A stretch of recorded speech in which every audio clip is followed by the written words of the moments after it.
Hello and welcome, everybody. It is just past 10 o'clock on a bank holiday morning, and we've got something fairly exciting in store for you. Well, I think it's exciting anyway, as we're going to do a 6 hour actual play stream where we're focusing on one of the potentially new domains of dread that they've mentioned in the new Von Richten's guide to Ravenloft. So I want to say everybody hi to people in chat, and especially to you, Miss Blackthorn. It's good to see that you are about. I hope you're feeling a bit better. I know you've not been particularly well.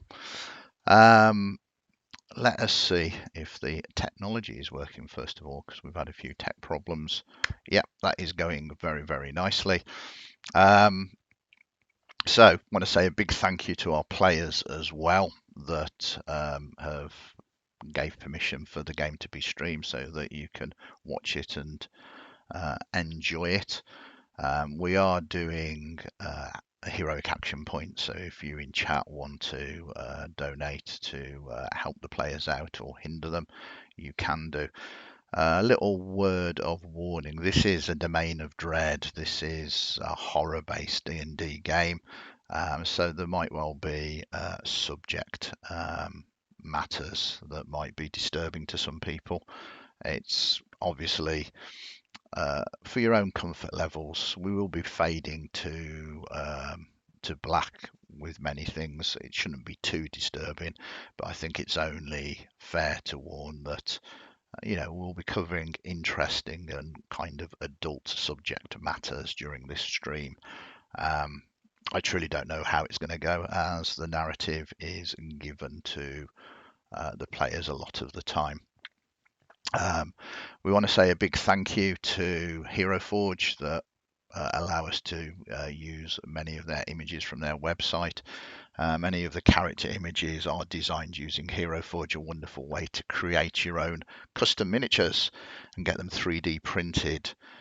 You can find them at www.heroforge.com. Please note anything mentioned on the stream may not represent the view or beliefs of Hero Forge, a Sky Castle Studios LLC product. So, without further ado, we're going to introduce our players but not their characters. As we like to do when we start a game, we'll do a cinematic introduction to their characters in a moment or two. So let us move across to the stream proper. Jean-Claude, who are you? Thank you for joining us. Yes, I am Jack, and I will be playing Jean-Claude today. Awesome. Valère? Hello, I'm Liam. I'll be playing Valet today. Excellent. And I will say at this point, I do very much apologise for my French accent, because it is going to be appalling as I try to pronounce not just these names, but many of the names of the NPCs as well. Then we move to Chloe. Hello. I'm Ben, Konami Code in the Discord, and I'll be playing Chloe Carpentier. Then we move to the Duchess. Hello, I'm Michael, and I will be playing the Duchess today. Excellent. And last but not least, Bastien. Hi, I'm Gordon, and I'm playing Jean-Claude's cousin Bastien. Awesome. So, yeah, let's start. We have had a few sort of tech problems, so you might well need to bear with us in game and out of game. But let us do an introduction first, so you kind of know where the game is set. It is set in a domain of dread. These are demi-dimensions, pocket dimensions. Barovia is one of them, perhaps certainly the most well-known one, the domain of Strad. But this is focusing on a different one that has been mentioned in the promotion material for, say, the new book, Von Richten's Guide to Ravenloft. And it's one that I think has huge amount of potential for roleplay. It is called Dementlieu. And the coastal domain of Dementlieu is a bastion of civilization, the land of secrets and hidden loyalties, though. The country lies on broad green floodplain, dappled with lush woodlands and heaths. The realm's western shore along the Sea of Sorrows is blessed with numerous natural ports, including the glittering Pernod Bay. Although the terrain is flat, Dementlieu's soil is sandy and the crop yields tend to be low, with stunted plants and small fruits. Scattered sun-dappled forests cover the regions that agriculture has not claimed. The coastline is edged with rolling sand dunes. The Muscade River meanders north through the country, peppering the eastern countryside with many oxbow lakes.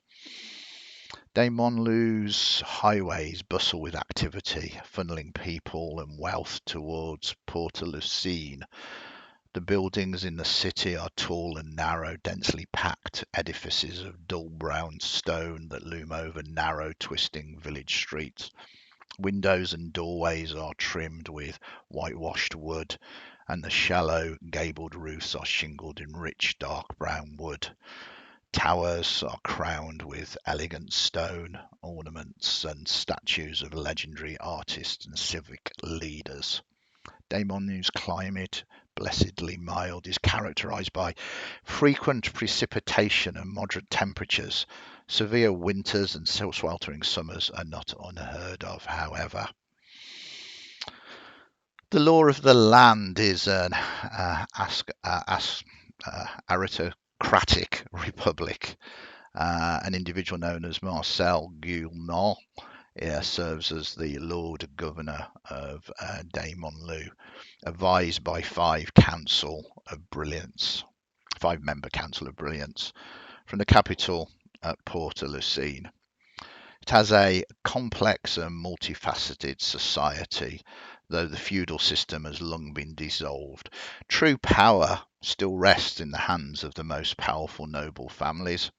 The realm's nobles elect the governor-lord for life, though dissatisfied nobles may have him disposed one way or another and hold a new election. The Lord Governor is free to select his own advisors for the Council of Brilliance, but the nobles often firmly suggest candidates. But the real power of Dementlieu is the cruel Cidre d'Honneur, the Dark Lord. It is a strange place. From that description, it is almost idyllic. No dark, shadowy mists coming to sap you of your strength. But the domain here, the horror here, is far more subtle. It is a place that the etiquette, good manners, civility are all critical. Your social status is judged by this, but every moment the dark domain draws upon you to walk a knife's edge, challenging you to dabble in twisted politics, dangerous liaisons, and even worse things behind the scenes, tempting you always to push what you shouldn't do, but can do, to a next level of twisted intrigue. So, it is a primer. As we like to do, we find our protagonists today in the capital city, Port-à-Lucine. The camera begins to sort of focus down upon them.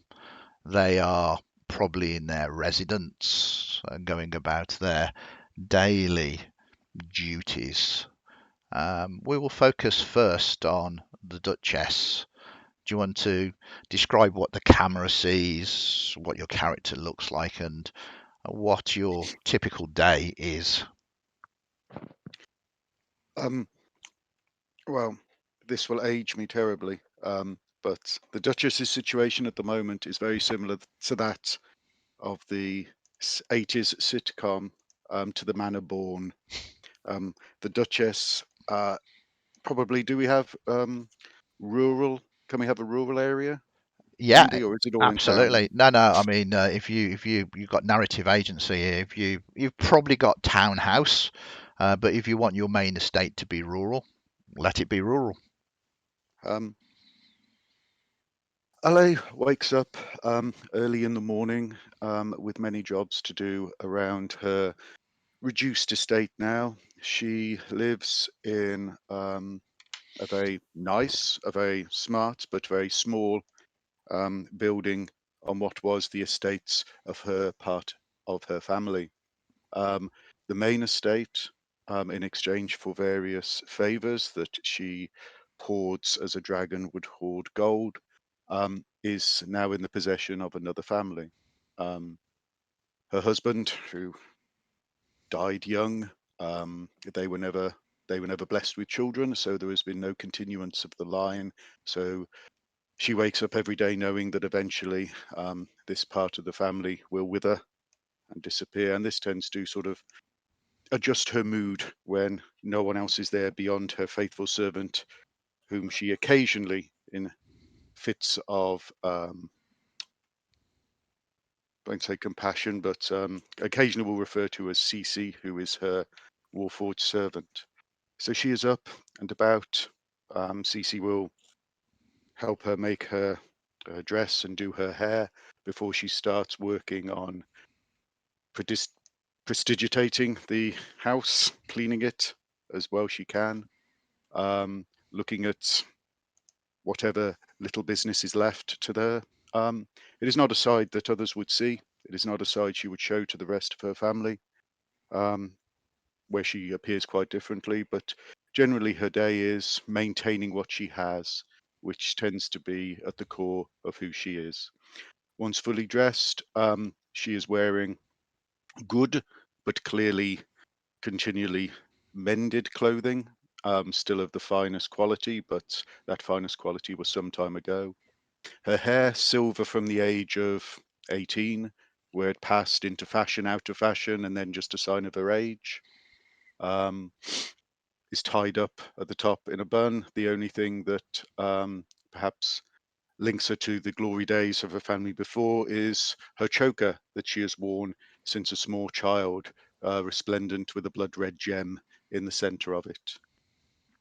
The only other noticeable thing about the house is there does seem to be a lot of clocks. Okay, very nice. So, a constant sound echoing through the house then, the tick-tock. Yes. Is it all in time? Is all of the ticks and tocks together, or is it discordant? Oh no, all absolutely together. Yep, no, it's absolutely fine. Excellent. So the camera draws away from you going about that, and you mentioned CC. So the camera sort of pans across and catches CC. What do you look like, and what are you doing at this moment in town? Chloe can almost always be found shadowing the Duchess almost at any moment. At a glance, she appears to be a beautiful girl in her early 20s, 5'10", but in that uncanny valley way, people can notice something is not quite right. Things seem a bit too perfect. Her appearance, her figure, and even her gait are machine perfect. She is in fact a lifelike automaton, a clockwork facsimile. Platinum blonde hair and skin of porcelain or ivory or maybe bone. Those that stand close can hear a soft ticking sound and the clicking of gears. Almost always seen in elegant garments, her limbs are always covered. She also wears a silver hair clip with a claw-like symbol upon it. So if we are in town, she's Well, probably I in... think you're in your rural estate. Sorry. Right, okay. Okay, so if we're about the estate, let me scroll down. That's okay. So she'll probably be in the typical workwear of somebody that would work at a manor house. So black and white with some kind of frilled pinafore. Yeah. Black and white bonnet, black band with a white frill choker. Leg coverings and white cotton gloves at this particular moment. Perfect. And are you going about any particular types of... Probably also going around doing the cleaning. Probably will be the one that maintains the clocks then, I would think. Clockwork, Keeps making them clockwork. going at the right time. Perfect. And like you say, you are always within a whisper's distance of the Duchess, so quite close to her at the moment, even though you're going about your duties. Is that correct? Yeah, you as close as is about would be uncomfortable for your companion with you the whole time. Okay, fair enough. Very nice, very nice. Some wonderful characters already in this game, and very, very flavoursome for this setting as well. Talking about that, let us move to Jean. Is it Jean-Claude? Yeah, Jean-Claude. It is Jean-Claude, yes. So I think the camera will probably pan to a nice, well-to-do townhouse somewhere. Mhm. So Jean-Claude is a human, quite slight in sort of stature, but he's reasonably tall, somewhere around 6'2". Very well kept. He'll have sort of jet black hair, which is very nicely combed into his side part. Quite pale skin, blue eyes, and then he's got a little pencil mustache. If it's the morning, what will be happening is he'll be time to get up and start his routine of what he would define as working out. Working out is essentially him in front of a full-length mirror and using a wooden switch to practice his maneuvers in front of it. So he's in front of this mirror giving sort of flicks of the wrist, seeing how it looks. He's less bothered about how it actually looks from a technique perspective, more just how cool he looks more than anything, and just seeing what looks good and what doesn't look good. The flicks and the swishes will be intertwined with a few quips and things like that, and ones that he enjoys he'll write down. Maybe some bicep flexing if he's feeling particularly snazzy. After that, after he's done all of his sort of workouts, he'll go and get showered, get dressed, get a coffee, and get ready for the day. Put on sort of his fancy clothes, which will all have a sort of nice purple motif to them, and start putting on his white gloves and start reading the paper and get ready for the day. Perfect. Very nice. And then I believe we have the camera withdraw and then focus down on Bastion. What does it see with you? So Bastion is also in the town. He's staying in a gentleman's club. So in the morning, you'll find him in a large antique chair, being brought small things on a plate, while he pores over a book of plays, learning his lines. You would notice a striking resemblance to Jean-Claude's. They are cousins, but when they were younger, they were called Les Jumeaux because they looked like twins. Was It's there hard to any tell. Have you seen kind? Sitting Down? Sorry, I was Sorry. gonna. Sorry, I'm interrupting here with Fine. a little bit of narrative agency. Was there any whisper of scandal with you being cousins but looking almost like brothers or twins? It is a somewhat uncanny resemblance. So there would, of course, have been whispers, but nothing definitive. And obviously, a fine family such as ours Indeed, you have the wouldn't power. engage in such things, or would certainly cover them up. But yes, the resemblance is uncanny.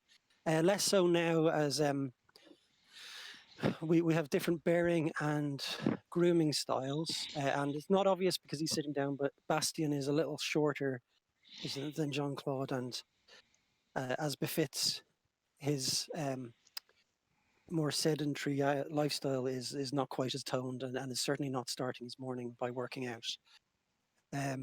As well as reading a book of plays to learn his lines, you can see that to his side there are pages with attempts at writing his own. None of them go very far.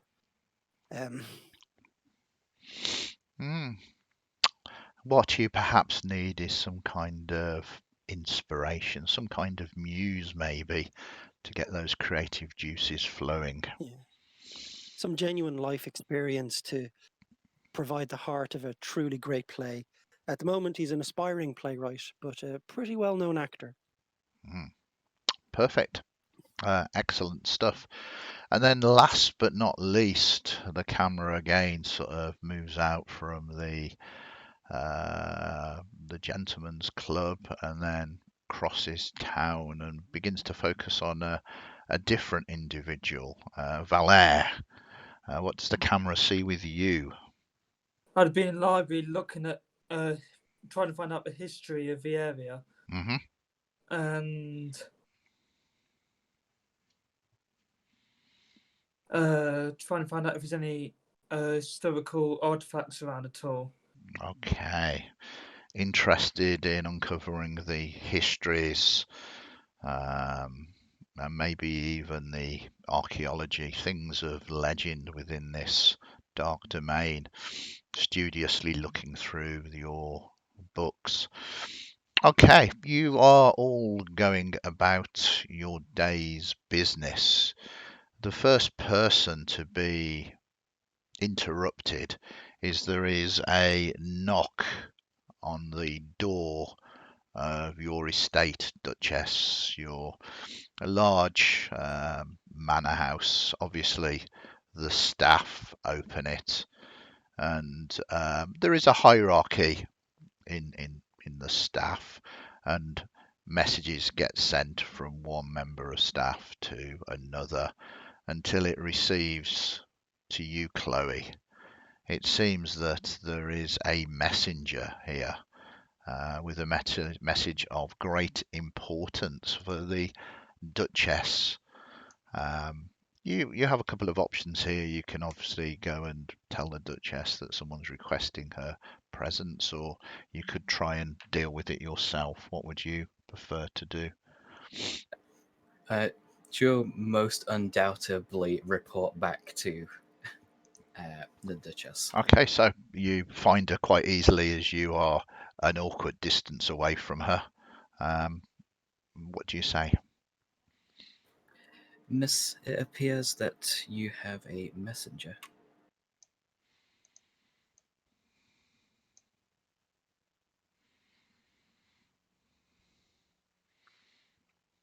She seems to be preoccupied. Or maybe on mute. Yeah. Speechless. So is this a messenger? It's just a single messenger. The information you've got is he is obviously from another house, a noble house, fine dressed, very polite.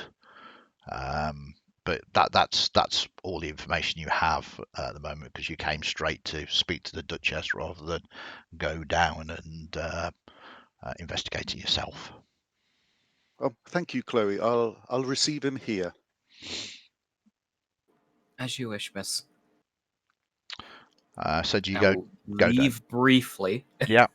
Okay. So you head down to the grand hallway, the entrance hallway. There's a number of different hallways, and you see a very fine dressed servant, but part of the decorum here, to dress your servants in great finery just shows the rest of the world how wealthy you truly are. But it is one of these ghoulish messengers. It is difficult to say whether they are either dead or alive, in the same way as you are a a construct. This individual has a pale complexion, sullen eyes. There is the look of death about him, and one of the things that is pretty much a giveaway is the perfume, heavily scented with very expensive cologne to perhaps take away the stench of death.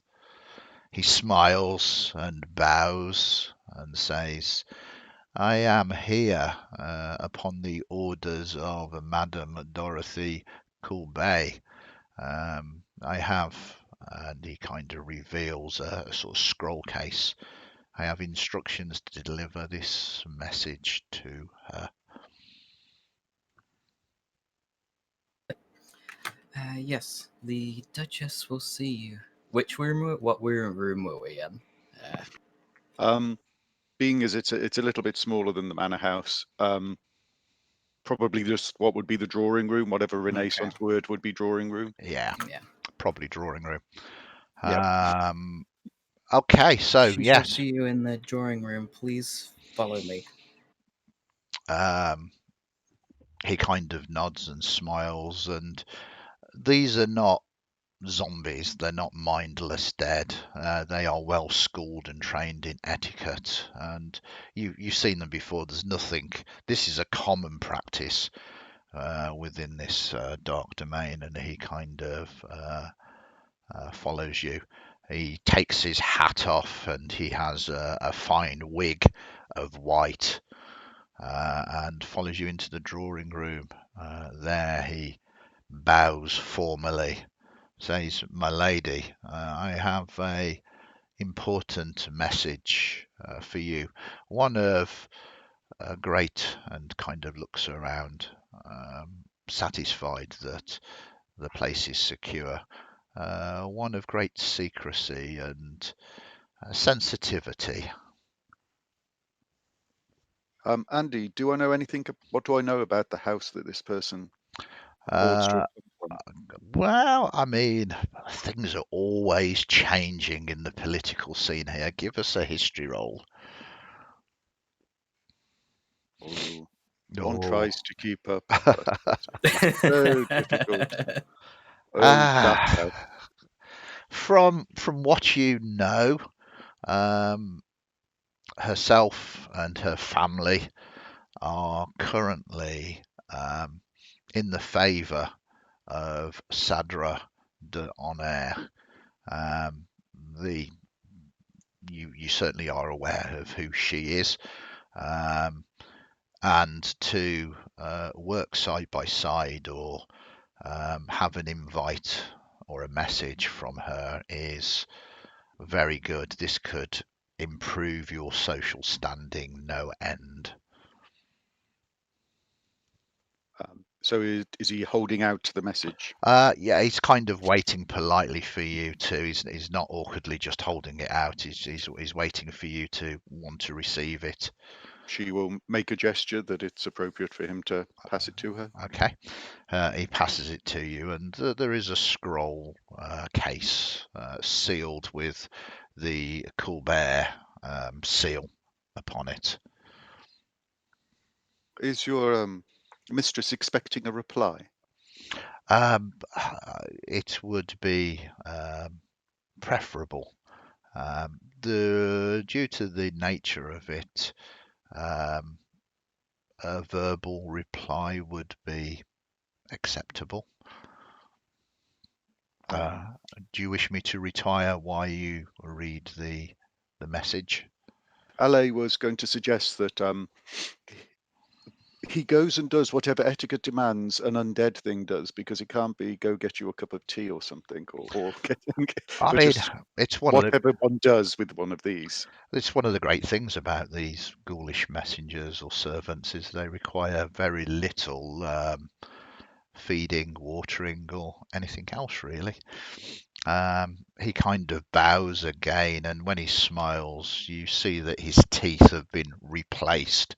I mean, ghoulish teeth tend to be horrible, and he's had them physically removed, and there is this bright white pearly set of teeth in his mouth, which quite obviously don't. You can tell that they're false teeth, and it kind of they're trying to look the best that they possibly can, but it looks somewhat weird at the same time. And he retires to allow you time to examine the message. Cool. She will have a look at the message. Okay, the message is an invitation for you to take in the vapors at their exclusive bathhouse. Reading between the lines here, this is an invitation to a secret meeting where things that they don't want the court, the noble houses, to overhear. It also says, please ensure you bring your family, especially, and the word is kind of underlined, the peacocks.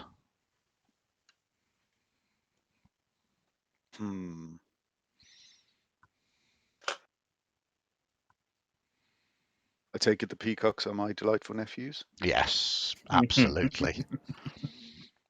She's 50-50 on, oh, what a good opportunity, and, oh, what have they done now? That's such soundproof places. Mhm.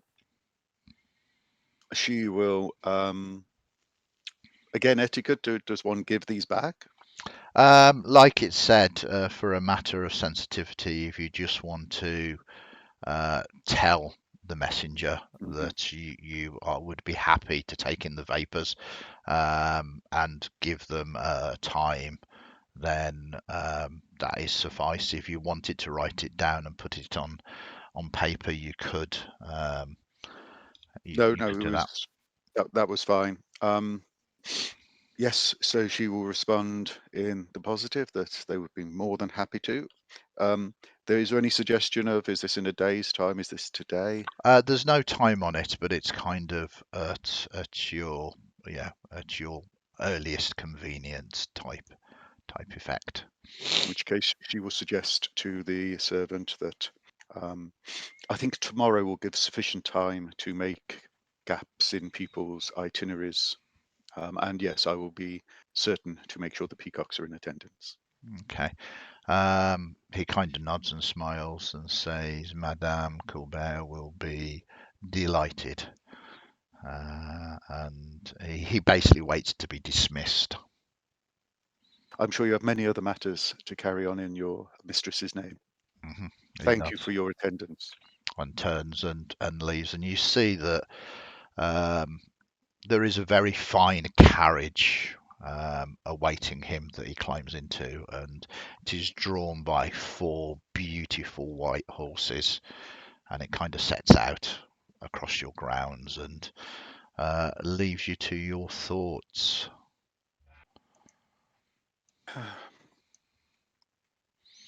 I've always found, Chloe, that one should, it is best for people to discover one's wealth, not to have it thrust in their face.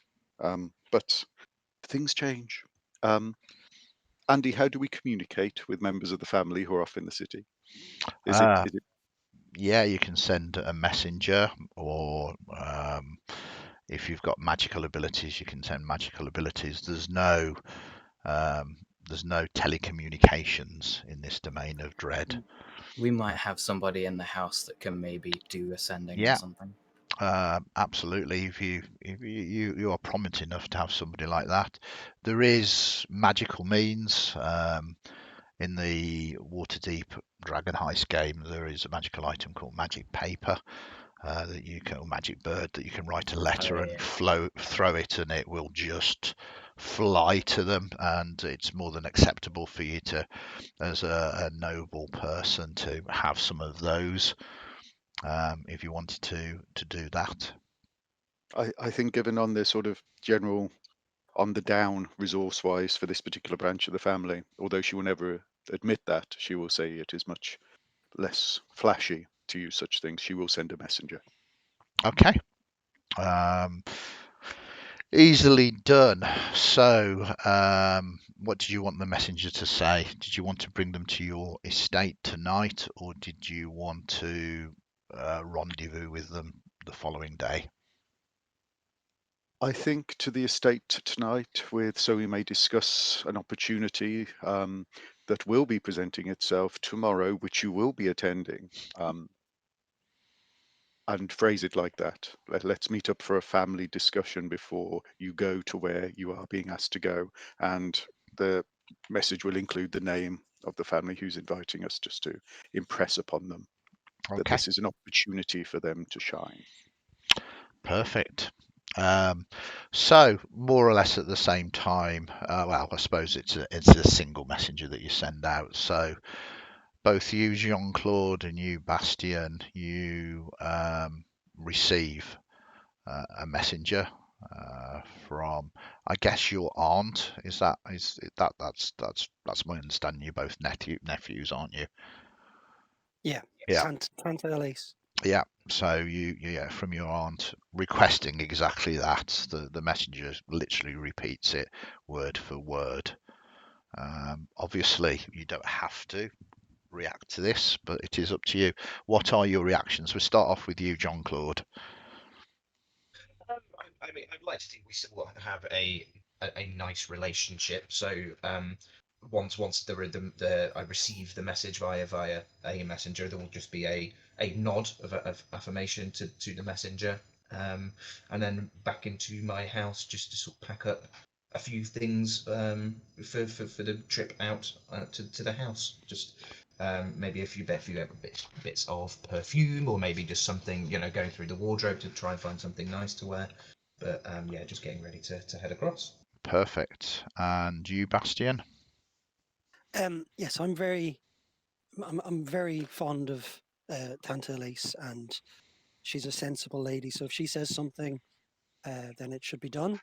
So I will direct the major domo of the club Mm-hmm. to prepare a bag for me, for I shall be leaving in a carriage most urgently. Okay.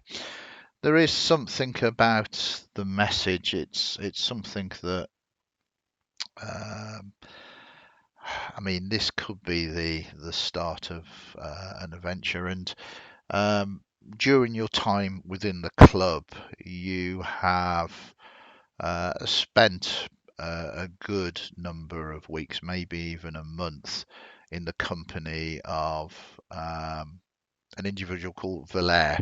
Seems to be most learned, seems to be a student of things. And it occurs to you that quite possibly having this individual along as some kind of consultant might do well. And to be honest, you kind of enjoy his company too. Okay. Um, I will, while they're packing up my bag, I will have them send a chap mhm, to have Valera meet me here. okay. Valère, as you are in your studies in the library, you see that from the gentleman's club that you frequent, a concierge kind of approaches you and says that your friend Bastien is um, requesting your presence at the club. He has some exciting news to tell you. Okay. Is there any means of transport? Yeah, Or is it? How far is it? it's not too Yeah. far. You are currently in the city, in the port. So it's not a problem for you to finish up your duties here and head back to meet with Bastien. So I'll go back to meet with Bastien then. Okay, so you two are together and you prepare, and it's not difficult to get carriages out to the country. It's not like you are a million miles away. You know, as a noble family, you don't want to be too far away from the politics, just far enough to make it difficult for political intrigue to be constantly nipping at your toes. And you both arrive. You see that Jean-Claude has already arrived as Bastien and Valère.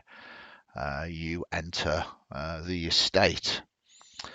Very soon you find yourself having, I would imagine, evening dinner, and the Duchess is going to explain to you the reason for your summoning.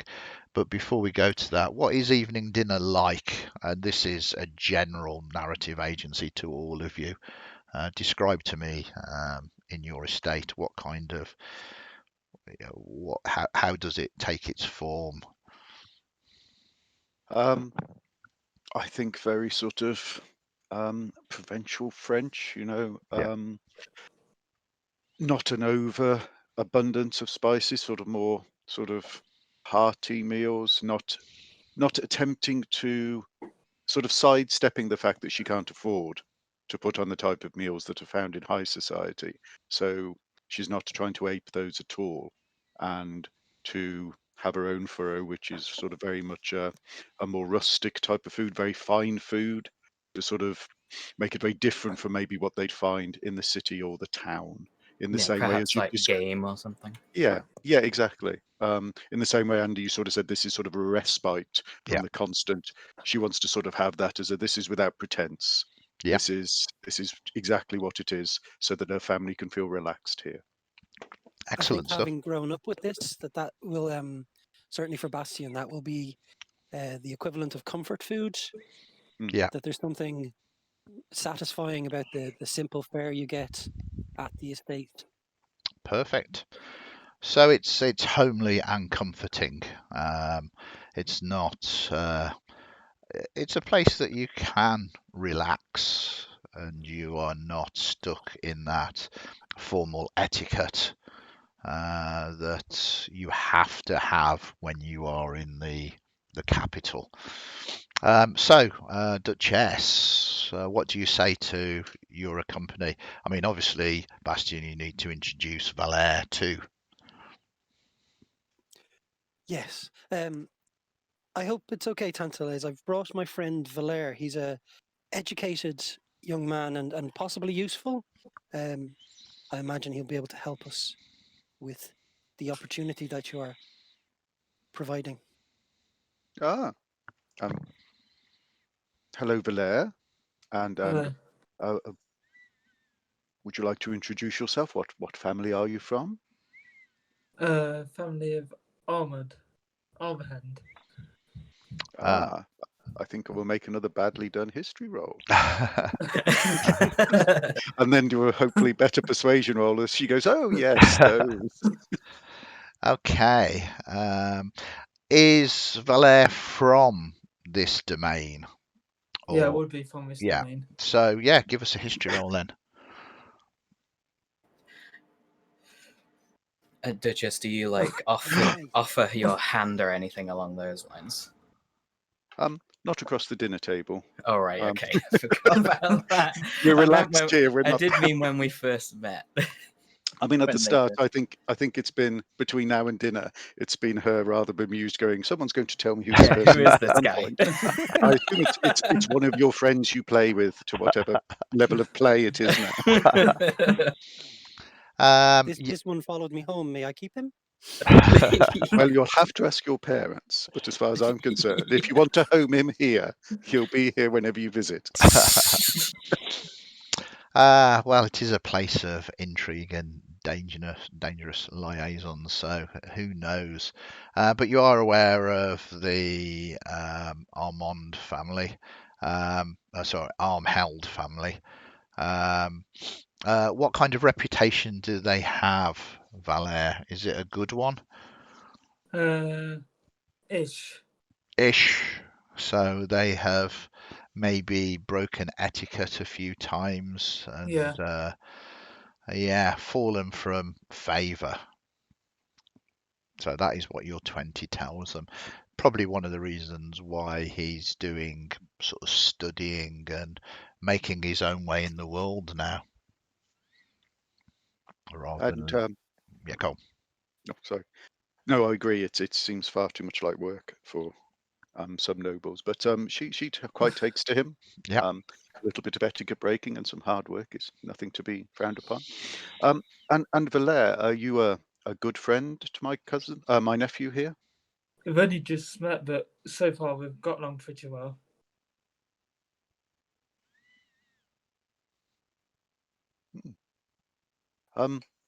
She'll look to her nephew. He is I being too shy. He is a fine young gentleman. He has stood by me well. think she's going to have to do a detect BS roll for that, just in case this is just someone who he got drunk with, who Sounds like didn't they rob just him. met each other in a pub. Yeah. Oh, Okay, were you telling the truth, Bastian, or is it someone that you've just been drinking heavily in a gentleman's club with? Well, there has been some drinking heavily in the gentleman's club, but we have also spent some time together, and he does seem a decent sort. Yeah. So it's a half truth at least. Yeah. So I think the insight means that Bastian thinks that he wouldn't have brought him to your house if he was going to cause you any social problems, basically. And he genuinely believes that with that 22.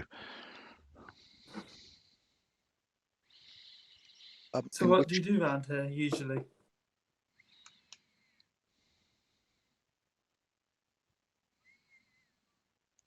You can stroll the grounds. They're very beautiful. It's There's a kind reading room. It's just destroyed the aristocracy completely. What is your purpose? What do you do? Everybody looks at each other. Yeah, he's right. What exactly do we do? well, LA was about to comment about how much she recognised the bond between her nephew and this person, and that clearly that's all that matters as long as her nephew trusts this individual. Very nice. Many things. What is it you do? I do a lot of travelling and find about history around the areas, and see if I can get any artifacts around. And where do these artifacts come from? Dungeons, caves, wherever I can find them. Graves? Hmm. Well, there is plenty of history on the grounds, so I Have shall you got show a you library around at all? another time. Yeah. Well, the invitation was to myself and members of the family. Now, if you are going to bring your companion along, I regret that you'll have to put on the demeanor of a member of his staff. Much as Chloe will be allowed to come as she is. Well, I don't know what I would do without Chloe, and that is well recognized. But I can hardly pass you off as some distant relative. Would that be acceptable to you? That'll be fine. I'm sure you can organize some sort of role that you can have. It could be my gentleman's gentleman. Hmm. So I must confess I do not know the exact nature of the opportunities that we'll be presenting ourselves. I assume that there is nothing I should know about, and she looks at her two nephews, whom she dotes on, and has probably spent rather more of a dwindling fortune on supporting plays or dealing with fracas, but she is aware they do sometimes get into scrapes. Is there anything I should know before arriving? Is there anything you should know, Andy? Have we been up to any shenanigans? I don't know. Have you been up to some shenanigans? There's nothing that I have in mind for you, but it depends. You've got narrative agency upon this. As bards, what have you been up to? Well, I've been performing in some satirical comedies, but I doubt this is relevant Satire. to it. Satire. Dear. Yeah. I mean, nothing above and beyond what we normally do. Oh, Just Gadabout. just the usual malarkey. oh, malarkey and satirical plays. How comforting. Was Well, very, there we- very well received. by Yeah, whom? me. I thought it was great. Thank you. Oh, No, well, yes, yeah, it was really, really good. But no, I don't think there's anything above and beyond what we normally get up to. So I suppose No, it'll be in a surprise when we get there, won't it? Yes. Well, we will, as I'm sure you always do, as I know you do. You will take what opportunities present themselves, eagerly, but with a modicum of restraint where possible. And I'm sure we will all do very well out of the evening. But for now, please, Chloe has prepared your rooms, and you remember that when you come and stay here, you did have rooms. Would you have wanted a room that you shared? I mean, she does tend to view you still as small children. So if you shared a room then, would that continue, or would you want separate rooms? I mean, maybe separate rooms this time. I don't want to wake Bastian up in the morning with my routine. So if there he is is the a option, dreadfully early riser. yeah. So Yeah. if Most that is available, uncivilized. so if there is the option, but don't worry if you can't do that. That's fine. No, not of course. Yes, We do do have the not put separate room. Chloe out. No. Chloe, if you would prepare the second room, the one where we used occasionally when we had to separate them. And yes, and if you could prepare a separate room for Master Belair. Yes, Miss. But otherwise, let us enjoy the rest of Mr. the meal. Valer, is there anything that you require specifically? I wouldn't mind if you got a library around so I can have a bit of reading, but there's nothing particular in the bedroom I need at all. Very well. Chloe will do as asked. Yeah. I mean, this is what you do, and you do it very well. You prepare the rooms. There are other staff that you can work with to ensure that it sort of speeds it up. But I guess you want to have the final sort of look to ensure everything is just right.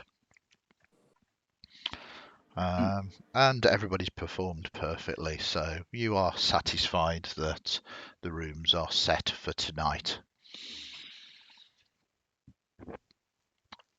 So the evening moves on. There is obviously small talk.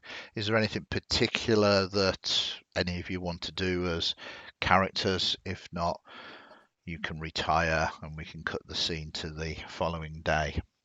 But it is up to you. Is there anything particular you want to achieve during the night? I would. Go on, Liam. I would go to the library if I have one, Mhm. and see if to get a bit of history behind the family and what we're not saying, just to check anything. Oh wow! I'm looking and reading up on the library will have quite a few sort of books about the family and history of it. Give me an investigation roll.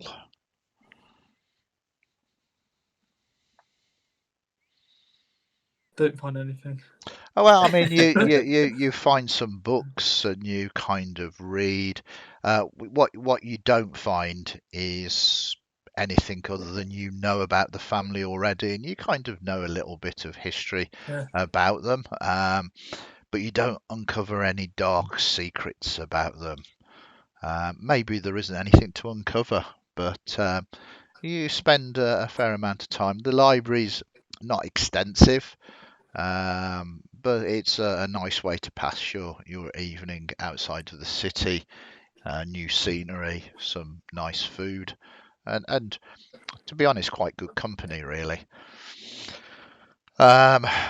So anybody else? Or Nothing like specific, but I would just be asking Bastian if he just fancied almost just like a late night tipple around the gardens, just with just taking a few bottles of port and a few cigars and stuff.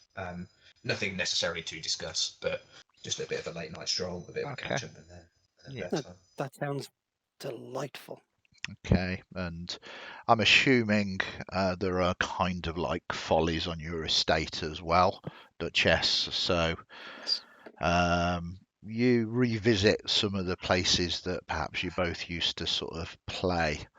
You drink some port, maybe some cognac, and smoke some cigars. And to be honest, it's actually quite nice to be outside of the city. The city is where it all happens.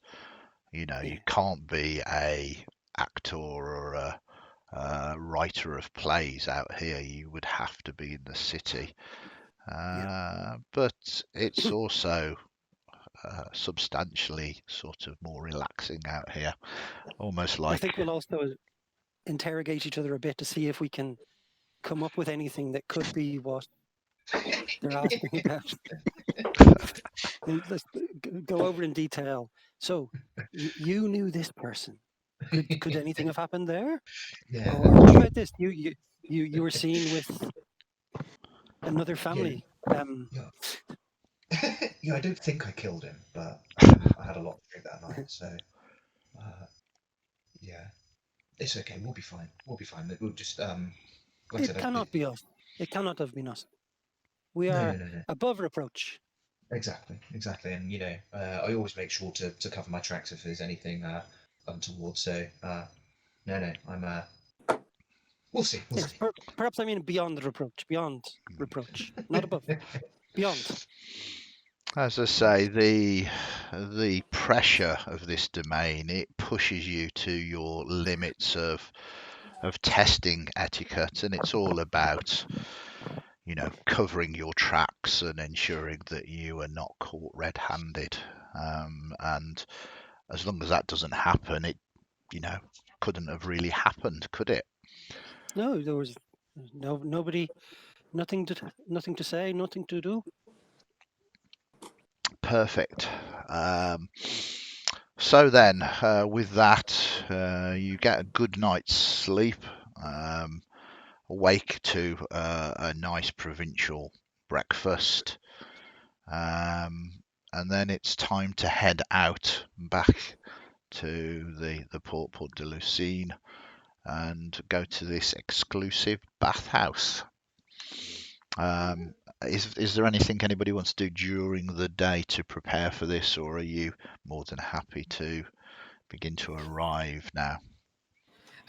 I will point out any time Valere approaches the Duchess, she will stiffen slightly and move like a half step forwards in case she needs to engage him for whatever reason.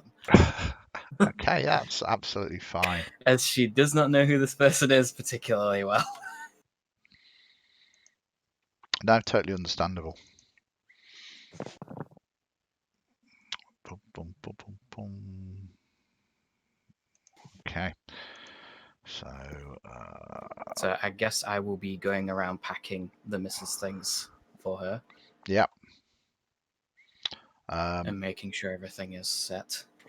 Yeah, that is an easy enough thing to do. It's not the first time, and you do a very good job of that. You don't Jerry, know. I do feel the nature of this invitation, the rather secret nature, does suggest that we pack to be fully prepared. As you wish, miss. I will pack the silverware. Most kind, as always. The rest of you obviously take your things as well. It's okay. And you set off. I gave you the description of Port de Lucine before, and it's Again, on the surface, this lovely landscape, rolling plains, beautiful, the sea, blue. It is difficult to imagine that this is called a domain of dread, but this is purely a veneer. This is purely the surface, and as soon as you scratch beneath that surface, you see the true nature of the place. It is a place that history has taught it well. In the early days of Dementlieu, before even that it was perhaps drawn in to this domain of dread, this demi-plane, there was a disparity between the nobles and the poor, so much so that there was an incident in its darker history that the ruling noble at the time heard that 3 peasants were bathing in the beautiful bay, and he did not wish to share waters with the great unwashed. So he commanded them to be arrested, to be executed. As they were taking up to the platform with the guillotine on, a mob, a rabble, decided this was the straw that breaks the camel's back, and revolution was in the air. It was a number of days and nights of terror as nobles were put to Madame Guillotine, and it was perhaps surmised that this time when the streets ran red with the blood of nobles and peasants, that it was drawn into becoming this accursed place. The nobles, though, managed to contain the mobs, but from that day forward, it was proposed by the Council of Brilliance that the poor were to be looked after, to be made literate, so at least they had a chance.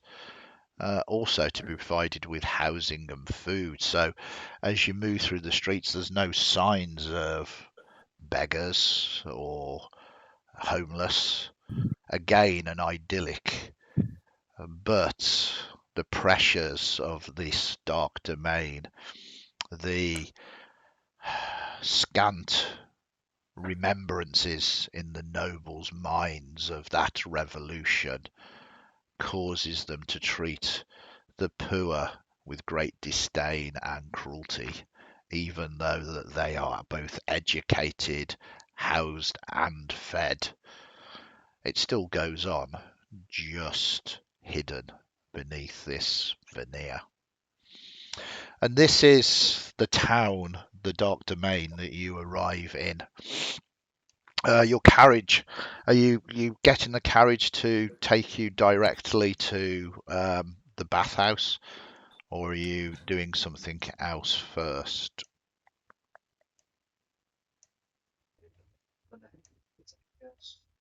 Ale will certainly indulge her nephews if they have somewhere else to go before, as long as we do arrive there eventually. Is there anything you need to do in Port-au-Saints first, or Well, will we want to set the Duchess up in the townhouse before we go, or will we just have that done by people while we're in the bathhouse? sorry? The townhouse is undergoing some redecorations at the moment, which sparks in your memory the rather awkwardness that occasionally another family is using it. But her euphemism is it's undergoing redecoration at the moment. Okay. So straight to the bathhouse. Okay. This is good. As people in chat can see me desperately manipulating maps. There we go. So your carriage arrives and you disembark, and there is a walled bathhouse. This is private, exclusive. It's not overly owned by the individual Madame Dorothy Corbett, but it can be hired out as a private meeting space, and it is well known that nobles that have meetings in here, such things do not get overheard. And as you move closer, you see that the gates are guarded by two of the household guards of the Colbert family. They are wearing the regalia, again resplendent, armoured, and they see you approach and they nod and they open the gates for you to be able to enter. Do you want to go in? They sort of do this. Let's unlock the tokens there for you. Yeah. After you, Basti, or do you want me to go first? No, after you, of course. I think we'll do that a bit, and then we'll both kind of wedge our way into the door together. No, after you. Just After you. sighs After you. affectionately.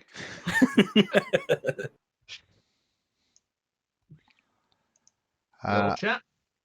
Okay, they kind of nod, sir. If you wish to go round through the gardens to the main entrance, the other guards will allow you entrance. I mean, this courtyard is beautiful. It's an L-shaped courtyard, features a trimmed lawn and nicely manicured shrubbery. The yard is decorated with white marble benches and stone fountains, each in the form of a smiling nymph, tipping a jug that spills water into a circular stone basin. It is tranquil, considering you have the bustling town outside these walls. This is very much a tranquil space, a place for reflection and relaxation, and more importantly, private. Master Valaire, That is you, Liam. Oh, sorry, I misheard it. What were you saying? you're not pretending to be my servant. You're pretending to be Bastian's. You should follow him. Thank you. Yeah. Shall we, Chloe? Yes, miss. Because Chloe is in her travel wear right now. She will snap her fingers and switch into general use. Okay. Do you want to describe what happens there? So almost like a doll would have interchangeable outfits. It seems that Chloe comes with interchangeable outfits. Excellent. Except you don't have to do that really annoying thing where you have to try and shove the arms through the sleeves. Yeah. Or pop the head off. Yeah. But yeah, she snaps her fingers and then her travel wear disappears and her general use stuff basically just morphs into this knee-cut patterned multi-layer dress with lace paneling and things and long lace gloves. It's basically, this one is the picture that I put in the Discord that I drew. Yeah. Because I couldn't make it on Hero Forge. No, that was very nice though. Very nice. And I don't know how to share on here, so. Once again, my dear Chloe, there were times when I positively envy you. She recognizes how many layers she's got Yeah. and how many hours it takes to swap clothes. So you begin to sort of move up further up, and you basically see there's a little courtyard, and you can see that there are two more guards that are guarding the door there. As soon as they see you, they kind of salute politely and sort of move out of the way, really, to allow you entry into the bathhouse proper. If you want to move your own tokens, so I can see where you're going. As you move through these doors are closed again, and the guards basically, and quite ominously, sort of step in front of the door. It's about this point that you all realise that, maybe these baths are used to assassinate people as well, but but I'm sure that's not the case. Oops. So you open the door there, and you can see as you open the door, it's interesting, Bastian. You basically see that it's a beautiful chamber. The walls of this 20-foot high pillared chamber are adorned with frescoes of bathing nobles. The natural light streams through stained glass windows, creating colourful patterns on the tiles of polished blue marble that cover the floor. There are 3 shallow sunken pools containing scintillating, perfumed, scented water. White marble benches bearing stacks of dry towels are situated near the pools. Each comes with a pair of brass faucets. There are some individuals in here. You can see that there are two kind of members of the staff that are ensuring the waters are of the right temperature, pouring hot water in, and making sure that any refreshments people want are supplied. And then there is, over to one side, an individual called Raoul, and can you both, Jean-Claude and Bastien, give me history rolls?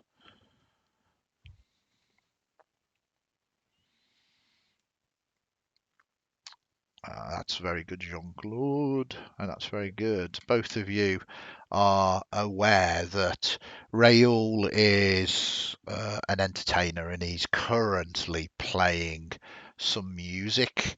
The music is going to help drown out any kind of conversations you're going to be having. But at the same point, you are aware that it is a well-known secret that Raoul is a lover of Madame Dorothy Colbert. Although, if it was ever to be openly known, it would fall very bad, because he is just a common entertainer. He is quite charming, though, and he's quite good performer. So there is just a side eye to Bastian and a bit of a smirk as I see him in the piano and looking around, and we'll just start to make my way in. Mm-hmm. As you enter, you can see in the bath here there is Madame Colbert. She is naked, enjoying the vapours and the waters. This whole place is kind of full of steam as well. She sort of I couldn't help myself. The waters were so inviting. Please join me. I'll give a sweeping bow as well as I come in. When I see her, I'll do a kind of pretty extravagant bow, and then move on. She sort of looks you up and down, appraising. I'm so pleased that you managed to invite your nephews, she says.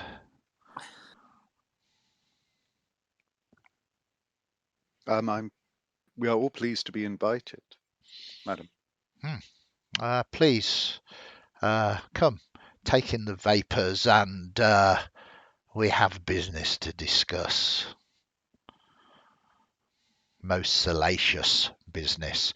Your indications is that she wants to definitely talk with you rather than she's invited you here for any means to cause you harm.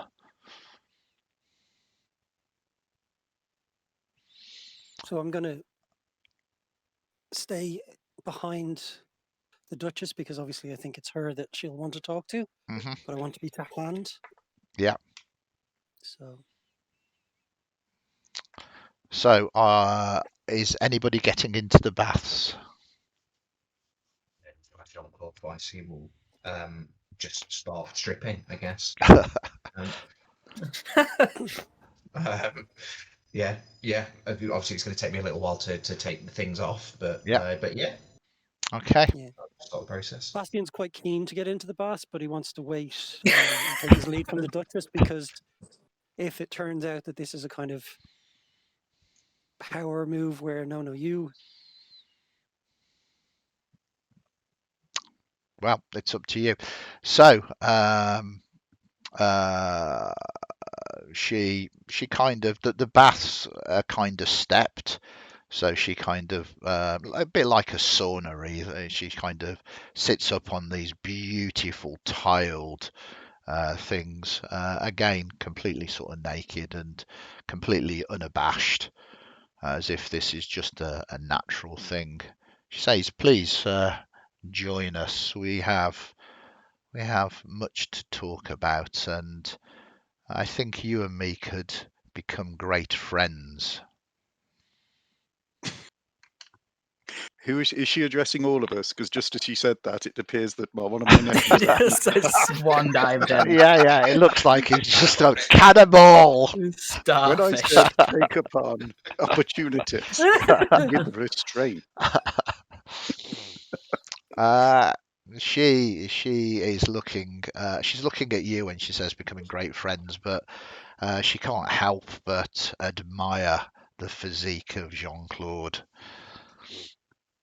I'm playing it cool at the moment. I'm just sort of just in the corner. Yeah. yeah, I do apologise. It was just Jean-Claude's raised eyebrow and his magnificent moustache. Yeah. Creeping in. No, this is. I mean, this is. I mean, I'm not sure whether this is going to be Wizard's version of this Dementlieu of Dread, but this is the twisted narrative one. In fact, if any of this is published in the Wizard of the Coast product, I will be amazed. In which case, the Duchess will get Chloe to undress her and enter in the bath. Does it appear that Madame is suggesting that we share a bath, as there seems to be 5, Yeah. 10, 15, 20 feet between baths? Yeah. No, she's expecting you to kind of sit on the other side so you can have conversations. Then Others she can, will. yeah, others can obviously sit in the other baths if they want, or I mean, at the moment, Jean-Claude is taking up the entirety of the tub as the two matriarchs. He always did. He's just like, hey, well, the looks of it, but there is room for others to sit there as well, should they wish to. Bastien and Valère, are you taking part of the vapors? Obviously, Chloe Yeah. CC is obviously not. So I was going to start taking my clothes off, folding them, and handing them to Valère, who's obviously my gentleman's gentleman. Yeah. So, neatly piled lump of clothes to Valère, and then I shall sit over here. Okay. Move. Why can't I move? If you scroll in, you have a better control of tokens. Where did you want to move? There we go. Oh, I can see I couldn't move there because Chloe's there. Okay, I shall move here then. Okay. She says, Whoops. if your cousin, and she uses the word kind of in italics. She almost does air quotes. If your cousin wishes to perhaps make a little space, perhaps you could sit right next to me, Bastian. I will instantly make space. Mm-hmm. Oh dear. This implies that the problem is me. Well, your aunt is looking over at the two of you, envisioning you at 7 years old fighting in the bath and praying to whatever deity is there You're not going to that you start. won't start kicking each other. Yeah. I can forcefully intervene if you require, miss. Try and not rip the ears off. Yeah. I'll instinctively glance towards Chloe, thinking the same sort of thing myself, and then sort of settle down politely. Don't want a telling off from Chloe. No. Excellent stuff. She smiles and says, I very much appreciate your meeting me here. Unfortunately, I find myself in a extremely awkward situation. I'm currently very much in the favour of Sadra de Honair, which is, to be honest, marvellous.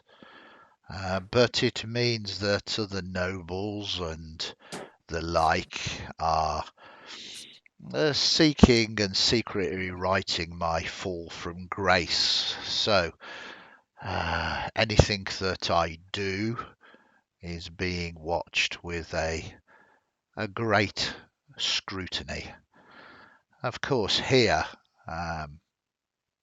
we are alone and we are free to talk, but as soon as I leave these doors again, all eyes will be upon me. So I find my need for a second, someone who can do some business for me, someone who perhaps has fallen from the sight of her peers. And I do not mean this in a disrespectful way, but you have a beautiful beautiful distance from the politics of the port at the moment. There is indeed a big scandal abroad. The scandal began after a recent trial of Madame de Brinvilliers.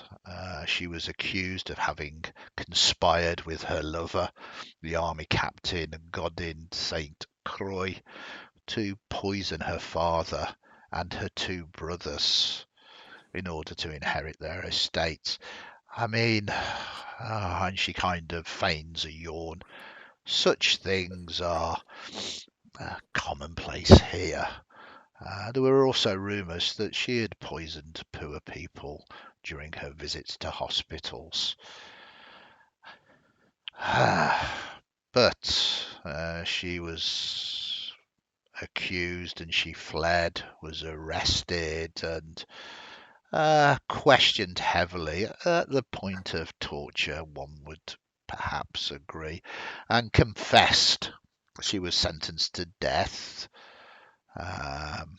Then she suffered a terrible fate, but if she was truly stupid enough to have got caught, she deserved it. She was initially tortured with the water cure, which I'm sure you are familiar. For those of you who are not familiar, it is forced to drink 16 pints of water in one go. Then beheaded, and then her body burnt at the stake. Her alleged accomplice did not face charges because he died of what we believe to be natural causes, and that would be the end of the matter, except there is no body to perhaps draw the spirit back and question, because this was not the only thing. Another accusation. The scandal really began to flare up after the arrest of someone called Magdalene de Lagrange on charges of forgery and murder. It seems that Lagrange has recently appeared to the Marquis of Louvois, claiming that she had information about other crimes of high importance. Louvois has reported to Sadra, and Sadra has told myself and also the head of Port-a-Lucine's secret police to root out these poisoners.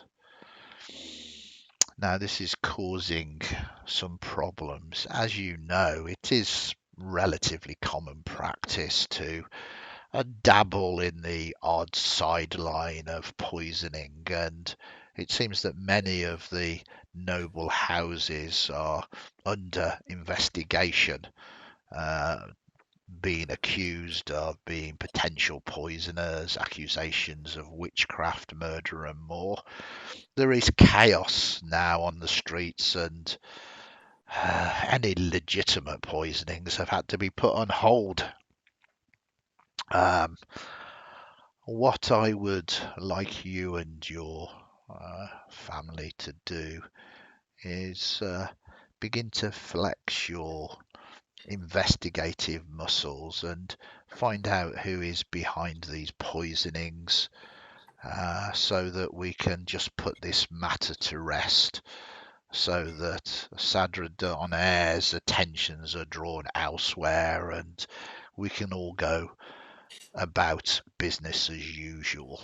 I have much to offer you in terms of favours, and she kind of looks a little awkward, and coin should you wish it.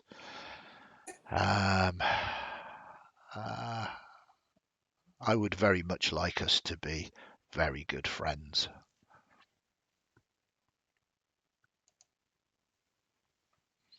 Andy, can I just check something Yep. that I'm not being a bit dim? So is poisoning still going on? Yes, there seems to be some kind of almost serial killer poisoner. Right, okay. It's like it's all done with decorum normally. People do get poisoned, but it's kind of passed off as, oh, they had a fit or had seizures or had a hunting accident, and it's all subtle. This is big and wide, and in many ways a little bit discriminate as well. There is chaos now, and people, nobles that have done this in the past, are now being accused, and it's kind of almost like a Salem witch trials, in the fact that even a minor indiscretion is now causing nobles to be pulled before Sadra. And what she's asking you to do is find out who this wild card is, who is behind these substantially bigger and more impressive poisonings, and put a stop to it, because it's causing a little bit of playful poisoning harm. And the person who said they had was it Magda? Yeah. How do they fit in to the poisoning? Because they said that they had information about. Yeah. So Sorry. no, it's okay. There was a lot of information there, and I'm more than happy to. From what I'm gathering, someone was accused of poisoning their partner or something along those lines, getting power of their house and then having some kind of affair. But then the person they were having an affair with has disappeared conveniently. Yeah. And then there's been another poisoning by similar this circumstances. by this Magdalene, and rather than she's in effect she has confessed, but she has sort of mitigated a sentence because she's saying that she has information about other crimes of high importance. So this Madeleine de Lagrange is currently giving out information left, right, and centre, and this is causing chaos on the streets. So what they're asking you to do is perhaps go and meet with this Magdalene, find out what she knows and what she doesn't know, and this kind of serial poisoner, to put a stop to it.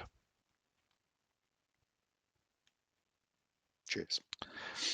So in many ways, she's asking you to stop someone that is, guilty of many poisonings and potentially many more poisonings to come.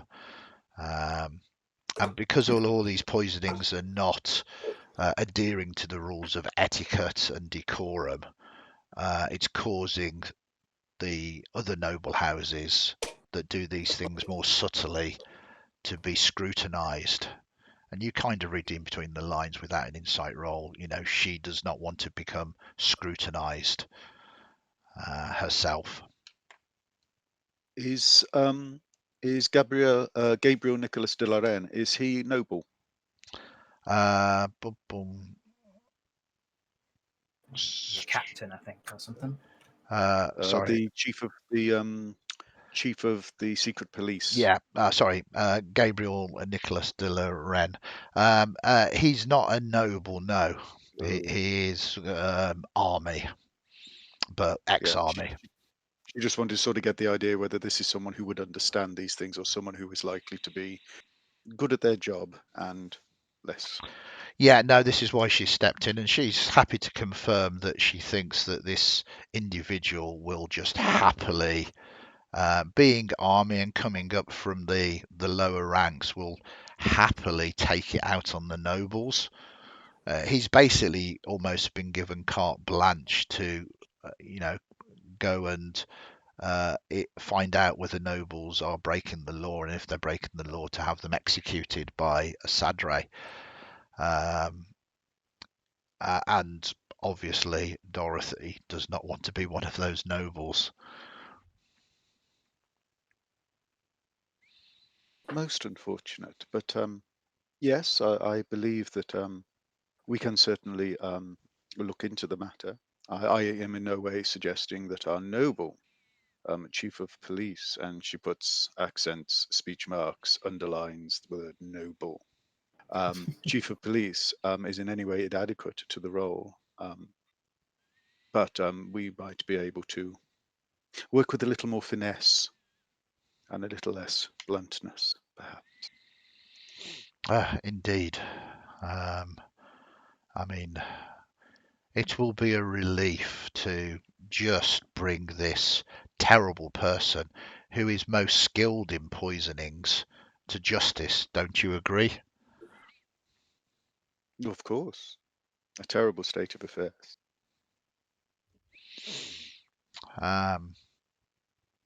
Can all of you give me perception rolls, please?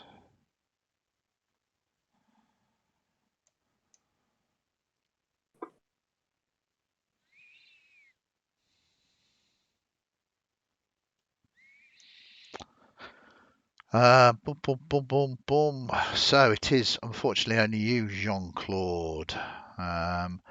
As Eloise, or Elise, begins to move past, she's basically got a pile of towels, and she looks like she's heading towards Madame Colbert. You just catch that between the towels there is a glint of metal. She begins to move forward.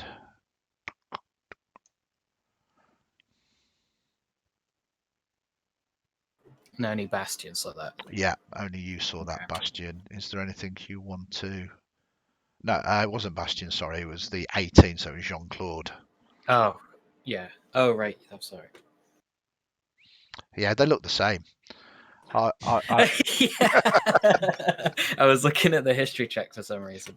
Yeah, so as I sorry, yeah, that's why I thought it was Bastion. Apologies. Even he can't tell. the GM is awake at the moment, which is the good Yes, news. yes. Apparently, I'm not. I'm not going to. I will again. There is probably, Bastion and I work in a few nods and eye rolls and movements and things like that. So I will, as he is directly opposite me, I will try and get his attention just by sort of nodding to the to where the towels are. But that's all I'll do at the moment. I wouldn't want to cause a scene. Okay. So I will try and grab his attention, but just keep a firm eye on what's about to happen. Okay, I like to think cinematically you kind of do that and you subconsciously kick him in the bath, just a little tap. And it's at this point that the Duchess just begins to think, "Oh God, it's all." Here they go. Here they go. Oh no. If we didn't have a noble here, I'd be shocking Bastion with slaughter. And as that happens, this Elise draws the blade and attempts to stab Madame Colbert. Yes, it just suddenly escalated. If you could all give me initiative rolls, please. Not expecting that. No.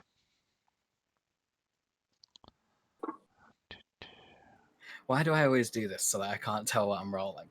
I know, you kind of create it. So, it seems that initiative is about to kick off, but we have reached kind of a quarter of a way through.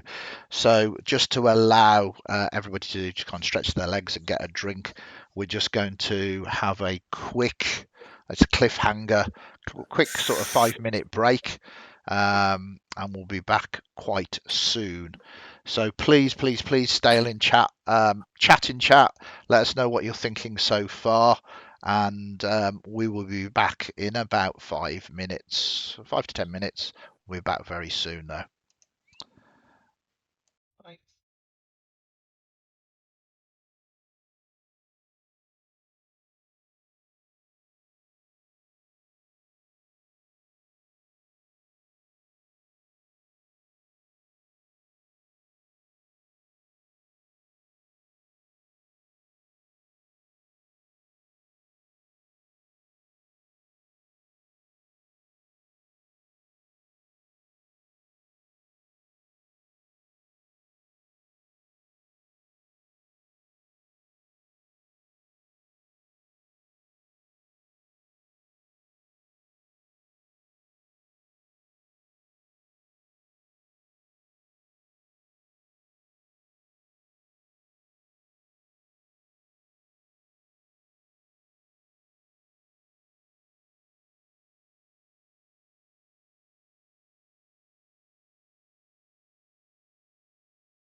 Oh, I I'm need sure to it will put more come to that. music on. Yes, misunderstanding. Hello, and we are back. Right, we are going to go straight into combat as this so-called Elise seems to have some kind of grievance. Who knows what that could be about against Madame Dorothy Corbett. Naked in the bathtub. Yep. Have you managed to secrete a weapon anywhere? I was about to say, don't ask them to whip their swords out, please. No weapons anywhere. Okay, so it is your turn. What would you like to do? Excuse me. So free action. I'm going to shout to Bastion to try and grab Elise as I try and get out of the bath super quick. If I move yeah. here, is this going to take any additional movement or anything? You basically count as kind of prone, really, so half your movement. Sure. I mean, I think I'll still be able to get there. Yeah. And sort of a bit like naked and wet. I guess I'm going to try and restrain Elise. Yeah, it's all slippery. Yeah. Yeah. Okay. So, are you base trying to grapple? Is this a? Yes. This It's a is grapple. this is a strength athletics skill check. Sure. Do you want any sort of disadvantage because I am soaking wet, or just a straight roll? It's a straight roll. I'm more than happy. Okay. So Okay. I mean, on a positive note, this is an opposed roll. So we'll see how this goes. Well, obviously the floor is slippery. The floor is Yeah. indeed slippery, but she is fairly I've fairly good. fell down in a swimming bath before. It's not nice. So she is adept and easily just moves out of the way from you. Okie. Then I guess I will just free action. Again, just ask Baskin to help, and then I'm done. Okay, and then we indeed. It's kind of awkward. He kind of taps you, kind of gives you the eyebrow, and then leaps out of the bath. Bearing in mind you've not seen the blade or anything, and he now seems to be grappling or attempting to grapple this maiden. Well, before we went to initiative, I had planned on saying, could I do an insight to pick up on what on what Jean-Claude was saying? Yeah, so I think it's become a bit more obvious now. I think. Yeah, you can give us an insight roll, sort of previously on, to see whether you understood what was going on. A 15's good enough. Yeah, you both have grown up together, so you Right. know that he has sensed that there is something untoward going on. Okay, so I will hop up. Yeah, I'll take half my movement, obviously. Mm-hmm. And I would like to do it in such a way that I jostle the towels to knock them out of her hand. Okay, so how are you doing this? I mean, it seems your impression of this person is that they actually are quite skilled. The way that they evaded Jean-Claude. You don't think you think? I mean, the whole thing kicked off with her drawing the knife from under the towels and about to stab. It's probably too late now for that. Yeah. So what I'll do is I'll use one of my bardic inspirations to do unsettling words. Okay, sounds So good. that he has them. So I roll.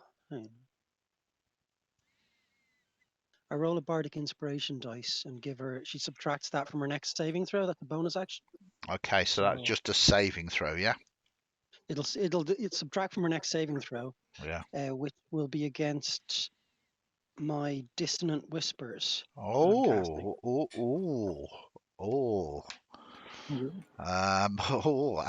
So that sounds good. So the bardic inspiration thing is a bonus action, dissonant whispers is an action. So you can target her either in combat tracker or. Have I target? I haven't. You haven't as yet.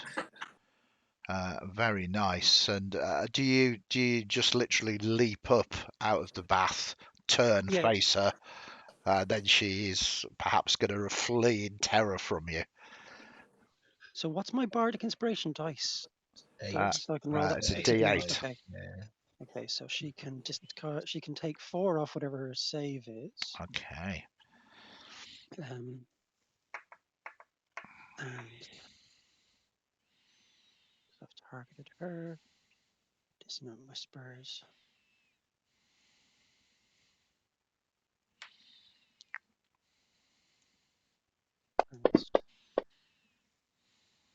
She fails. She has 4 off that as well. So she most definitely fails. So she takes Nice a 12 fair points. whack of damage. Yep. And I believe she has to run away. Yep. She has On to a failed save, she takes the damage and needs to use her reaction to move away from me at speed. Mhm. So she's going to move to here and then here. So if you've got reactions, you can, if you want, do attacks of opportunity. But So I am obviously naked. you are naked and you don't have any weapons. So Yeah, I don't. No, I'm holding. So I can maybe do a slap of opportunity. Yeah. So But I 5, don't. 15, 20, I don't have. 25, Yeah, I don't have 30. that put on, but I believe my slap of opportunity does 0 damage. So. Yeah. So Valere, you do get chance to do an attack of opportunity if you want. Would I be in range? Would I be in range? Yeah, she's run past you. Yeah. So if you want to use your reaction, this Yeah, I is. see it then. Yeah, I do an attack of opportunity. And I use my hand axe. The only one that looks like they've got any weapons on them. Yeah. You do indeed hit. And you do 6 points of damage. Brooks is interfering in the game in chat. Of course he is. Of course. But he's doing it in a positive way for you. I fully expect to apologise to me very soon and donate so I get a reroll. But we are. I'm fairly certain we agreed we're going to use the homebrew rules, and Elise did a critical fail on the dissonant whispers, which means you roll just like with an attack roll, you would roll another 3d6 damage to her. So feel free to do that, helping out the things they're doing. Wow, an extra 13, doubling the damage to her. So I'm just curious here because I'm not quite sure what's going on. So Valere, you did 12, that is 6, that's nice, and then there's another 13 points of damage to be applied. Thank you for pointing that out, Brooks. I appreciate it. So many different things to keep track of. But yeah, so that is not a shabby round. Anything else you want to do, Bastian? I think I'll use. So I've got half my move here left, so I will just come around to here. To where she's headed. Mm-hmm. Okay.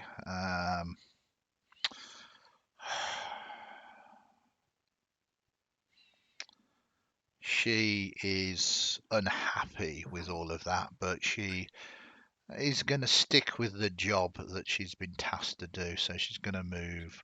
It is her turn. Sorry. Boom. 5, 10, 15, 20. Leaping into the water this time and targeting Madame Dorothy.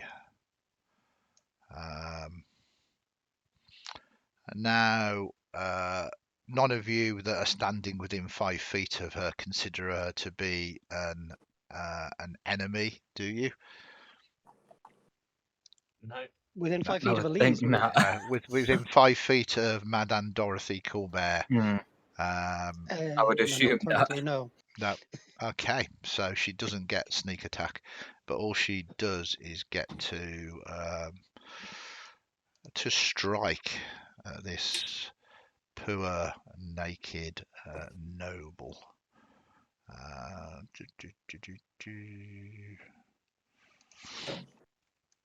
Okay, so we'll see what happens here. I'm just double checking that everything is in place for that. So she does hit, and that is a critical hit. So she does 11 points of piercing damage, and then the blade is unfortunately poisoned, and she fails her saving throw, taking Whoa. an additional 29 points of poison damage. She is looking in a very bad state. Elise just raises the blade again, ready to stab down. Then we move to Chloe.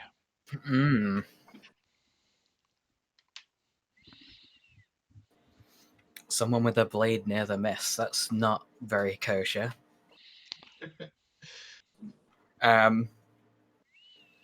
She's made a terrible mistake. Whereabouts are your guys' clothes anyway? Like your gear? I think south of where you are now. That's Right. where Valere was. I handed mine to Valere, so it depends what Oh, he did with right, them. yeah, that's true. might have He just might have put them down on a bench or something. Thank you very much for the sub, Gordon. So I think Okay. I Oh, think thank you. Brooks has gifted you a sub. Now this means two things. It means because Brooks has subbed, he automatically gives a hap point away, and it also means now that you're a subscriber for this month, Gordon, you've got a hap point that you can use at any point during this game as well. So thank you very much. But in the meantime, Chloe, what would you like to do?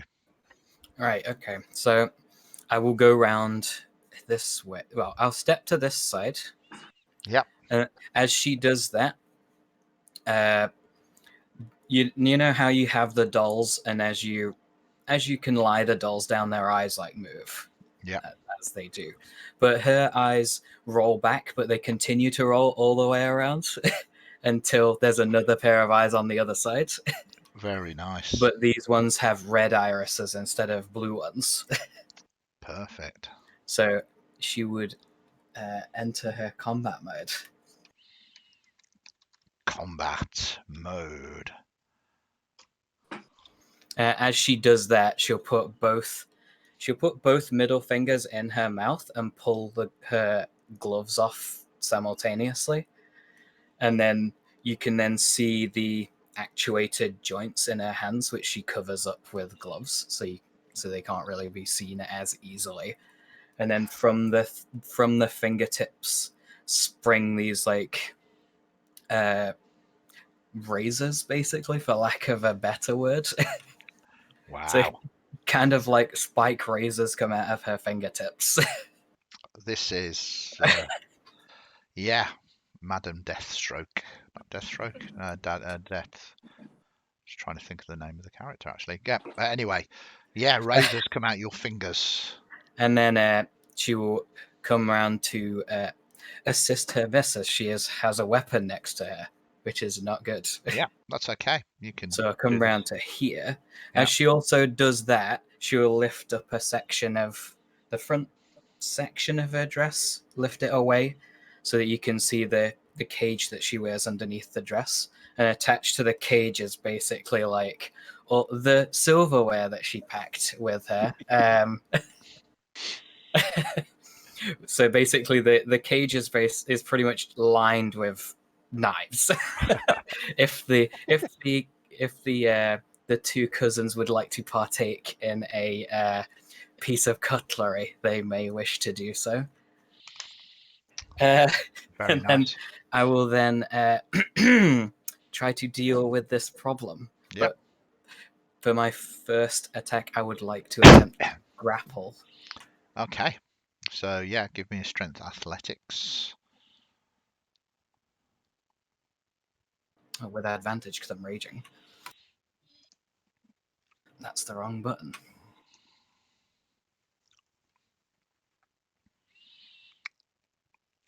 Oh, I think it does it automatically, actually, so I have to click that. I haven't played a barbarian on here before. What? You are a barbarian, but you're a murder machine. A murder machine barbarian. Okay, so she's going to use One must protect acrobatics the to mist. move out of the way of you, succeeding quite easily. Irritated at that, I will then take a swing with these finger razors. Okay. Now, hopefully I'll use this one because the damage should get added properly.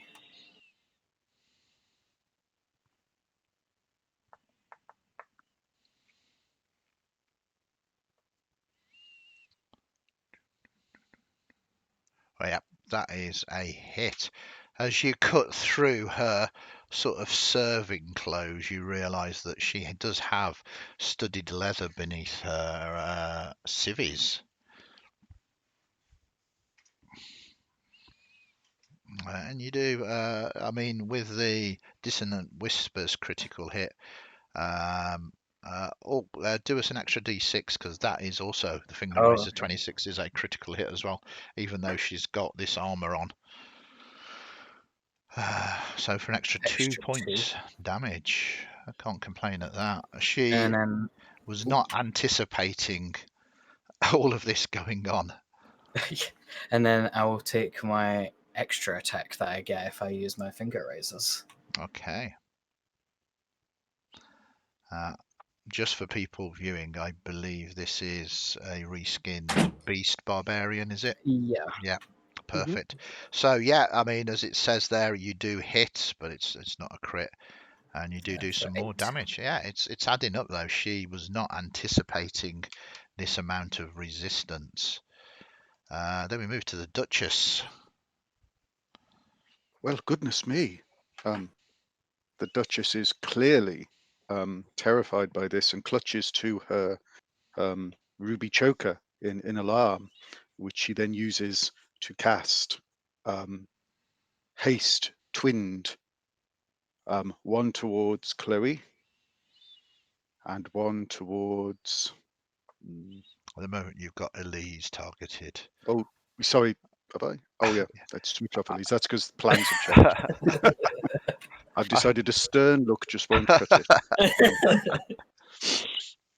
Whereas getting, much as I love my nephews, they're naked and unarmed at the moment. So the gentleman is always armed with his wits. Yes, indeed. And against any other opponent with any sort of sensibilities, I'm sure you would be devastating. But this is clearly someone who does not appreciate satire, biting or otherwise. And hopefully this should work on those two. Yeah, so you have put haste upon those two people. Excellent stuff. Then things happen. God. I will then move out of the bath. Okay. She hasn't used her reaction. That's what I'm hoping she's going to do. All right. Protect. Okay. Yeah. Well, she's going to do that. She's got her reaction back, and she takes a swing at you with her blade. That hits you. Now, if you are naked, what is your armor class naked? The same as my armor class fully clothed. As a full caster is. 11. 11, yes, so that prevents it being a critical hit by 1 point, but she will touch you with that. Boom, boom, boom. You succeed on your concentration, and then the horrible saving throw, constitution-wise, that is a fail. Is there anything you can do about that? Is there any Nope. special rerolls or anything? No. Nope. Okay, and then the poison bites you, which is a terrible poison roll, but it has the effect that is needed, and haste drops on both Valère and Chloe, meaning that you fall into a stupor for the next round. Okay. I will call to Madame Colbert to run past me. She kind of is a little bit shocked by everything that is going on at the moment. And then we move to guard number 2, is moving 5, 10, 15, 20, 25, 30. Opens the door, 5, 10, 15, 20. And he doesn't know what's going on. 25, 30 is kind of moving towards, weapon drawn, looking kind of what on earth is going on, potentially thinking that some of you could well be trying to assassinate. 5, 10, 15, 20, 25, 30, 5, 10, 15, 20, 25, 30.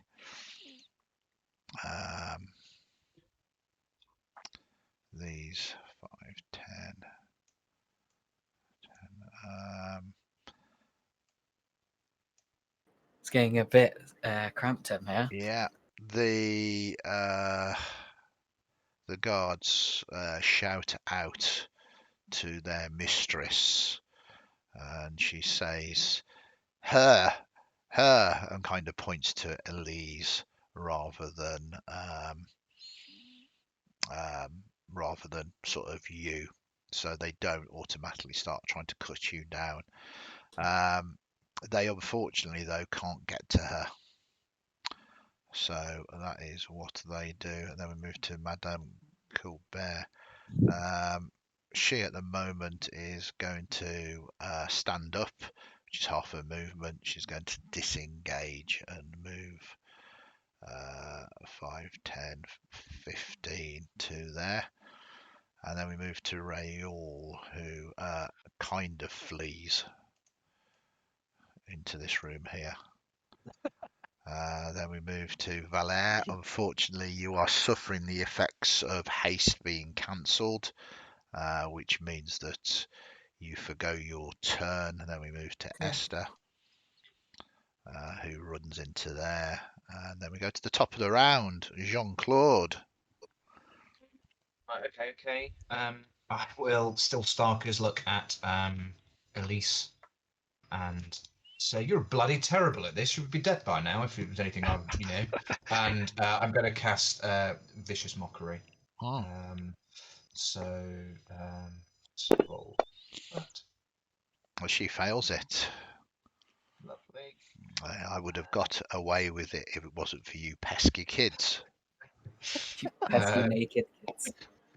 Those pesky naked kids. So she takes 7 damage and obviously has disadvantage on the next attack. Very nice.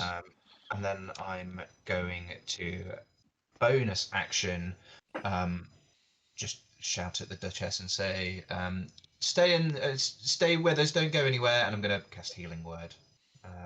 Very nice. At level 2. Feel free to come over here and get a dagger if you want.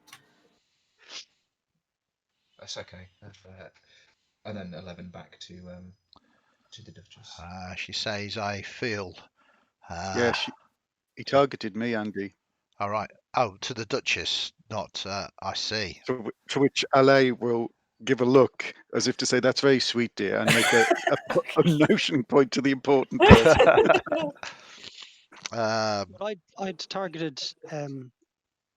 I'd targeted the Madame, and then once the Duchess got hurt, I was like, "No, family first." Yeah, no, yeah. good. He did have he was debating sort of hardball brain. No. That it's totally Terribly sweet. Yeah. And then we move to Bastion.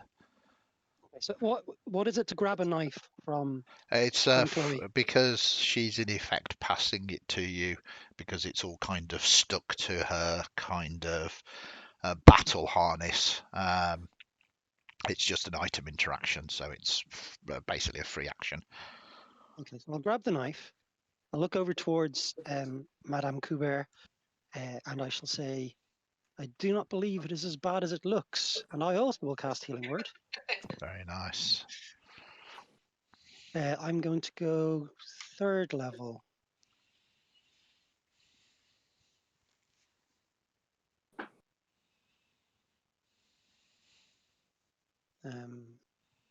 Nothing seems to have happened. You are targeting. Have you cast the spell? Have you actually pressed the? I press the heal button. Oh, here we go. There we go. There we go. There we It's go. finally happened.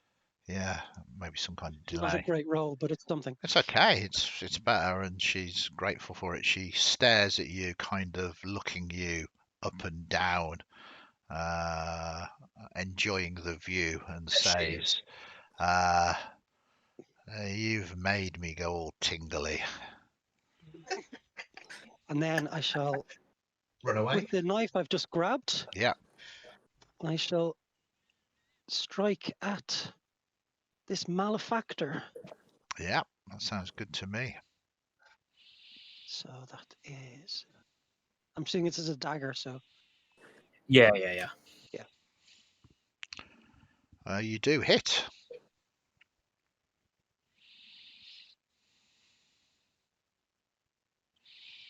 Uh, 5 points. Yeah, she's not overly happy with that. Okay, is that the end of your go, Bastion? I may as well use my movement to let these guards get in. Mhm. So I'll walk around her like that, I presume. Yeah. Yeah, you can do that, absolutely. She is not happy about that, and she let her die, why don't you? And she targets you, Bastion, and swings a blade at you. But it is at disadvantage thanks to your cousin. Oh, of course, vicious mockery. But that is I'm not hard to hit. yeah. Your armor class is only 10 as well at the moment, or maybe Well, I slightly get my bigger. dex, don't I? Yeah. Yeah. But I'm assuming a 15 is still going to hit anyway. Well, easily. So it tickles you with the blade, but it's still got poison on for the moment. But you succeed, so you only take half the damage for only 8 points. Chloe, you are unfortunately immobilized by the haste, and then we move to the Duchess. The finger razors retract because my rage ends. Yeah.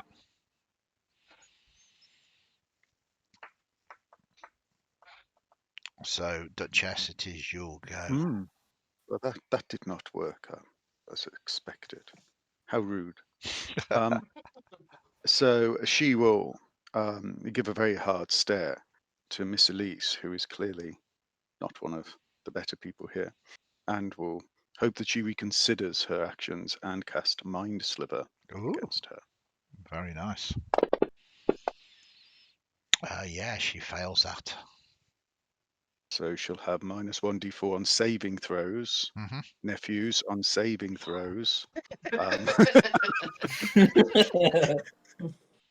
And I'll just roll the damage. Yeah. Which I haven't increased. I do apologise. I haven't had a chance to do that. So it's if I do the damage twice, Andy. I think if you right click on the if you if you hold it with left click and then right click, you'll see another dice appear. Yeah. Oh yay! Yeah, I so forgot that. you can do that. Very nice. So it does a nice 9 points of damage to her as well. Is that your go? Let me just check if I have. Should have gone with a character that I'd ever played before, as opposed to a sorcerer which has options and points and things. Yeah, you can manipulate I thought it sorcery was worth points. trying a new thing as well.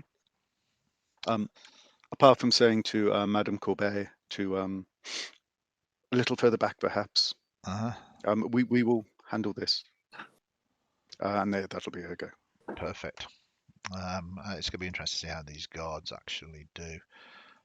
This guard kind of is going to sort of move to here, provided Chloe, you allow it to move through your space.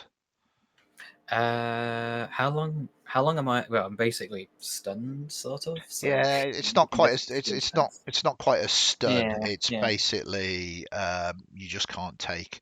Certainly, I think it ends at the end of your turn anyway. I think. yeah. Yeah. So But yeah, it's just as long as they're not offending the mist, then they can go wherever they want. yeah. No, they're moving away from her. That one has, and is going to potentially take down this person, but we will see. No, misses, and then guard number one is going to move to here and attempt. They've got to attempt because it is their mistress. A miss, and guard number three is going to move forward to here. Elise ducking and diving, avoiding being hit. They move to guard number, and he's going to gain target. All the targeting, but not very good at what they do. No, so all the guards missed, and they move to Madame. Thanks, guys. Most kind of you to move out of the way of the bath. That was it. She withdraws a little bit more, and then we go to Raoul, who's having some kind of breakdown in that room, just shouting, "Not the face, not the face," even though he's not being attacked.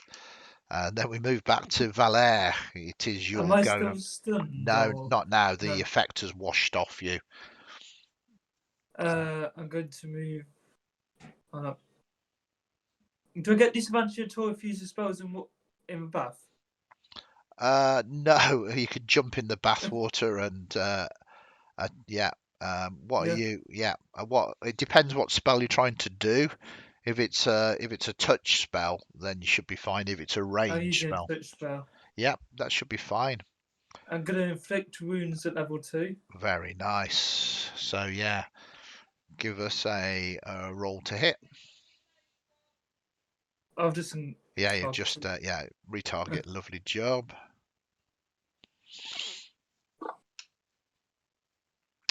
Unfortunately, yeah, you miss as you try and do that. She moves out of the way again.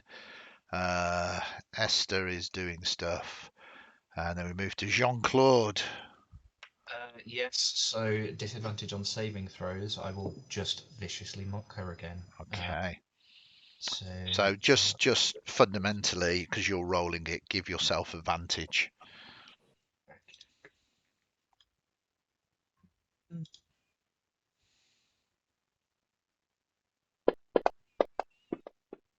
Did that roll twice? Oh, It's a it's a I failure. don't think that works with saving throws. All right, fair enough.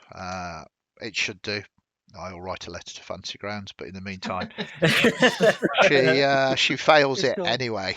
So You're still yeah. targeting the Duchess. Oh, very sorry, Duchess. Well, Okay. command Over to allowance you is being now. cut. I will give you those 5 hit points back, and you can so it would be 5 damage to her there, which is amazing because people in chat can now see what's happened there. Okay, anything else you want to do? No, in fact, I'm going to slap Bastion on the back and say, bloody finish her off and give Bastion inspiration. Very nice. Bastion, you have Okay. your weapon in your hand now. And is she still got disadvantage for saving throws, or No, I think Mind Sliver is the next save she makes. Is that correct? That's right. okay? So yes, I will. But you do So how do have. I add the? Well, you don't. You've got bardic inspiration, but you apply it after you've made the roll. So okay. roll to hit, and if you don't like it, you can always add your bardic inspiration on the top of that. So I that would is, like to add bardic inspiration to that. well, I mean, it's a D8. You've got an 8 at the moment.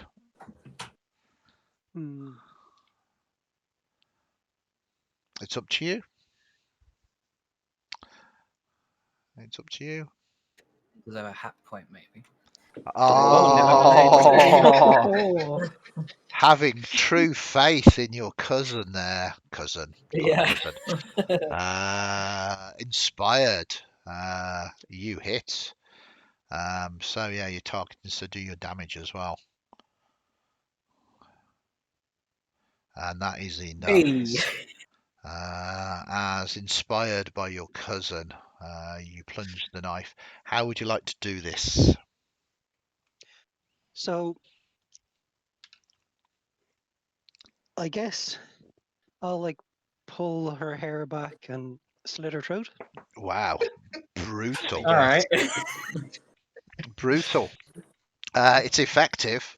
Yeah, there is arterial spray because this is a domain of dead, and her body slumps into the bath, filling the scented water full of crimson. She is most definitely dead. And with that, the guards, you're kind of out of this sort of former defensive sort of cordon around her.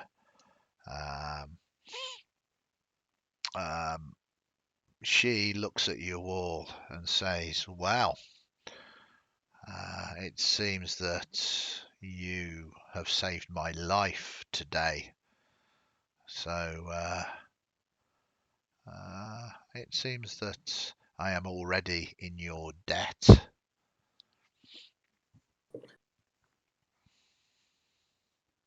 Yes, just add it onto the fee. Just add a few extra bit of coin in there. That'd be lovely. Well done, Bastion. You did a bloody good job there. I'm going to pick up the towel that Elise dropped. Start. Yeah, I mean, drying myself. all the towels in this area, you start drying yourself and you realise it's just covered in arterial spray, and you're just kind of wiping blood all over your. I'm going to wipe the blood away from it with prestidigitation. Yes. Lovely, clean, fresh smelling towel. Perfect. Nice and warm.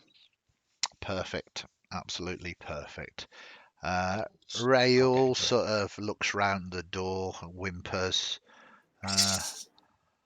and says, "Is it?" And she says, "Come," and she sort of comforts him as if he's a child. It's quite disturbing. Chloe will reach into the bath and pick up the body. Yep. Probably by the back of the neck. Yeah. Just lift it out with one hand and then throw it into a corner. Okay. So it's quote unquote decontaminating the bath. Yeah. And then we'll. If we can put her somewhere private, Chloe, I would like a word with her in a moment. So I basically just chucked her into the corner on my right. So here. Okay. That's nice and private. Is there any real need to question the deceased? Whatever actions they were misguided by, now forgotten, are they not? There is little need to drag up the past, don't you think? As you wish, madame. That is, of course, your privilege. And she indicates to a guard, if you don't mind. And she nods to one of the guards who moves across and begins to stamp on the jaw of the individual. There's a horrible cracking sound as the foot stamps down over and over again. Lovely. You never know what in death they might try to deceive you with. Oh, indeed. I think a rethink of the libel laws at the very least is required. And some of the scandalous things when people have nothing left to lose. Indeed. I find that if you need information, the living are far more reliable when you apply the right kind of pressure. The dead, as you said, quite wisely, Duchess, have nothing to lose and can make up all sorts of scandalous lies.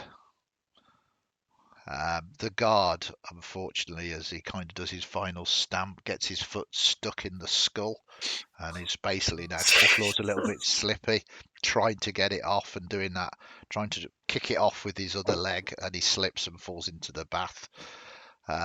She just sighs. I'll reach in and lift him up by the neck as well. Yeah. You try to do this. It's horrible because his armor is just now like full of water, and as you kind of pull I'm him up, holding him up like a colander, yeah, and he's just like water's pouring out. just pouring out, and it's. If you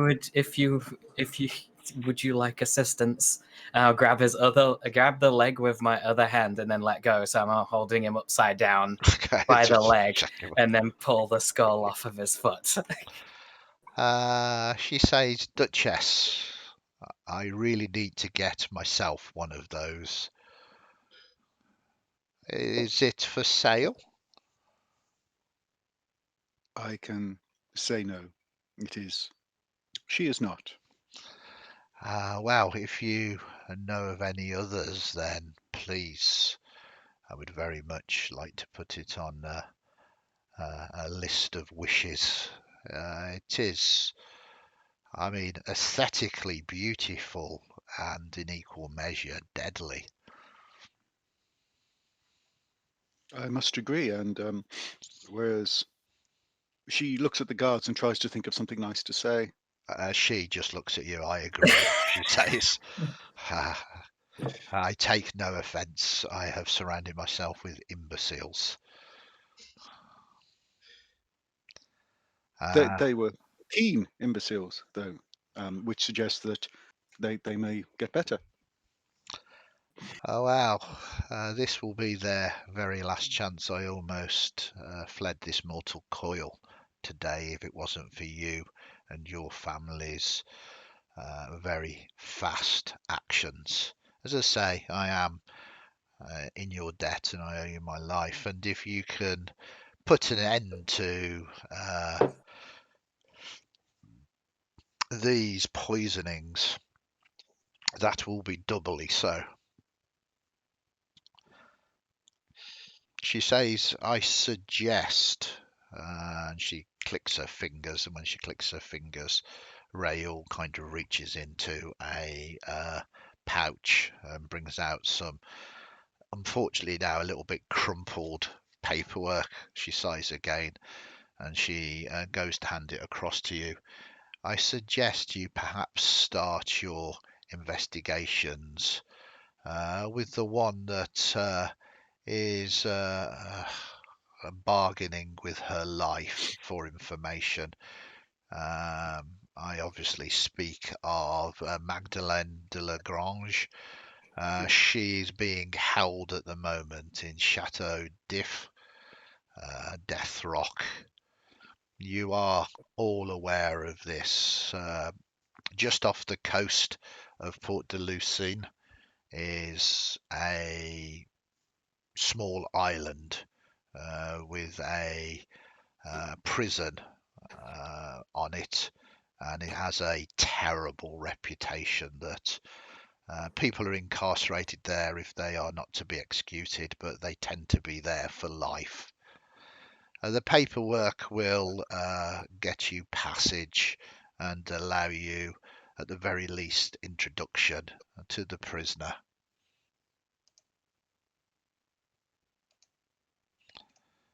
And I have a picture of it here for you all.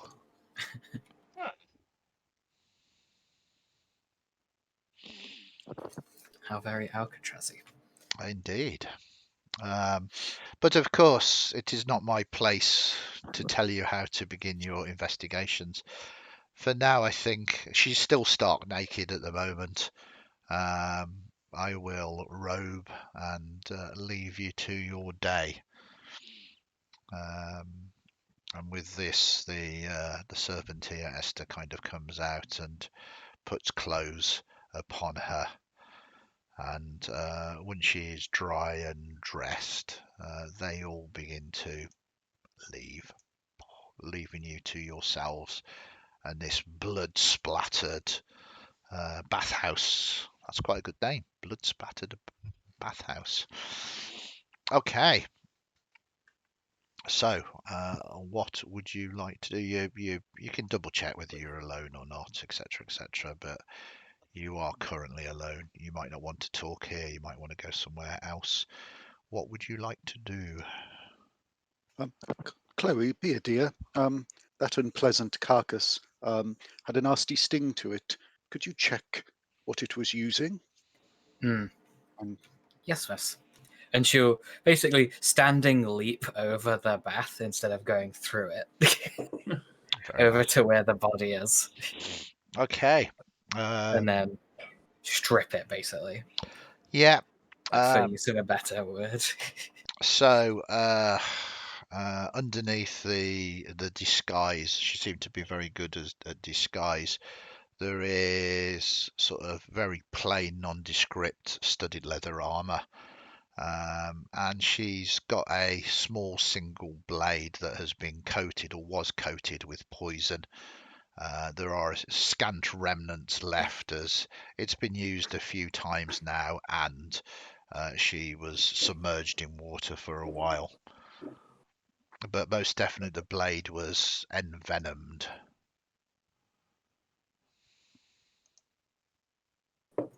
I'll detail that back to the miss, so the others know. Well done, everybody. I think that was certainly steps forward. We should have your wounds tended to, miss. Yes, I of course. apologize. Nothing to apologize for. You acted entirely appropriately, as did everybody, including you, young man, Master Valaire. I do like someone who sees the need to tidy.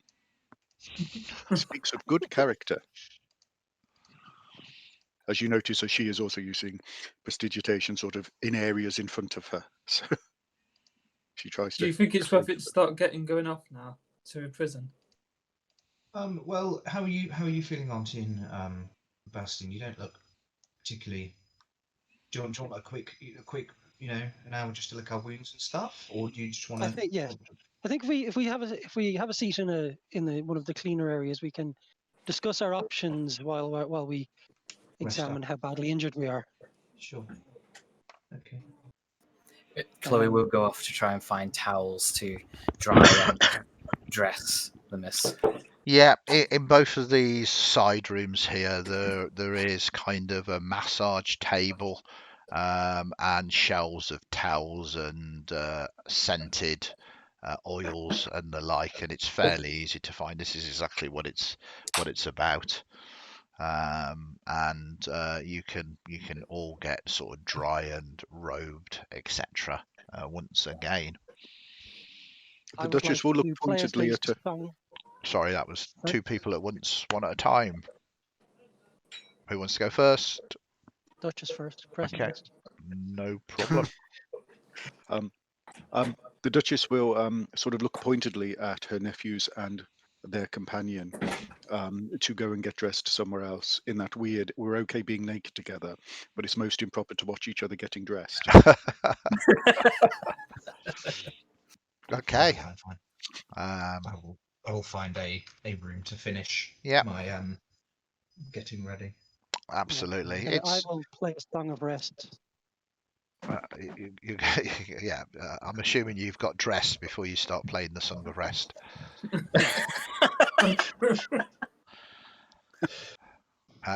Okay, so you are indeed having a short rest now, so I believe everybody gets an additional 4 points. Is that right? Yeah. Okay. So if you spend a hit dice to try and heal up, you'll get 4 more hit points when you do that. Cool. I'm okay. So like I said, I'm just a case of just making myself look prim and proper. I Yep. go into my bag and get out the pomade and redo my hair and get out some perfume and spritz up and go find a room that Chloe has found for us just to talk about what we're doing next. Yep. Perfect.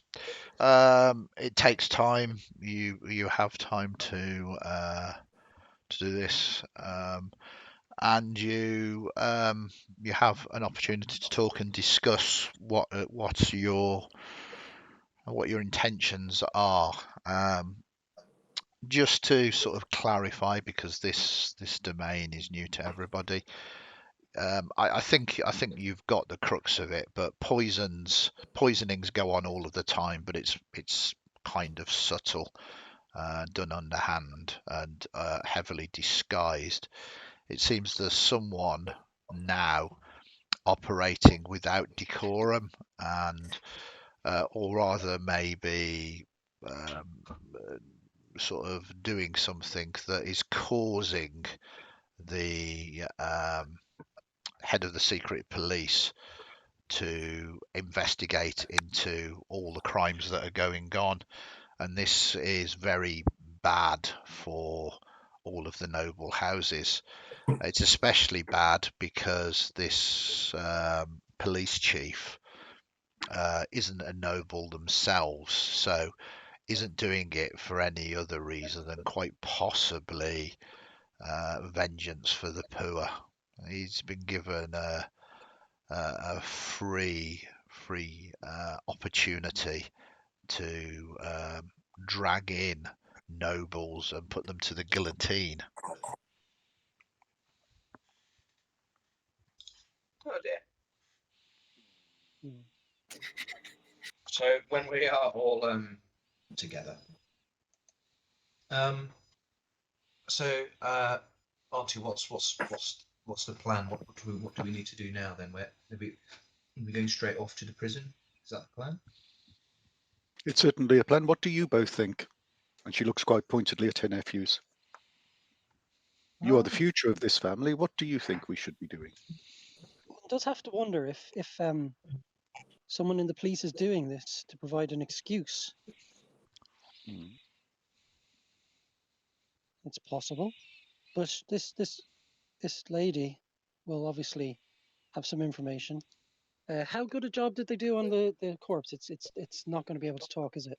No, it seems that They've done a good job. they've basically you need a working A man. jaw as a component for this, and they have quite skillfully smashed that. It seems that whatever reason for this assassination attempt, she did not want it being revealed. Have we? Sorry. Yeah, I was going to say it's a fairly common practice. You know, Yeah. it could, you do realise it could be for a number of different reasons why, and it just Multitasking about Barry. yeah, and it reveals secrets. This is a common thing in this domain of dread. Do we know anything about the spate of poisonings? Like, was it Uh, already in our awareness? It wasn't our problem, but was it something we knew about? give us like some, in the news or something. yeah, give us some history rolls again. One of I mean, this is the point that with narrative agencies, I might let people use kind of flashback tokens and stuff because it is a one shot. Very good. So, Valerie, you studied. Bastian, you are skilled in such a thing as well. And yeah,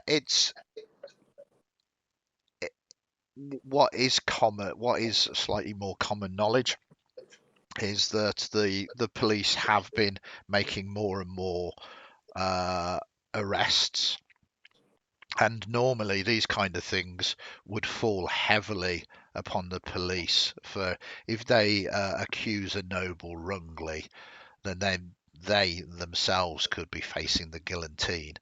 But it seems that this on air, who is the Dark Lord, it is her word that has empowered these officers to be able to do these searches, to be able to drag people in, and there is a large number of nobles that have been brought in for questioning. You were not aware of the more poisonings going on more openly, but you are aware of police raids on noble houses. Okay. I would like to have a look at the dagger that Chloe took off the body Yep.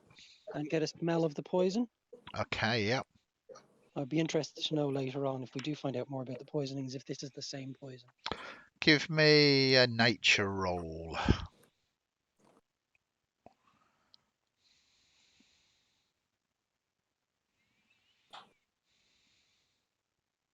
That's good. I mean, you might be a little bit familiar with poisons, left, right, and centre, and you're well aware this is a poison that needs to be applied upon a blade or upon a arrow or a bolt, Oh, okay. and it's designed to, kill somebody. It's actually manufactured by milking the poison from a wyvern. This will So, definitely be a different poisoning to the well, others then. yeah, this is an obvious and blatant poison. I mean, you can see that there are blackened stains where the poisoning has gone in. You don't think that this is related. Yeah. The other poisonings haven't led to sort of open warfare on the streets. Okay. Do we know who was poisoned?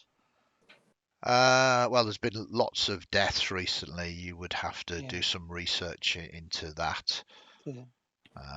Does I he take it Damon Liu has newspapers and such. Yeah, It's quite a civilized place to look absolutely. into that. The printing press exists. Sorry, Valère, you were saying? Does the corpus have a mouth at all? Or was it completely dismantled? Yeah, no, the town guard smashed the jaw and mouth so that no one could speak to it in life or in death. Okay.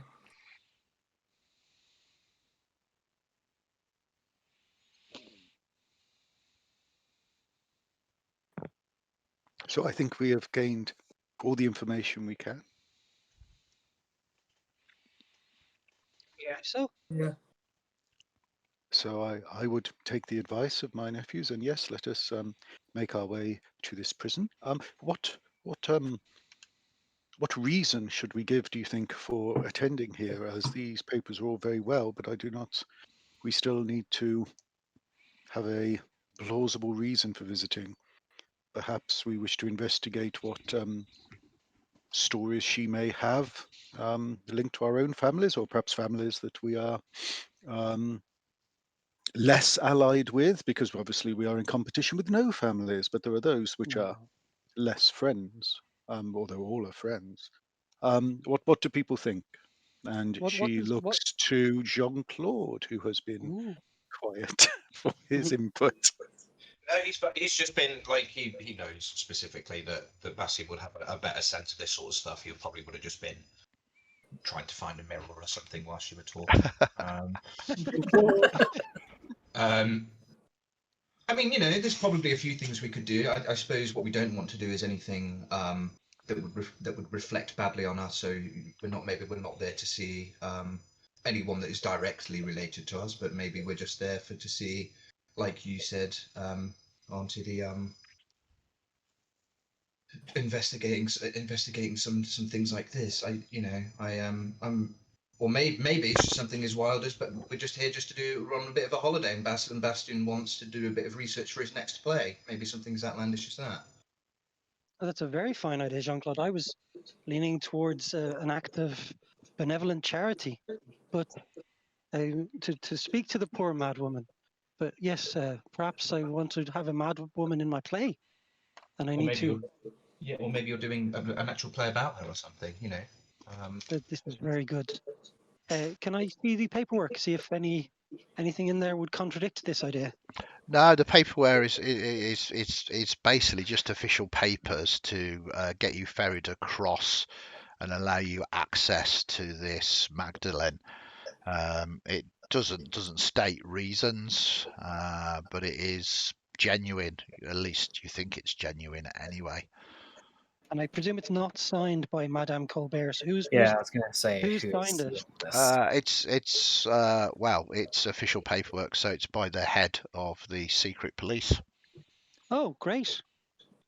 I think I support Jean-Claude's idea that I wish to write a play about a mad murderess, and I've obtained permission from Monsieur de Lorraine to interview this one and learn what it is that makes such a mind.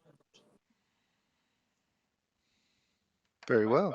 Let's do that then. Okay, so this Slap is Jean-Claude on the back. Well done. No. so you've currently had one short rest at the moment during this day, and you easily get your carriage to take you down to the docks. There is a permanent ferry boat that is constantly transporting supplies and people back and forth from this death rock. So it's relatively easy. You show the paperwork and you find yourself you're on, and it's going to take a good maybe hour and a half by boat to get to this place. The sea is beautifully blue, as is the sky. The sun is, shining down. Again, it's it's idyllic, really, as you move ever closer to this fort. There is a small dock at the bottom of the cliffs. Then there is a guard post at the base of a set of stairs going up, and then the stairs cut into the cliff face, winding upwards. And it is indeed a high security prison. There are multiple checkpoints and gates, high walls, towers, to get you deeper and deeper into this complex. Eventually, you find yourself into the area where this individual is being held. Let me just call this up for you now. Excuse me. Oof, tired.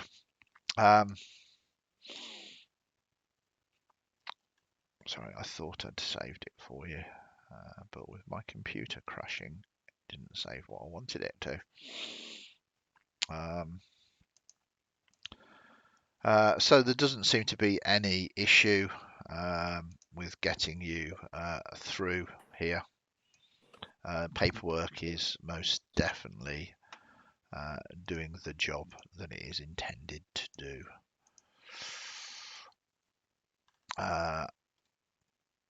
So I'm going to put you at the entrance so that you can see the sort of layout, really, initially.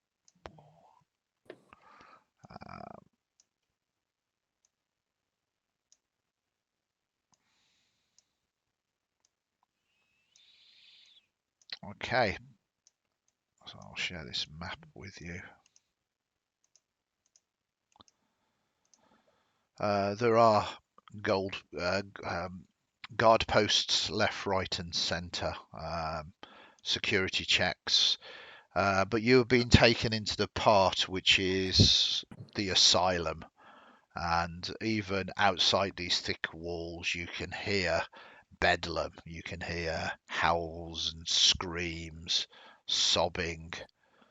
You can hear people smashing themselves against the walls. It's unpleasant in the extreme. You, I guess, steel yourselves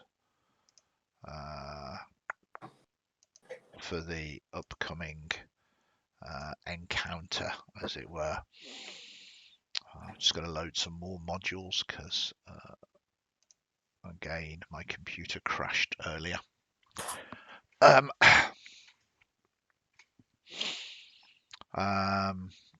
So much so that it almost makes you question yourselves whether you actually truly want to go through with this. The guard basically says you need to be careful in here. People are not. Some are harmless enough, but the fact they are in this prison, they have done terrible things. Just be aware of that. Okay. And I they, think we should knock on the door. well, the guards are leading Oh, you okay, through. go. I'm just loading up the correct modules for you because, as Well, I as we're say, getting ready to go in, I'll surround us with an orange and lime scent. orange and lime scent, very nice. As you open the door, it does indeed smell quite badly, and the scent kind of definitely offsets that. As you begin to enter and you are walked through, you there we go, that is good. You see there are many guards about. This door opens here and you can kind of move through. This door opens here and you can kind of move through. You're being led by a guard. You've actually got a captain of the guard sort of leading you through. You come into this main sort of area here as you move forward. There is continual light spells that causing flame to kind of light the entirety of this area. He sort of moves round here and he kind of points to the cell and says, she is in here. And she kind of points. Do you wish to get closer, or are you wishing to speak through the bars? I think it would. I will speak to her through the bars first, I believe. Okay. So she's singing a little sort of nursery rhyme to herself at the moment, rocking backwards and forwards. Give me some perception rolls, please.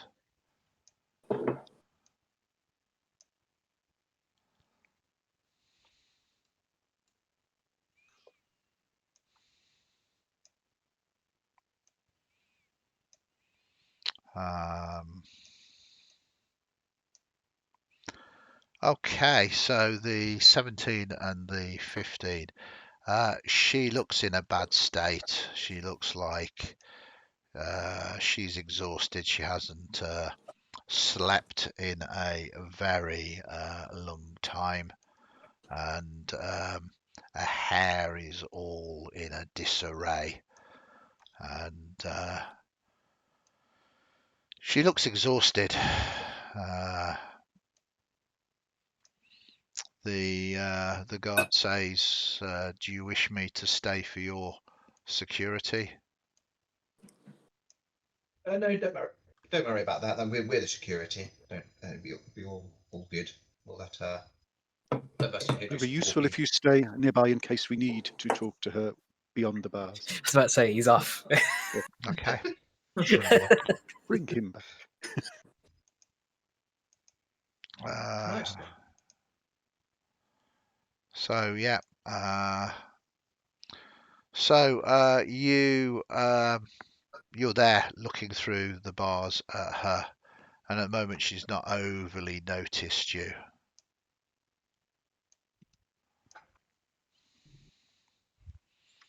Get her attention, Bastian. Madeleine? Madeleine? Yes. Perhaps, have you had many visitors?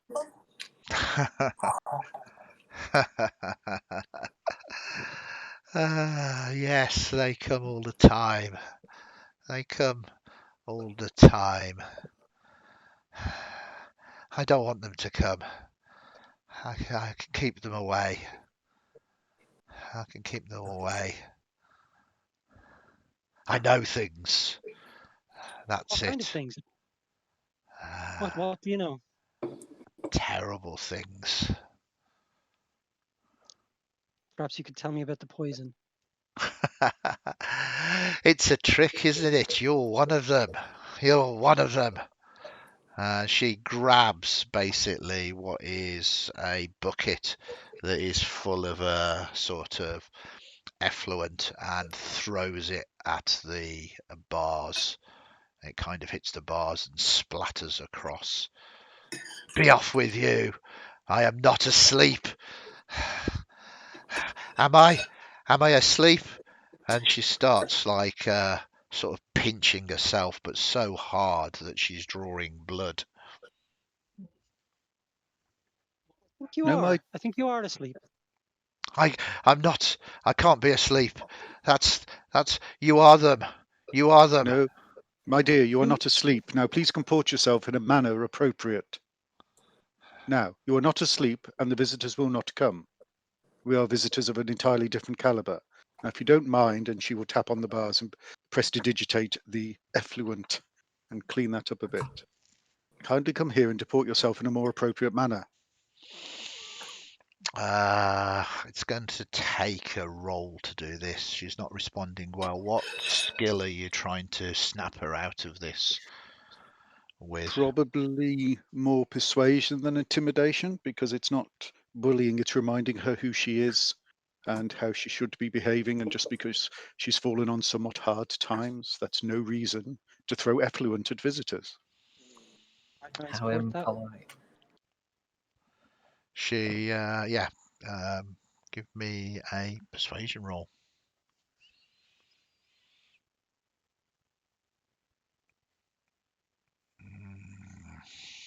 Let's just see how much under these things she is. That's okay. You seem to get through to her, and she looks at you. She sort of for a moment has a period of lucidity, and she straightens herself. She's got prison clothes on. She isn't in her finery now. She kind of attempts to straighten her hair, and she moves forward in a conspiratorial whisper.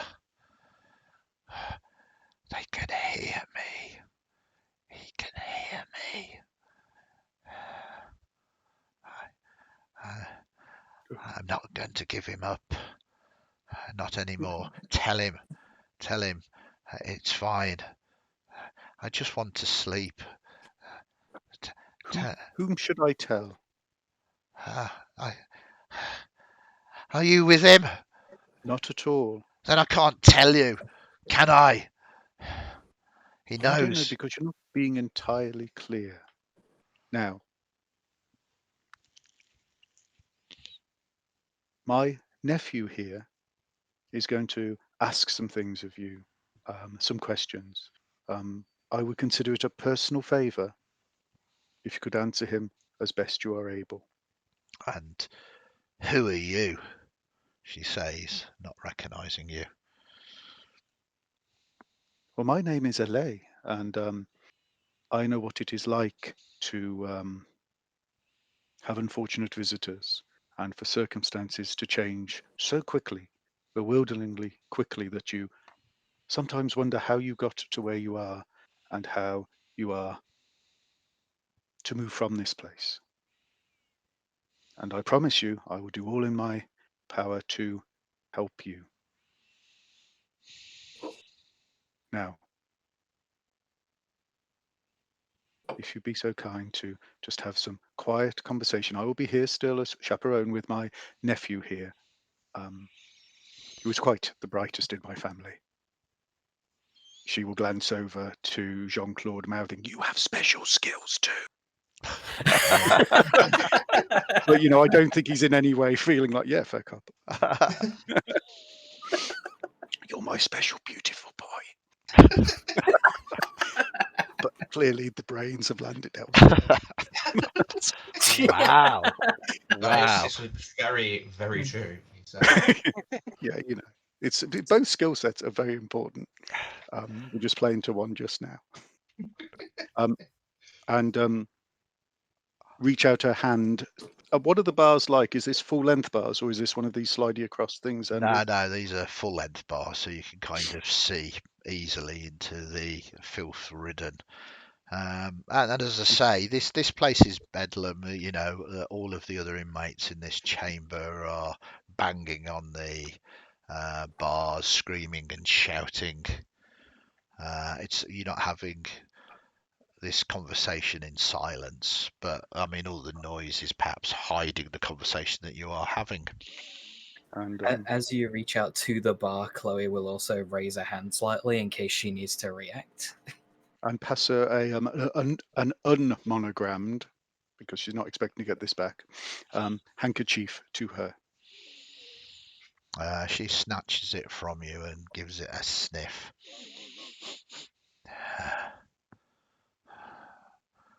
Right. What? It'll be a strong smell of citrus still, because she's quite close to us.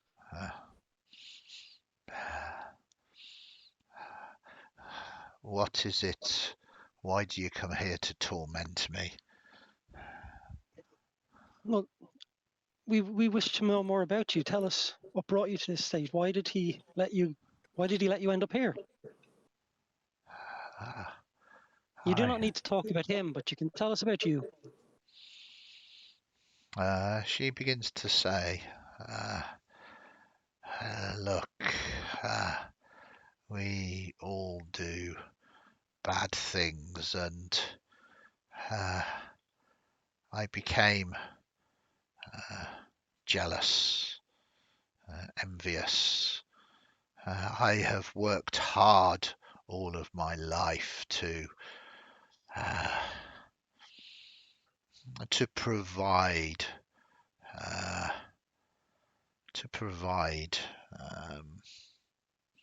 she looks left and right, tinctures to help remove problems, make things better. You know what I mean? Very altruistic of you. Yes. A service to Dementlieu. There are sometimes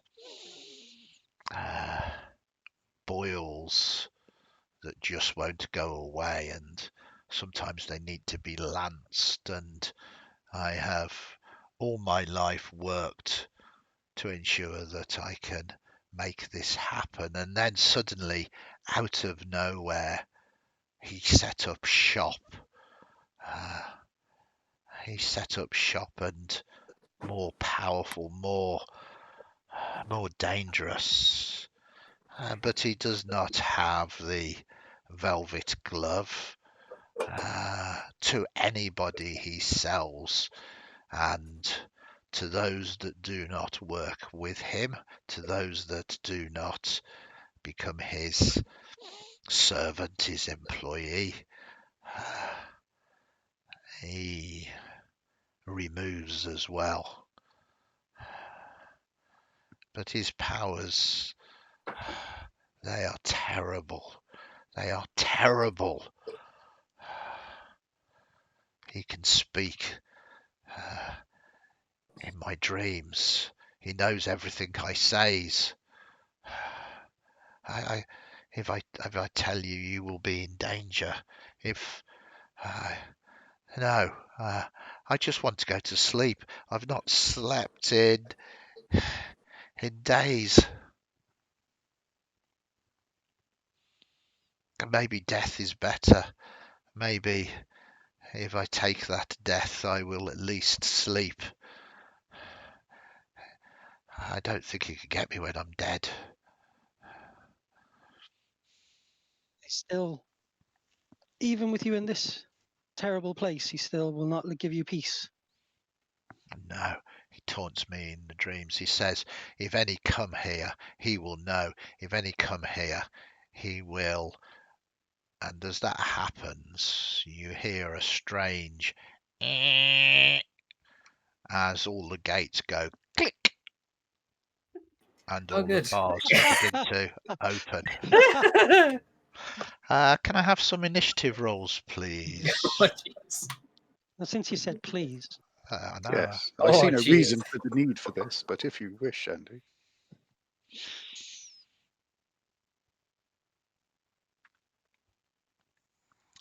Oh, this family's pretty quick.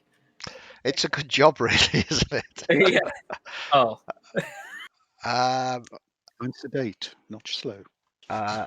absolutely. Yeah. Yeah. Everybody flees and leaves the Duchess behind. Okay. It is blatantly obvious halfway through her sentence that somehow the magic sealing these bars together, because a high security asylum, what it needs is magic to keep the bars solid rather than good individual locks, so that if there's a problem they don't all open at the same time. I think you've uncovered quite a big security flaw in Dementlieu's prison systems. But Jean-Claude, yes. Um,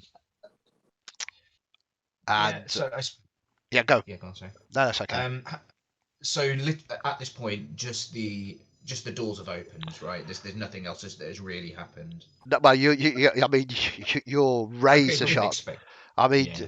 the Duchess may say you're stupid, but your I reflexes are somewhat fast. I mean, I don't think he said use that. those exact No. words. He's gifted in Um, other ways. he will just take out his two swords, Uh-huh. and essentially just look around for potential stuff coming this way with the intention of protecting those people behind me. So I'm just looking around, holding an action should anyone charge to take a swipe. Okay, perfect. Then we move to Bastion. I shall ask politely, may we share your living quarters? Yeah, that's when the bars go click again and you're stuck in there. She shakes her head. They're coming for me. Don't worry, we will help, but we may need to enter your space if this is acceptable. And then I shall join Jean-Claude.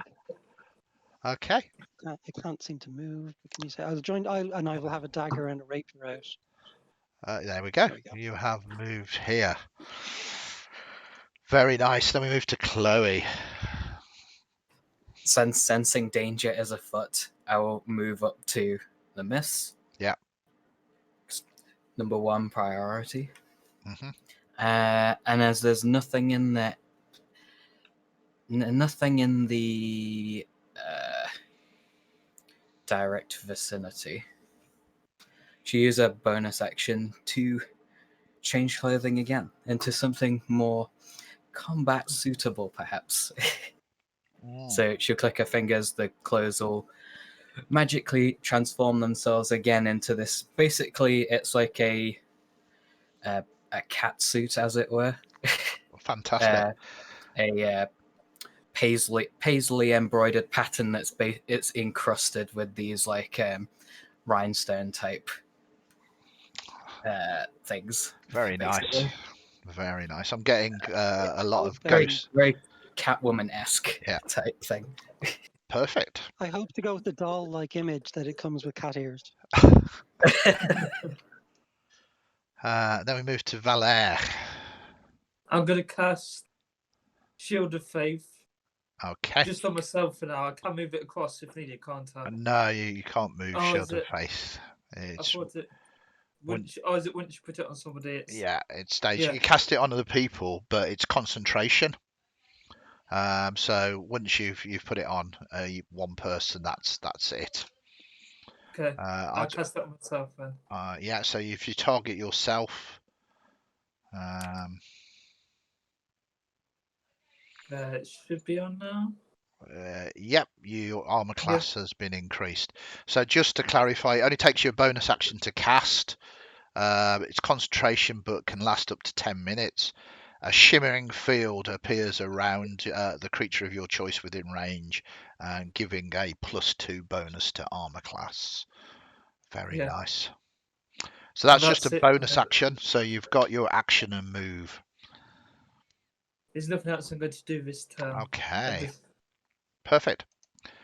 So there is guards, and you basically hear the guards banging at these doors, trying to get out of the place. It seems that they have become locked in at the same time as the inmates have been released. Same with the sergeant, and then Magdalene. She screams, they're coming for me. I told you if I spoke, they're coming for me. And she just kind of runs to the corner there. The captain basically sort of tries to get in here, and you hear him swear, saying, "Oh my God, what is going on? What have you done to us?" And then we move to thug number 1. So inmate number 1 is going to move 5, 10, 15, 20, 25. Inmate number 1 has got a sort of a broken sort of chair leg and is running towards you. I do need to. No, that's fine. Their armor classes is fine. I knew I chose them for a reason. So they're unarmored. They're not like heavily armored inmates, but they do have a basic kind of club stroke mace type weapon. And there's fury in their eyes. You don't think they're being controlled. You just think they've been released. Was you holding an attack? Dissatisfied with their lot. Yeah. Was you holding any action there, Bastian? If I was, it would only be for if they tried to get past me to my aunt. Okay, fair enough. So if he's stopping there by me and I'm pinning him in place, then I'm perfectly happy. Yeah, wow. I only would have held something if they come into this space between. That's okay. So no, he's gonna have a bash at you. Ooh, that could be a critical hit. What is your armor class? It's low. 12. Yeah, Oh, jeez. a 23 is a critical. As I it's am not wearing any armor because it just seemed rude. what is even more rude is he kind of bashes you heavily for 7 points of damage.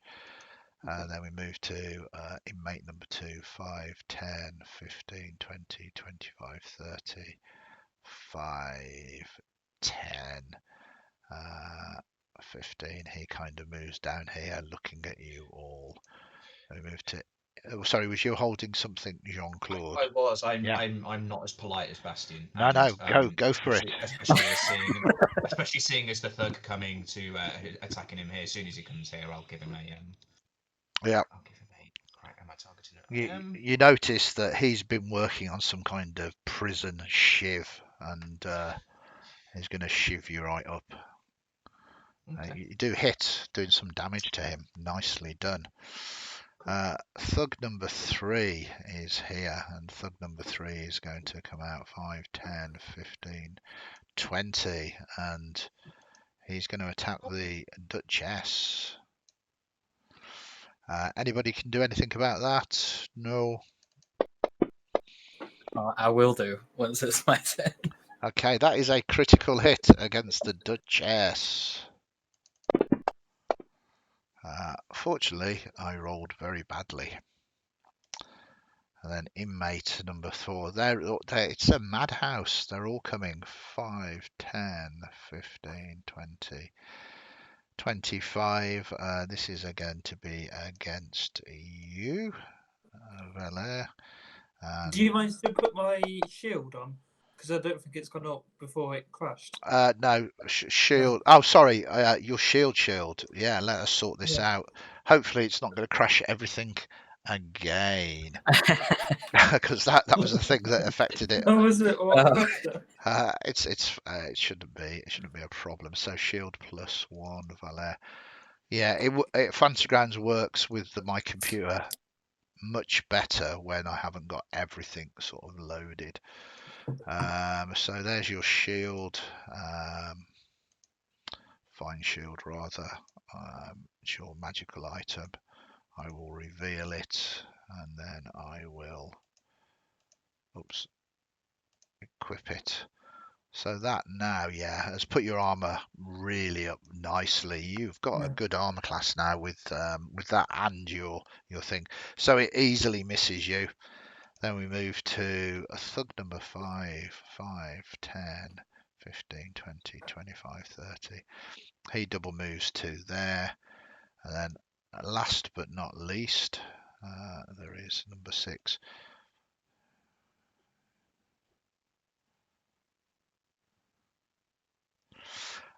So what is happening here cinematically is that this is the area that is concerned with everybody at the moment.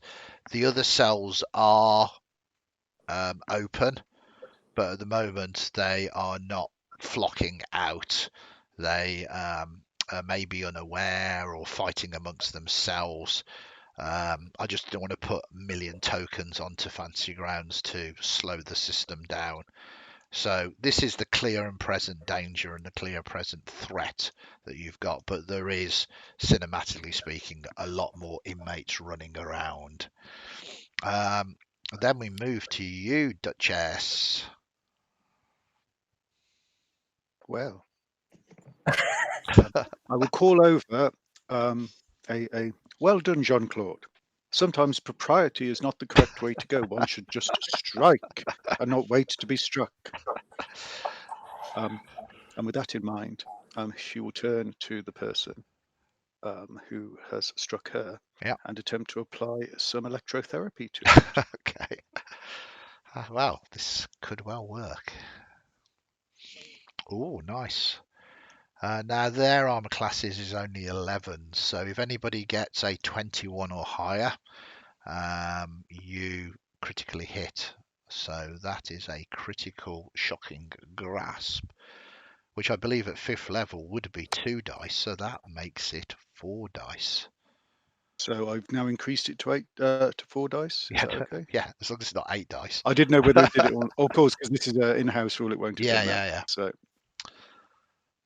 very nice. So even with those 2 ones, still nice, and it can't take reactions now as it touches the bar and the bar starts sparking. There's a smell of burning flesh and ozone going on there.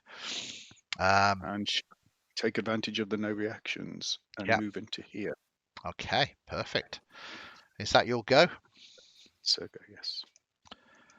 So you hear.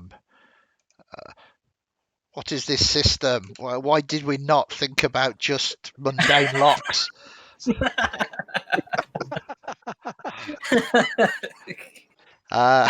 we move to Jean-Claude. Yes, so I'm going to try and swipe number 2. Oh, very nice. And again, anything over 21, just remember, you can hack and slash down all of these individuals.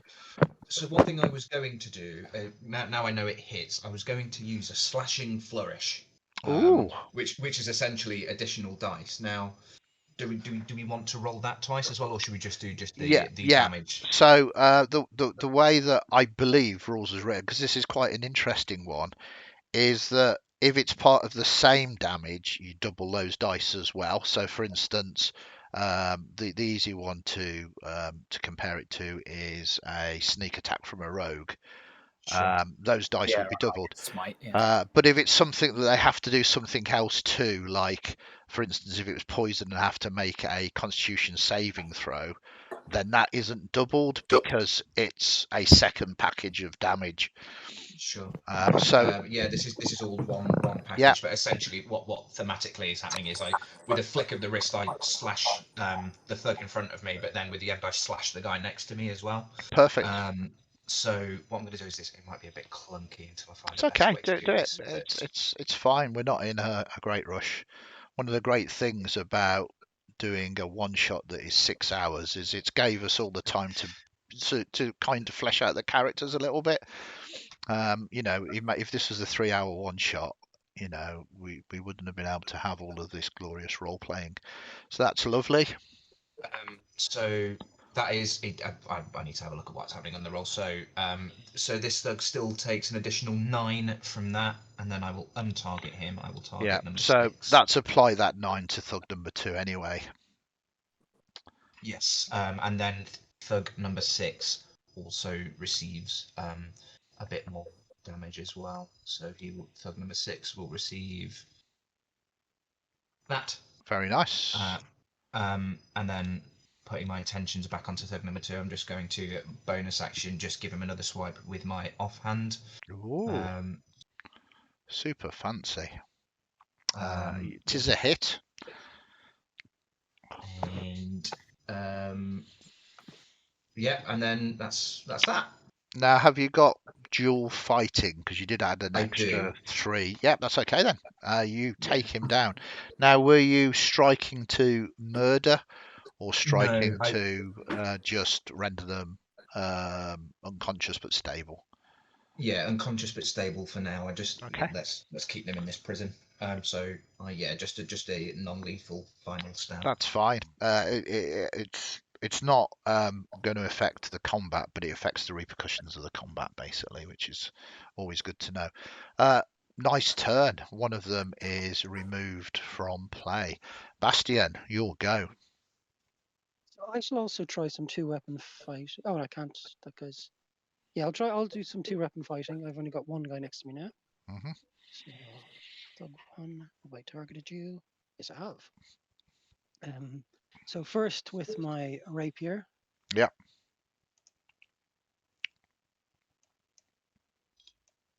Terrible.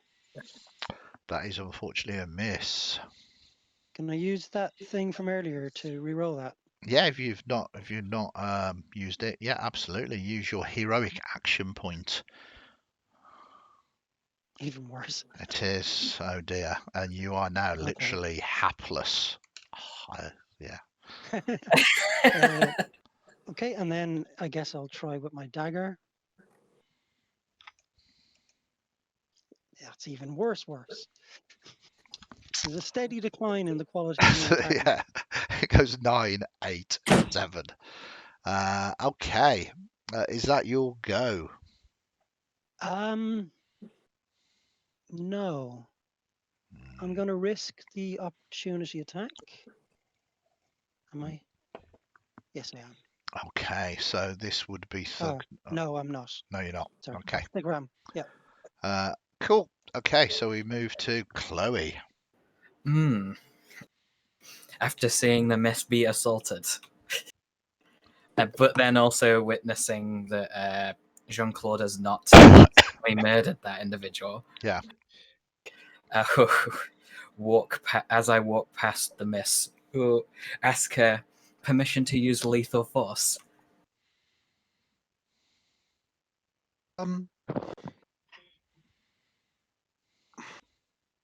Not this time, regrettably.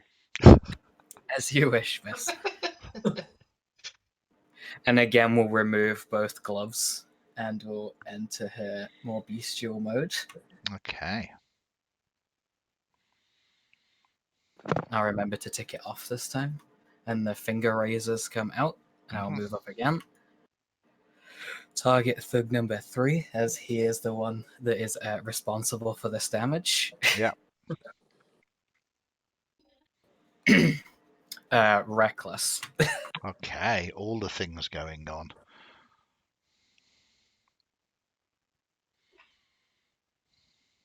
You hit, unfortunately not a critical. Still good damage though. Second attack. That is just a critical.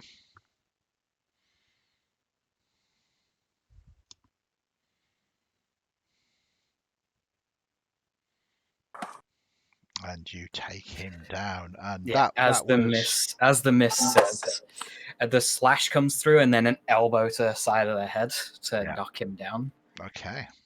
And then with my extra claw attack, I'll target thug number 4, and then continue to reckless.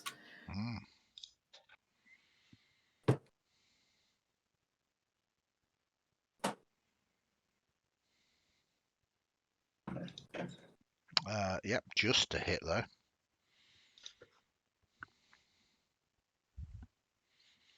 Still good damage. Okay. That's me. Okay. Then we move to Valère.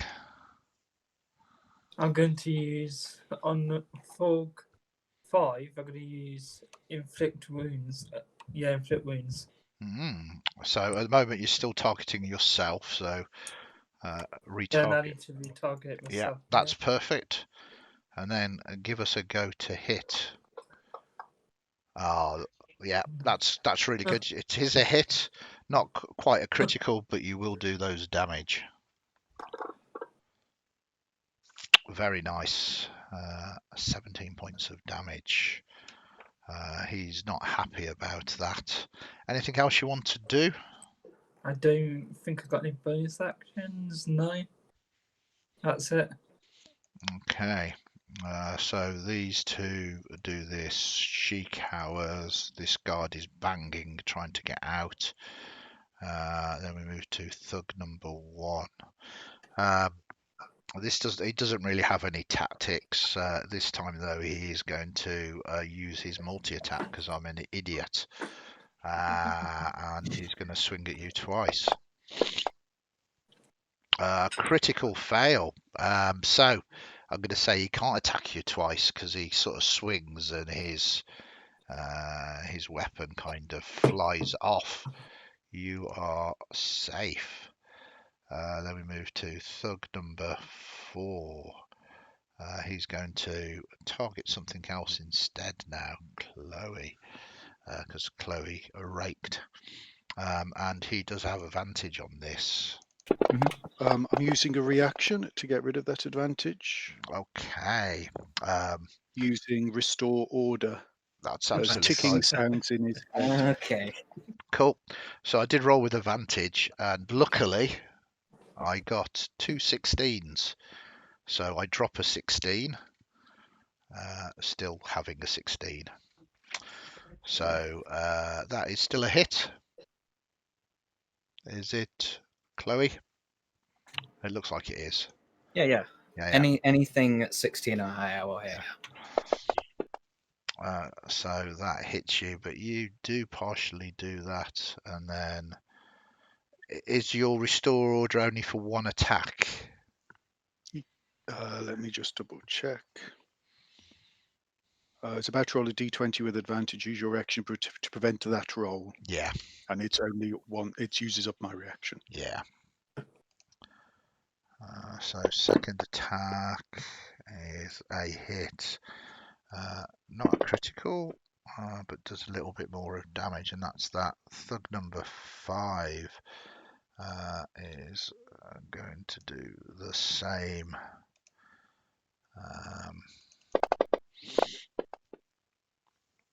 23, still not crit. I don't think I can get crits on you without natural 20s. And another roll.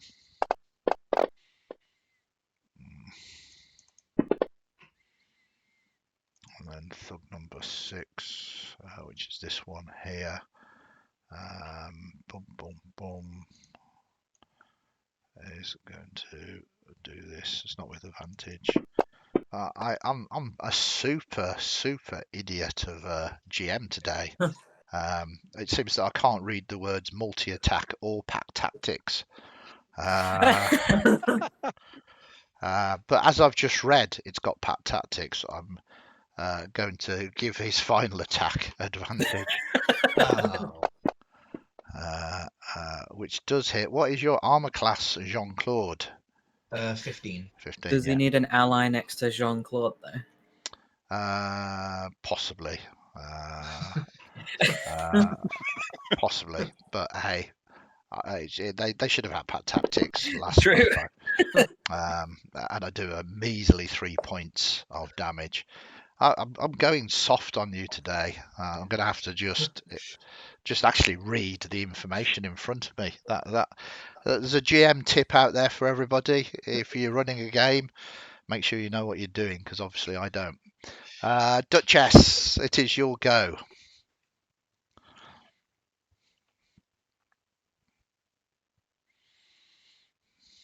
The Duchess is stunned by the revelations that these could have been far more powerful. Okay, the Duchess is going to target a point that is behind the two thugs 5 and 4. 20 feet behind. So what are you doing? Because I can help you with this. Oh wow! So what's the size of the sleep radius? It's a point, and it's 20 feet from that point, so it's a point 20 feet behind them. So it'll be near one of the doors down there. So it's like a 20-foot cube, yeah. Yeah. So I just want to get those two. Yeah. So yeah, you can easily judge that, and you do it. So roll your sleep, and then So I will look at. Click on effect, and that'll roll the dice. Probably it's like 5d8 that you need to roll. Yeah. So let's see what this button does, because I never cast this. Oh no, just affect unconscious units minute. It doesn't roll anything. There should be, if you've got the spell in your thing, if you click on the tennis racket. I did. And click on the tennis racket again. No. The tennis racket underneath. Yeah. No. Just roll. Pick up some dice, 5d8 preferably, because that's the amount that you need. And roll it. Very nice. So 22 sleepy buys. And this is thug number 4 and 5. Thug number 4 is less wounded, so thug number 5 is heavily wounded. It has 32 minus 17. So you do 15 sleepy points to him. It is the only one that will go down though, because the other one's got more than the balance of those. So if you want to target thug number 5, you can apply that effect upon him now. Right, cool.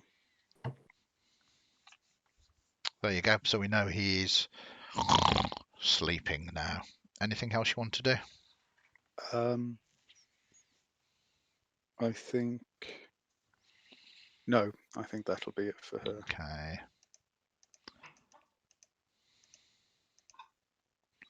And then we move to Jean-Claude. Yeah. So as he slashes me, I do I'll swipe in the air and cast Booming Blade. Ooh. And then I'm going to try and hit him.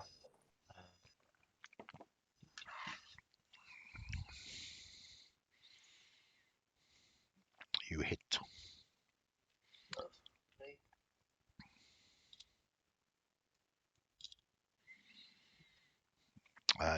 A nice packet of damage there. 14 points.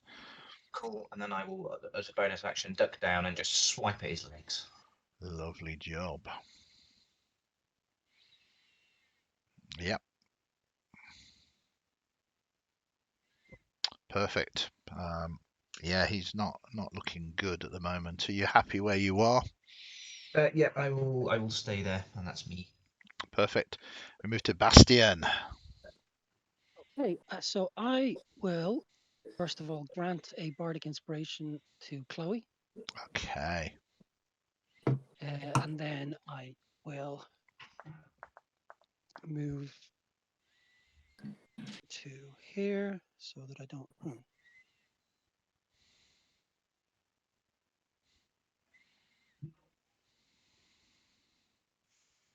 Move here. Still not moving.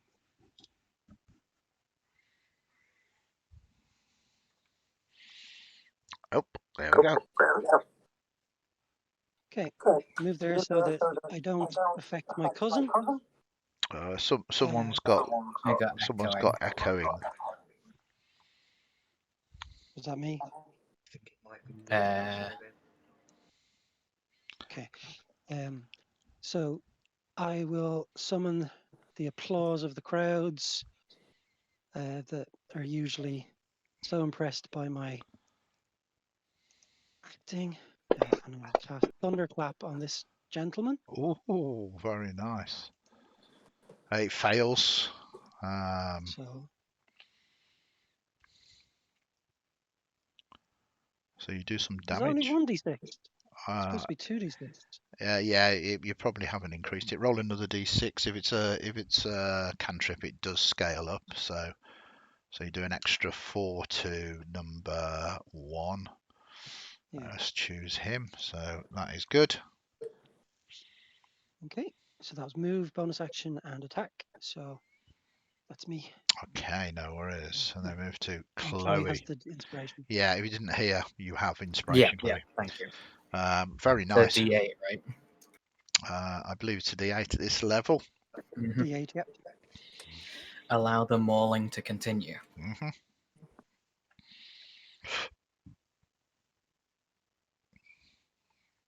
Yep, that is a crit again.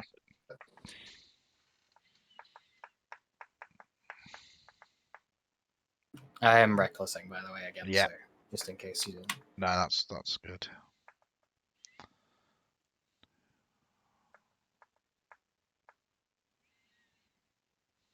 And that one goes down as Yep. well. Non-lethally, I'm Mhm. assuming. Very nice. And then for movement, I will step on him as he goes down. Yeah. Okay. And just go around There is a sickening. to here. And then try and get rid of this guy who is also next to the miss and is not allowed to be there. Yeah.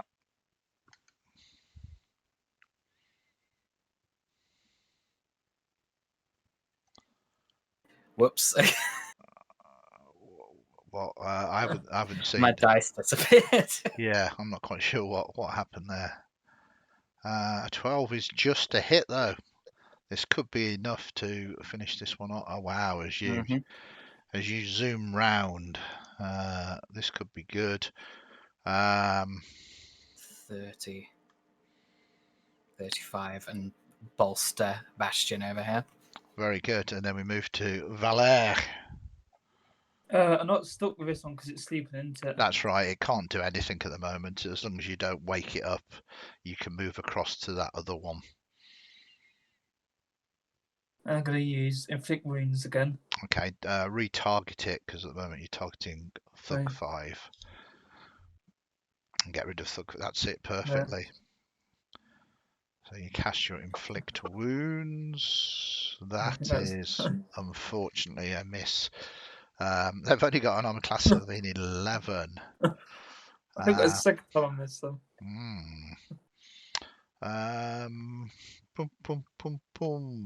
Liam, you've subscribed, haven't you?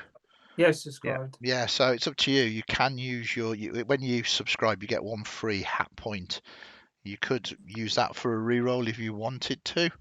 It's up to you. Yeah, use that for a reroll. Okay, give it a go. You should. That was a mistake because you accidentally cast Toll the Dead there in your excitement. But we'll keep the 15. 15 plus 3 is definitely a hit. So as long as you're targeting Thug 1, you can do your inflict wounds damage. Very nice, and you heavily damage him automatically.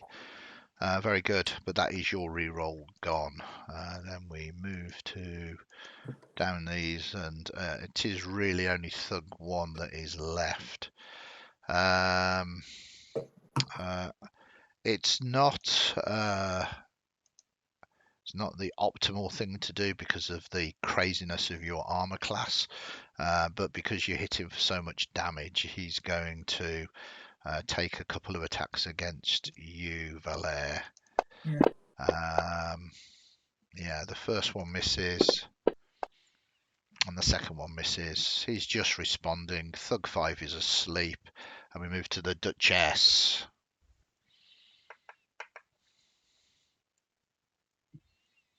You might still be on mute. Yes, sorry. It's okay. Echoey. So, she will target Thug 1. I think she's done. I can have a check. Yes. And will hope to calm his mind or her mind a bit with a mind sliver. Nice. Yep, he fails that. Oh my goodness, what a tragic unrelated embolism that occurred there. Yeah. Clearly the exhaustion was too much. Unfortunately, magic can't be non-lethal as you blow his brains out of his ears. Yeah, that's awkward. Chloe will look across at her after she told him to be non-lethal. That was just. I just stared at him and he happened to suffer a seizure. Whoops. Excellent. Okay. There is chaos. Eventually, the guards do manage to get the other doors open, and they start herding the rest of the inmates. You were incredibly successful there. I'm not going to penalise you by just throwing extra waves at you. You have controlled this quite nicely, thanks to my inability to be a proper GM. And the guards are checking on you. They are definitely concerned. You, without insight rolls, they were not behind this. They don't know what has happened. The person that you came to see, Magdalene de Lagrange, is kind of almost in a fetal position now, rocking backwards and forwards. I would like to go and try and comfort her. Okay. She says, I cannot escape him. It matters not. It has been shown that whether I am in here or whether I am out there, whether I am awake or whether I am asleep, he's going to get to me. But Then not if we stop him. Yes, help us Not get if we to stop him. You can trust us. We will help. What is worse is I know very little. There is a place and a person that operates for him, although he does so begrudgingly. I have always stood against him.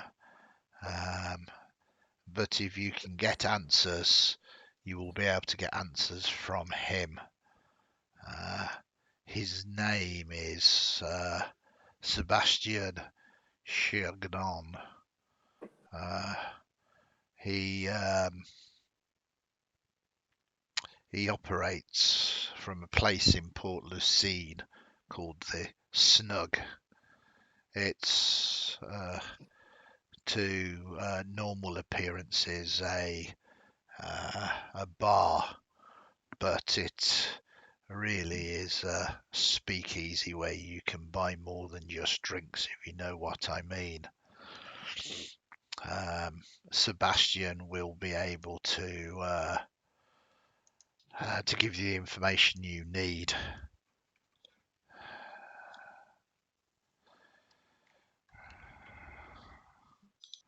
Just I, trying to be generally soothing, kind of trying to get her calm. she flinches Mm. away from you. She says, "If you want to show me a kindness, end it here now. Kill me. I cannot cope anymore."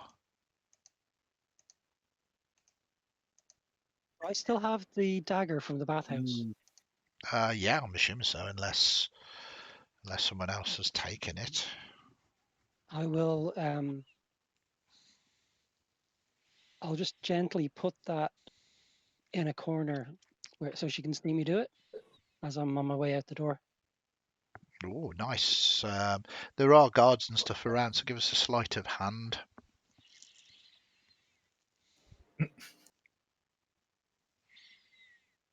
Yeah, you secreted quite nicely. No real problem there.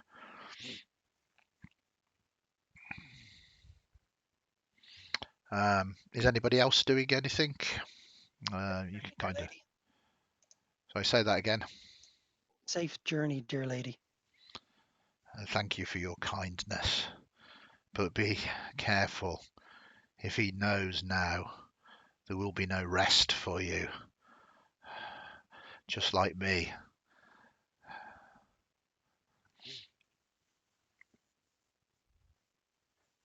The guards say, you should perhaps come out of this cell now. Are you going to do that?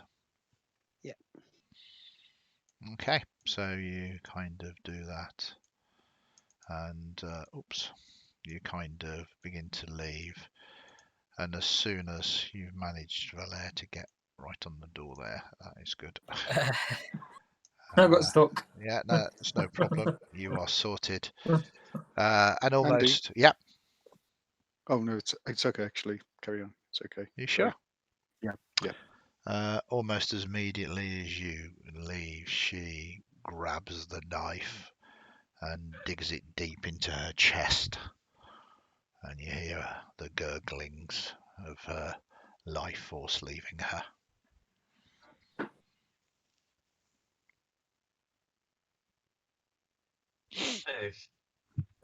What a bizarre happenstance. Is there any end to the incompetence of this establishment? Guards, I think it's best that we go now. I'm sure we will be asked to give our recollections of this particular affair and your delightful keyless, barless, entirely powered by magic locks and doors. It's the first time that it's happened. It's never happened before. It's supposed to be foolproof. There's always a bigger fool. Yeah, I mean, this is the captain sort of talking to you as they're all escorting you. I mean, you need to obviously do what you do, but we're all just hard-working people having to do the best we can here. It would be bad to reflect upon myself, and then he rapidly adds, and any of my men. So please, I ask for small mercy upon us. I mean, if there's it's going to make quite a good play. So if there's anything that I could perhaps do for you in the future, for instance, it is much better to have me as a useful friend than a useless enemy. And that is no threat. It just means that if you were to report this, I would probably find myself an inmate in here too. Please, yeah, I mean, I think we can keep it between us, right? and anything that you need, just ask. Sure, okay. Yeah, I'm sure we'll come and get the favour from you at some point soon. He just he's not trying to intimidate. He is terrified of the repercussions of this, and he's just Yeah. kind of thanking you. And he walks you to the ferry and makes sure you get on the boat safe. And the boat begins to take you back to Port de Lucine. Andy, Yep. before we go, Mhm. can he allow the Duchess and Chloe a few minutes to say our goodbyes to Magdalene? It will literally take a minute. Absolutely.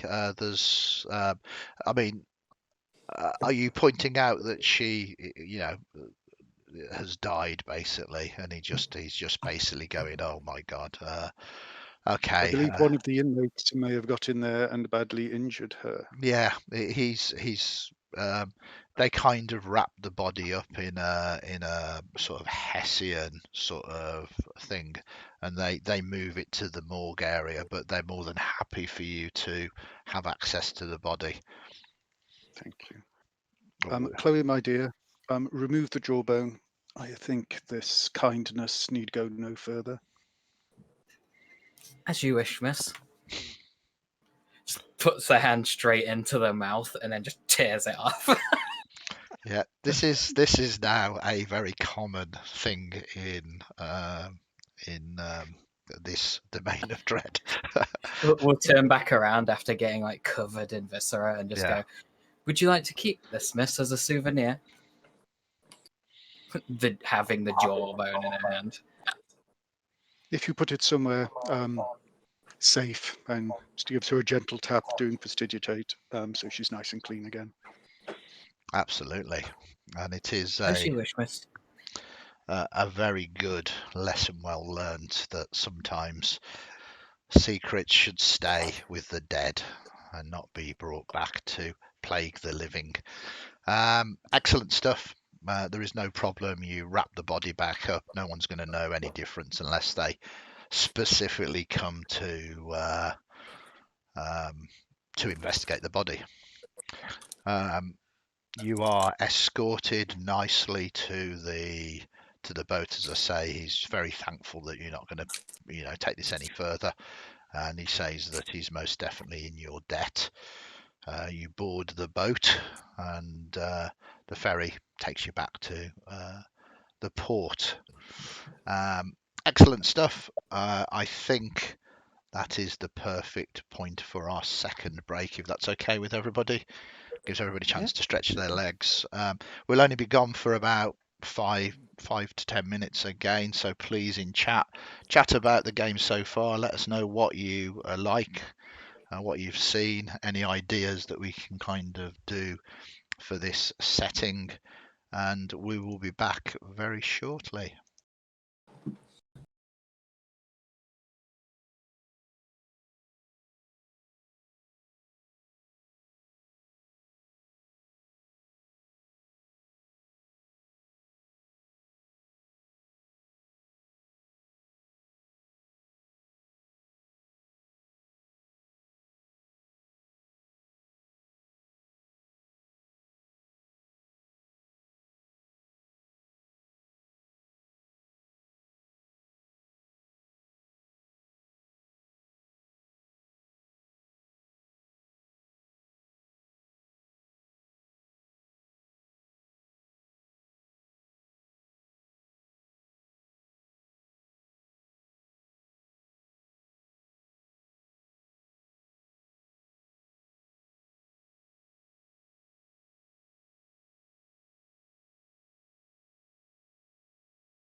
Hello again. We are back, and it is unbelievable. It is 2 o'clock. We've only got 2 hours left for the game. Time flies when you are doing prison breaks and things like that. Thanks very much for everybody staying in chat. Some really interesting comments. I might certainly chat about them. Obviously not now, but maybe in one of the streams this week. So we rejoin our family, bonding together as they arrive back in Port de Lucine, getting off the boat that has ferried them from Chateau d'If, the Death Rock, having made favours from the captain of the guard. What would you like to do now?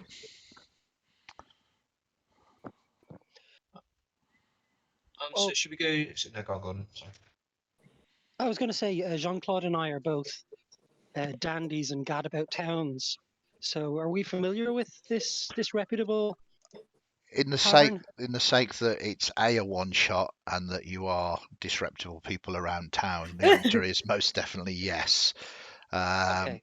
So, So, follow-up question: I presume it's not the type of place you take your aunt, I assume. Thank you well, for editing the word aged out. It is appreciated. this is Dementlieu.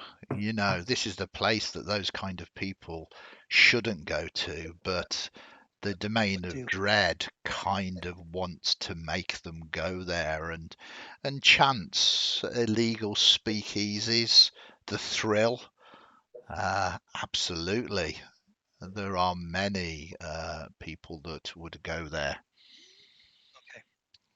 So I You will. don't necessarily want to be seen entering, which is why it's No. kind of a speakeasy.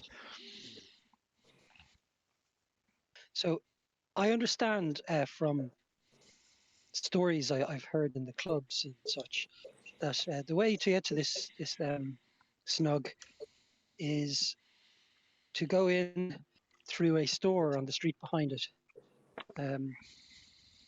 I believe it's this way, and I'll quite muscle memory walk there as if I've been before.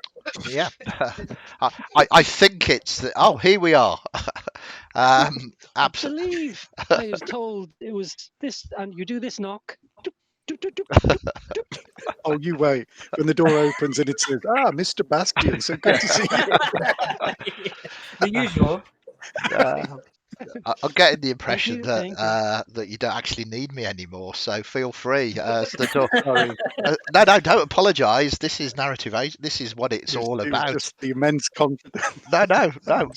It's beautiful, and yeah, that wasn't a slight. That was just brilliant. And as the door opens, indeed, I'm going to steal that, Mr. Bastian. It's so good to see you again.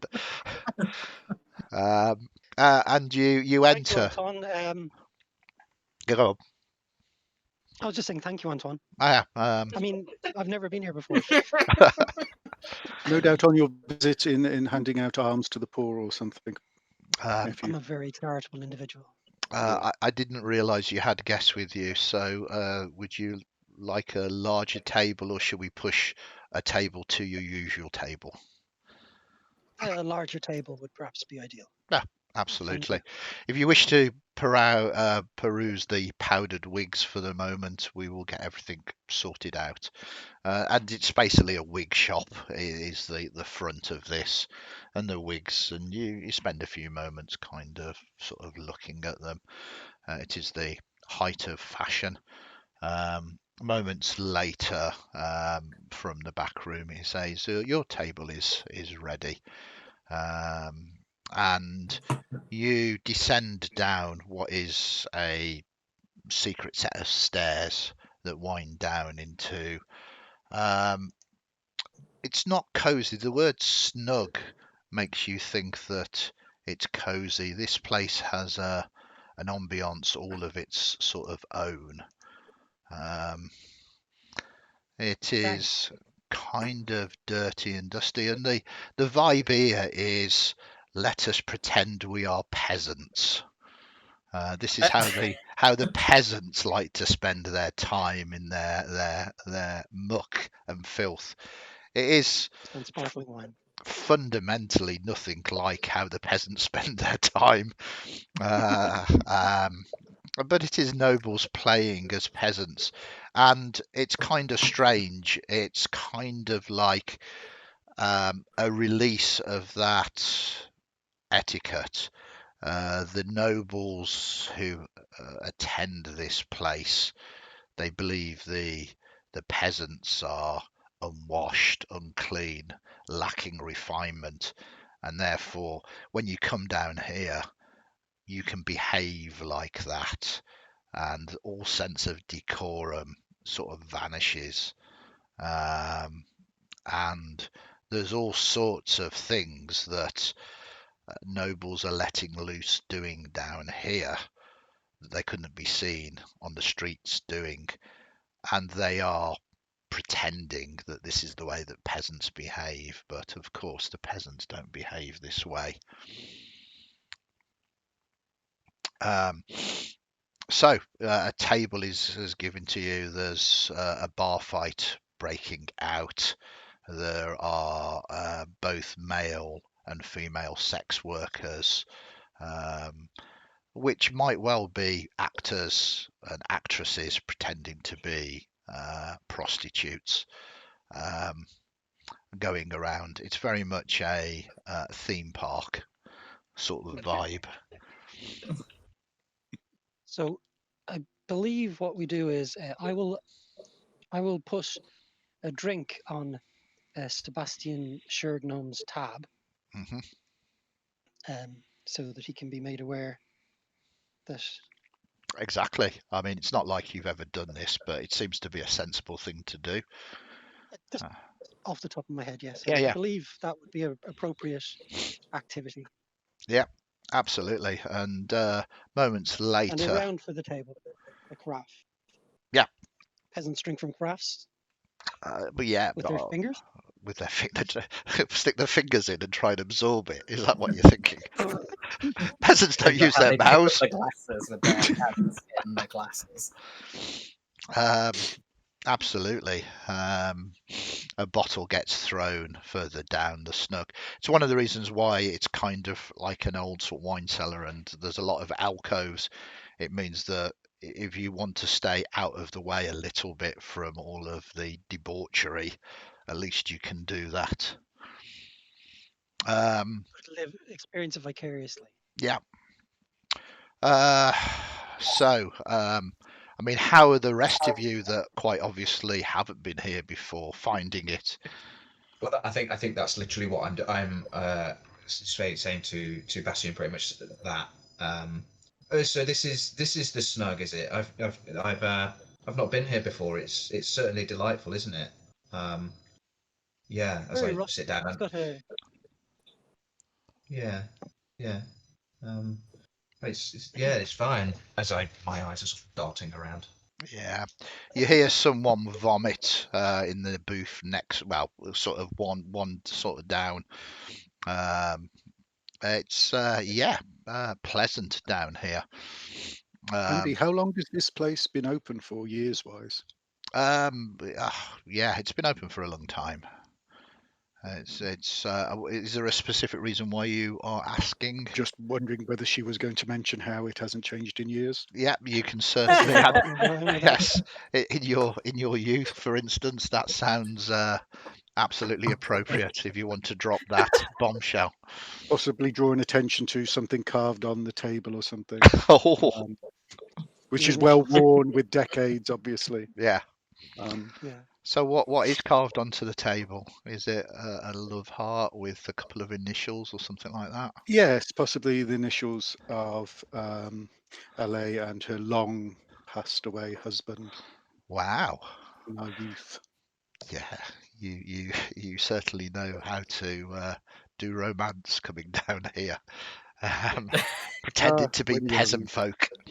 What peasant folk do. It's the equivalent of going to a drive-in, clearly. Absolutely.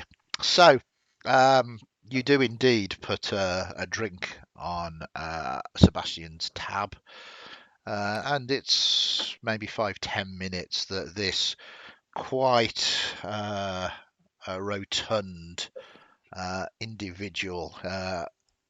He's got he's got stubble. He looks like he hasn't shaved in a while. Greasy hair that is kind of a little bit matted. He kind of sniffs. I just wanted to thank you for the drink, Sebastian. Join Yes. us. Yes. I am not worthy to sit at your table. Is that not what a place like this is for? If you command me to, then I have no choice. It would be bad to refuse. Cruel, heartless even. He sort of sits down. So, I see you have brought some friends, he says to the Duchess. And you recognise him. He is looking almost identical to the last time you were here. It's strange, he's a human.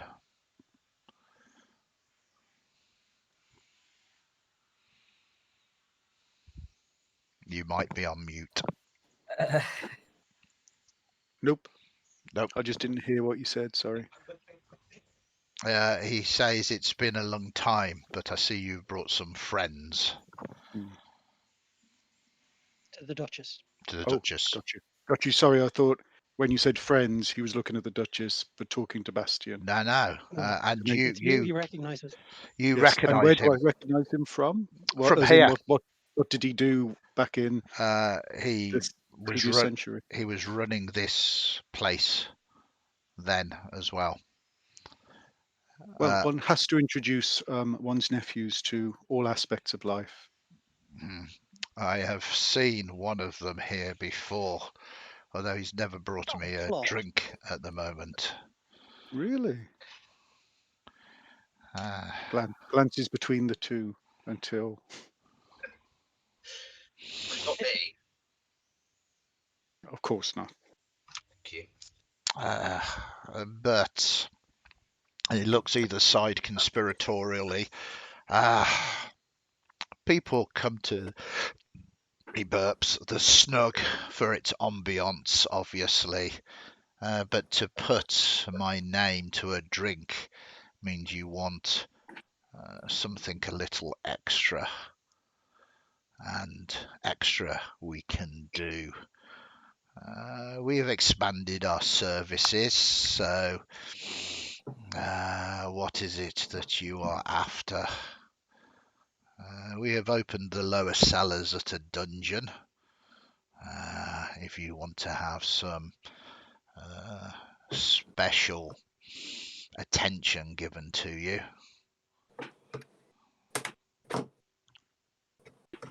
I don't think we're after anything like that at the moment. Any sort of special attention at the moment. Thank you. We're actually here to help you. To help me? To help you. We Wow. understand that you are being pressured unduly by a gentleman, a relative newcomer, who is most impolitely imposing his will. Which little songbird has been singing to you? Oh, I'm sure I have no idea. This is not a place for discretion and decorum as someone gets thrown across past your alcove, slamming into and kind of just slumps down.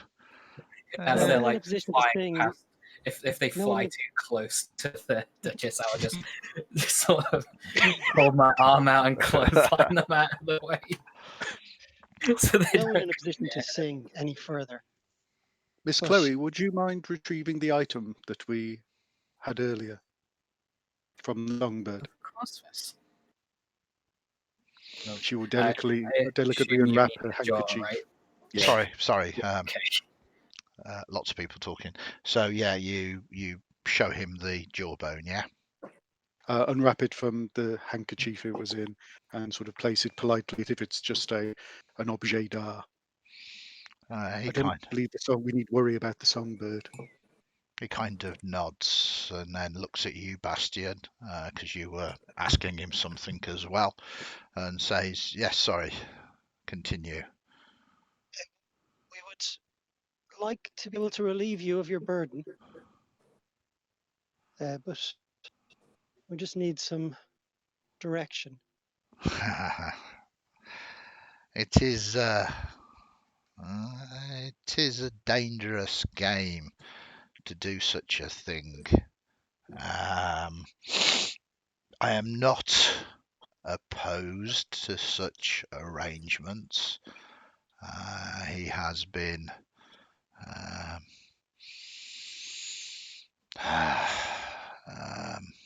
disagreeable to deal with. Nobody should have to put up with such treatment.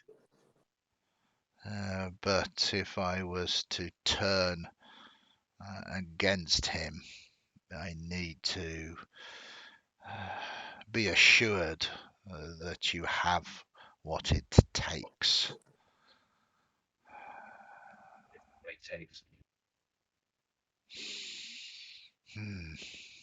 Well,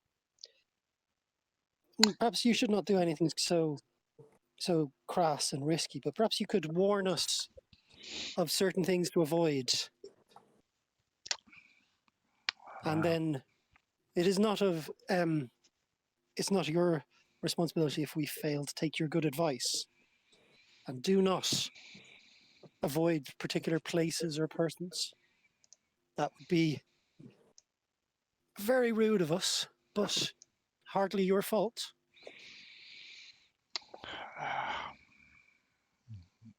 He sort of is. He's undecided. He really is. You don't need to make an inset roll that he is tempted. Now, it might be tempted because of the pressures of this Domain of Dread, but that works into your favour. You can give me a persuasion roll. If anybody is trying to help you or you are applying any other ability checks, because this is going to be a toughie. You can sort of speak out of character to see if there's anything that you want to do, and then we'll play the scene out. How you want to actually do this? Well, I'm obviously trying to give a plausible deniability that he was warning people off, like, do not mess with this person. This person is important and is not to be trifled with. Rather than, here's the problem I have. So that's my part. Does anybody have anything they want to put their finger on the scales with? I would certainly point out that the songbird was on the verge of telling us, and who knows, may actually have told us the information anyway. That is certainly where I remember getting it from. He's trying to ascertain whether or not we're up to the task, the challenge. In his own stupid way, Jean-Claude will be sort of next to you, trying to look as mean, maybe even doing some air swishes behind you in an attempt to look particularly debonair. Are you carving Jean-Claude into the table or something with Yeah, a dagger? yeah. Borrowing the Yeah, table. but with a club. Yeah, yes, I'm sparring the table, but we're doing like Zorro does with his head. I'm doing it with a Jean-Claude.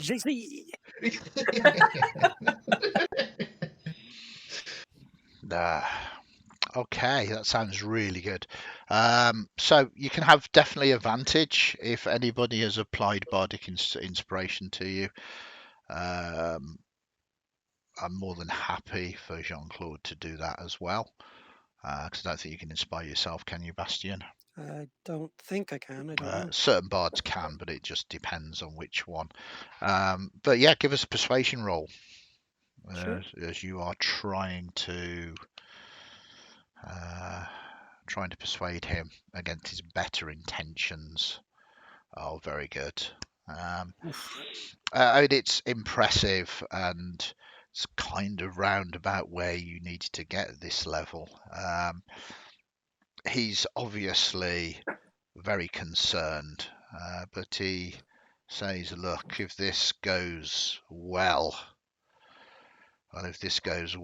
then you will have a free table here for life. If this goes badly, then we are all dead. You understand the gravity of this situation. I do. These are matters of great import. Right. Well, this individual, no one really knows who he is. He goes by the name The Hatter. It means nothing to me, but he is one mean son of a bitch. He is powerful. I think he is connected with the Dark Fae. He is empowered somewhat. He has the ability to enter people's dreams, even daydreams. He can make people's senses scattered so they don't know what they're doing. He can even kill people in their sleep. Terrifying to behold, not being able to sleep.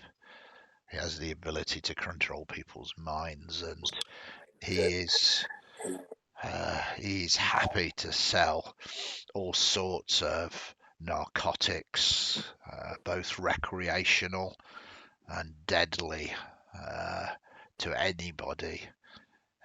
The streets are wild now, and places like this will soon fall under the auspice of the secret police. I will find myself meeting Madame Guillotine, no doubt, very soon if he continues in this way. But he has no care. He has no worry for himself or his business. I do not know why he does such things. Sorry, I rant. It is a great concern. He has a place that he calls Terre Merveille. I can tell you where it is, and you can go to it. It is a small warehouse down by the docks. I do not know if it is true home, but it is where he operates from. But I wouldn't go unprepared. There is someone I deal with occasionally. He is an artist, or she, sorry, is an artist in, creating all sorts of wonderful concoctions. She has a workshop close by, and if I support you in this endeavour, then maybe there is something that she can do to fortify your minds against this Hatter. But it is your choice. If you wish to go straight there and confront him, that is fine. If not, I am happy to pass on this information. I want you to be successful for both our sakes. I would very much like to meet your friend. Yes, I think that would be a sensible thing to do. Right, well, her name is Dr. Yvette Gourmand. She should be able to give you something to fortify your minds. She might not give it freely, though. You might have to pay. You have coin? Oh, yes. Yeah. Then I cannot see it being a problem. He kind of picks up a piece of scrap paper and begins to sort of write an address down for you. He passes it across to you and says, when you find her, make sure you destroy this paper. I shall happily do so. Okay. So, is business done here? For now, Yeah, I think so. we shall have to let you know when the matter has reached its conclusion. Like I say, if he gets wind that I have told you this, or that you are planning and scheming against it, if you close your eyes or drift off, if you daydream, he will have you. Just be warned. And with that, he kind of stands up and moves off. He turns back and says, "You have brought drinks. Enjoy the snug. We even have cake."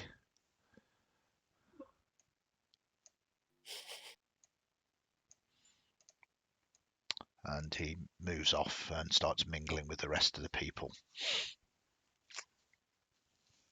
So should we finish the drinks here and then head off to see this friend of the chap? Yeah.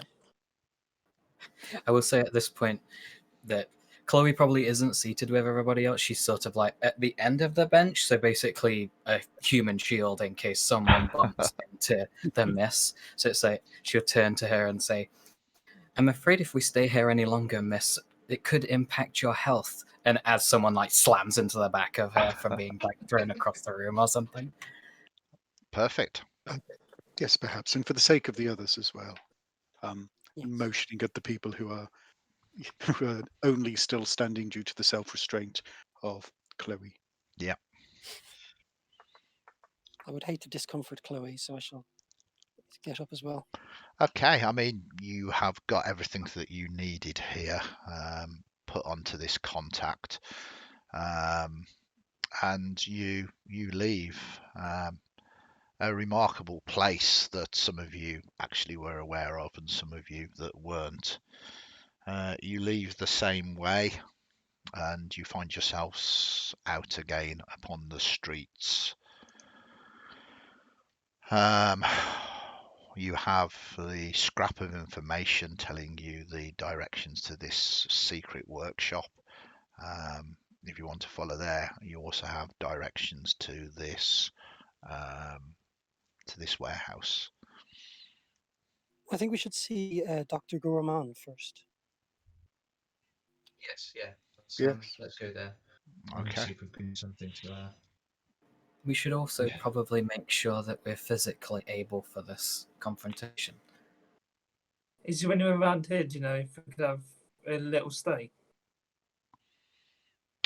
What do you mean by I think Yeah, sorry, I go on. think if this this thing can infiltrate dreams and that sort of stuff, it might be pertinent not to sort of Have a nap. have a proper have a nap. Mm.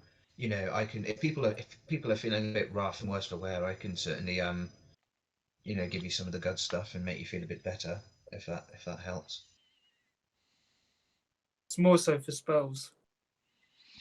Yeah, yeah. I think, like I said, the problem being though that, like I said, Yeah. if we went to sleep, this thing now we're sort of the Hatter knows was sort of knocking around, then the Yeah. chance of them infiltrating dreams and stuff is going to be a bit dangerous.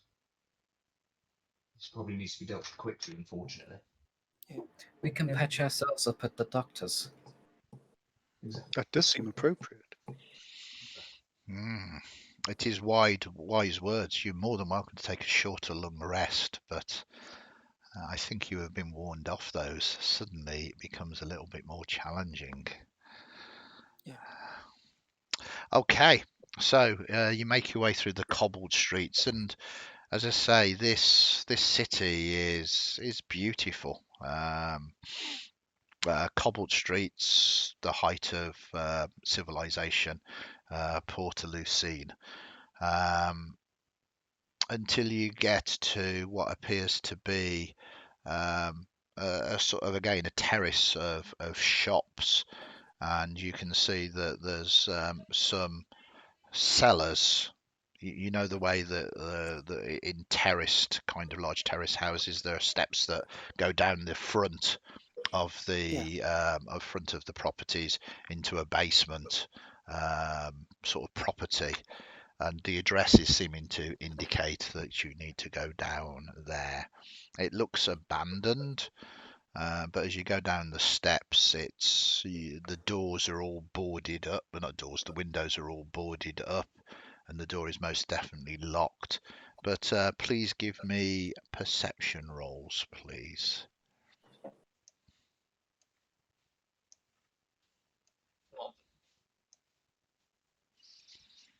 Yeah, Bastion is on it. Chloe, you're good.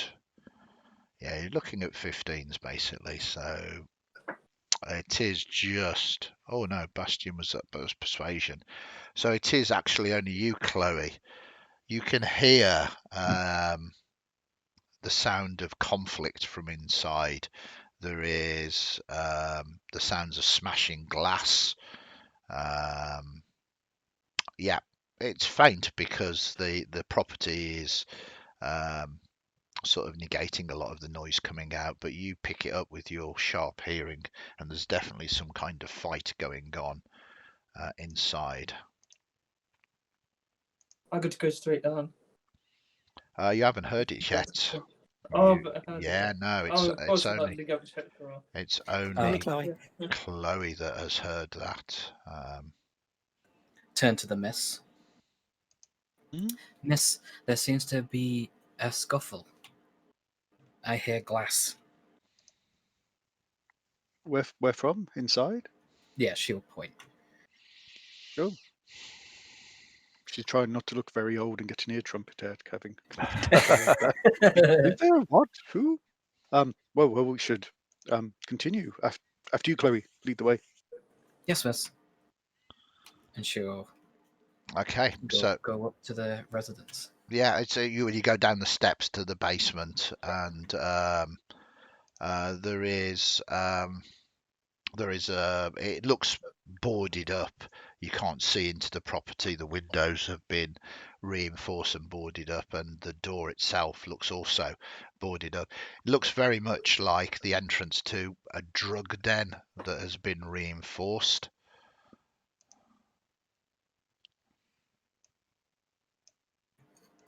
Okay.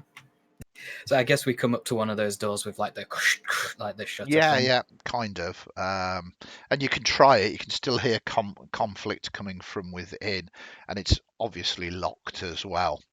You need to get through these doors. You obviously have some choices. You can try and smash your way through, or you can try and pick the lock, basically. I'm assuming the others can now hear the sound. Now we're literally right Well, up to the door. yeah, I mean, if you've pointed it out, you can hear it. They're Everybody can. listening for it now. Yeah, everybody can hear it now. I look to the miss again and say, "Miss?" Question mark. She will look behind her at her nephews and her nephew's companion. The door appears to be locked. I am judging no one if anyone has occasionally been locked out of their rooms and acquired the skills to get in. If not, then I fear we must do damage to this door. I have a question about prestidigitation. Yeah, It says I can create a non-magical trinket. Can I create a skeleton key? Yes. For 6 seconds, be quick. And it kind of looks exactly like a skeleton key, but has no practical use. Yeah, I was gonna say it's an illusion, right? Okay. Yeah, No, you can make Or is a it an trinket or an actual illusion. trinket? yeah, Alright. it's a trinket, and equipment are not trinkets. Ah, okay. Fair enough. But I am impressed by your cheek. In which case, Andy, I won't go with that locked door looks awfully untidy and would look much cleaner. Open it. I won't Yeah, go. I'm going to clean it so hard that I destroyed the lock. Yeah, I could clean it really hard if you want. If Yeah, it looks, yeah, let's do that. But there's the sound of sort of combat within. If no one has the ability to sort of pick a lock, then you only have fundamentally one way forward. Or would you prefer a regular knock first? Yes, perhaps. It's only polite. So I will knock on behalf of the miss. I love the decorum in this party. There's a sound of like someone being murdered Oh, it inside. must be proper though. Knock, knock, knock, knock. I Yeah, love the fact it's not the nobles who do the knocking; they have people to do knocking. absolutely. So in between the sounds of combat and smashing equipment, you hear the "Help me!" Okay.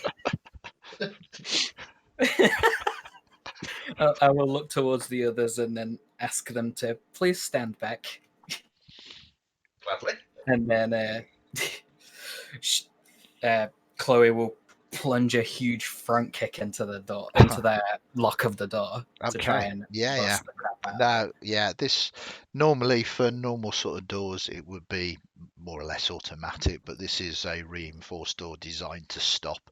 But you are a barbarian Lolita doll thing. Basically. So yeah, give me strength athletics. Yep. Whoops, that shouldn't have advantage on it still. I dropped a 9, so it'd be 9 plus 7, I think. Well, it depends which one you would have rolled first. So Oh, yeah. I'm going to say roll again, and if it's less than a 9, then we'll choose the 9. If it's higher than a 9, then if it's higher than a 9, I'll let you have that one. So I'm giving you the benefit of the doubt. Yeah, because I forgot that rage. Oh wow, 15. Oh, So. no. And another GM's tip here is you actually want the encounters to happen. So you don't want. Oh well, we'll go somewhere else then, I guess. Absolutely. So it helps the flow of the game if they can get through doors eventually. And they were so polite. I like to think that knocking on the door maybe weakened it a little bit before you kicked it in. So not really loud. The door splinters. And again, I love the imagery of your character just kicking the door in. The place is a mess. The place is a mess. It is fundamentally a single room that has been designed into what was once. I'm going to show you an image of it. Unfortunately, it looks nothing like this anymore because in its state it was beautiful. And now it's more or less destroyed. Oh, that is beautiful. Good. But it's now all smashed up and wrecked. You basically see that there is the doctor, you presume, a female, fighting off a strange sort of creature which looks like this. Oh dear. She is currently alive still, fortunately, but it's kind of oozing and all over it. And it kind of turns as the door is kicked in and kind of towards you. But you have scant few moments to save the doctor's life should you wish to. Let us go straight into combat. Give us some initiatives.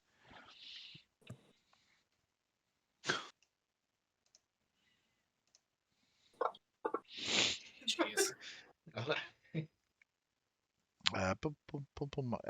The good news is that I've rolled incredibly badly as well. Yeah, I am at the bottom of the combat tracker, so this might be all over before anything happens, but we'll see. Actually, I believe Stuart Brooks gave me a GM's reroll. I'm going to, thank you very much, I'm going to reroll that initiative. Bardic jealousy, that is. Oh, it goes from a 6 to a 21. Thank you. Be proud of yourself, Brooks. Yeah, money well spent. Money well spent. 2 of us will remember this. Oh yes, Friday. Very nice. So it seems to be almost sort of almost frozen and moving very slowly, and then suddenly it speeds up. And Bastian, you still get to go first though. Yeah. So, bonus action. I shall say, unhand the lady. Oh, you have no hands. I can't target the doctor because she's not on the sheet. Yeah, But I'm going to healing word her. Okay, just start. I'll note this down, but it's good to do. So Yeah. just cast the spell and do the healing, and we will see. So she heals by sort of 6 points. Very nice. There's no battle map for this. We're just going off combat tracker, just so you know. Yeah. So that's a bonus action. Yep. So with the action, I will vicious mockery the creature, having said that it has no hands. Yep. Perfect.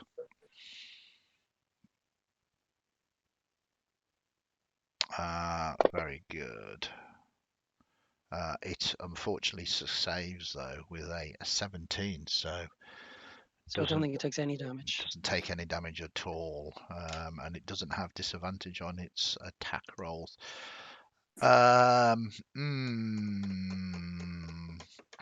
Yeah, this thing is for reasons is going to attack the doctor. We'll just do this here, and roll that there. Boom, boom, boom. So it hits the doctor, and it does some fairly nice damage to it, undoing all of your nice healing work. But it seems to be focused on the doctor and not everybody that has just burst through the door at the moment. Okay. We move to Valère. I'm going to use Toll of the Dead. Perfect. So you should be able to saving throw, isn't it? Yeah, so firstly, I think now, after everything else, we'll remove your shield spell. But you are targeting it, so yeah, so force it to make a saving throw. It fails. It hasn't taken damage at the moment, so it'll be just 2d8. Into 2d12 at this point. No, that's only if it's taken damage. If it's already injured, it's d12s. If it's not injured, it's d8s. Okay, so 2d8s. Yeah, it will be 2d8s though because of your level. Very nice. And you notice that it's not immune to necrotic damage, so it takes that full damage as it, and it doesn't like that at all. And then we move to Jean-Claude. Yes, so I will sprint in. Yeah. Swords are ready. I'm just trying to make some slashes at this thing, so I will cast Booming Blade, and then let's try and attack this. You hit.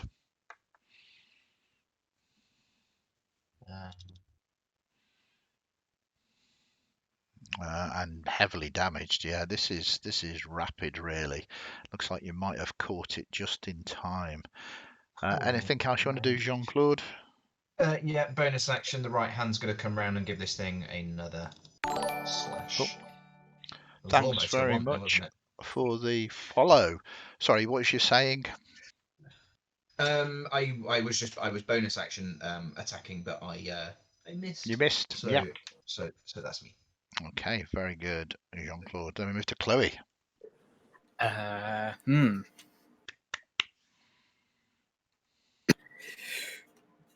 So Chloe's really strong, but not particularly very bright. So she will rush in and attempt to. I'm assuming this thing is like as the picture, it's kind of like on the. Yeah, it seems to be draining life out of the doctor as well. So she will attempt to like shove it away. Okay, this is an interesting. If that's like a doable thing, because obviously it's not fully solid. Boom. Let's have a look.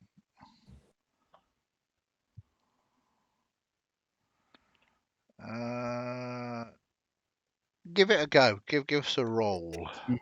So I'll do an athletics shove. attempt. Yeah. That's good. Let us see if we can. Yeah, you do kind of begin to pull it away, and it just wriggles round, and it kind of turns and hisses at you, but at the same time, it's still on the doctor. But that attempt is just one of your multi-attacks. Yeah, I will attempt it again, to be fair. Because Okay. at the moment, I don't know if I can actually do anything to this thing anyway. Yeah. So,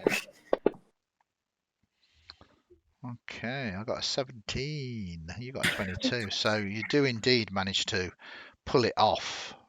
Very good. Anything else that you want to do, Chloe? so this is the thing. I'm not going to rage because I only have one left. The Barbarian's Dilemma. Yeah, no, it suddenly becomes challenging when if you rest, you might be murdered in your sleep. Wah ha ha ha. I mean, I don't sleep, but the others do, so I can't just have them wait for like 8 hours. I believe you daydream, which is good enough. Yeah, unconscious or whatever it is. Yeah. Okay, so this is good. Although the thing is in a bad state. Duchess, what are you going to do? The Duchess will raise her hand, having seen Chloe very athletically push it off, and a ghostly hand will appear and Ghostly. try and grasp at this creature's rather long throat. Okay, very good. Is that chill touch? It is chill touch. The spell that is neither chilling or touching. Yeah, Indeed. yeah, ranged necrotic damage. It's more of the kind of Zen chill. Yeah. Chill. You're not targeting, but an 18 would Oh. hit. Sorry, I should have used the action tracker. I forgot. Yeah, no, but that's definitely a hit. So here's the damage. And you're still not targeting. Sorry, I thought you'd. No, that's okay. But the good news is, I could cheat here now, but the good news is that 25 plus 13 is 38. When I type that in, it dies.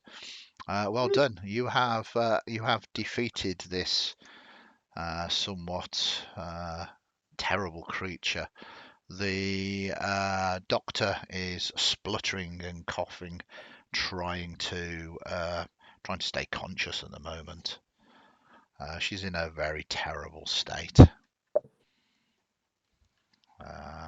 should be a less terrible state when I do another healing word Yeah, on her. she's. I mean, she's not dying, which is the good news. So we can come out of initiative now.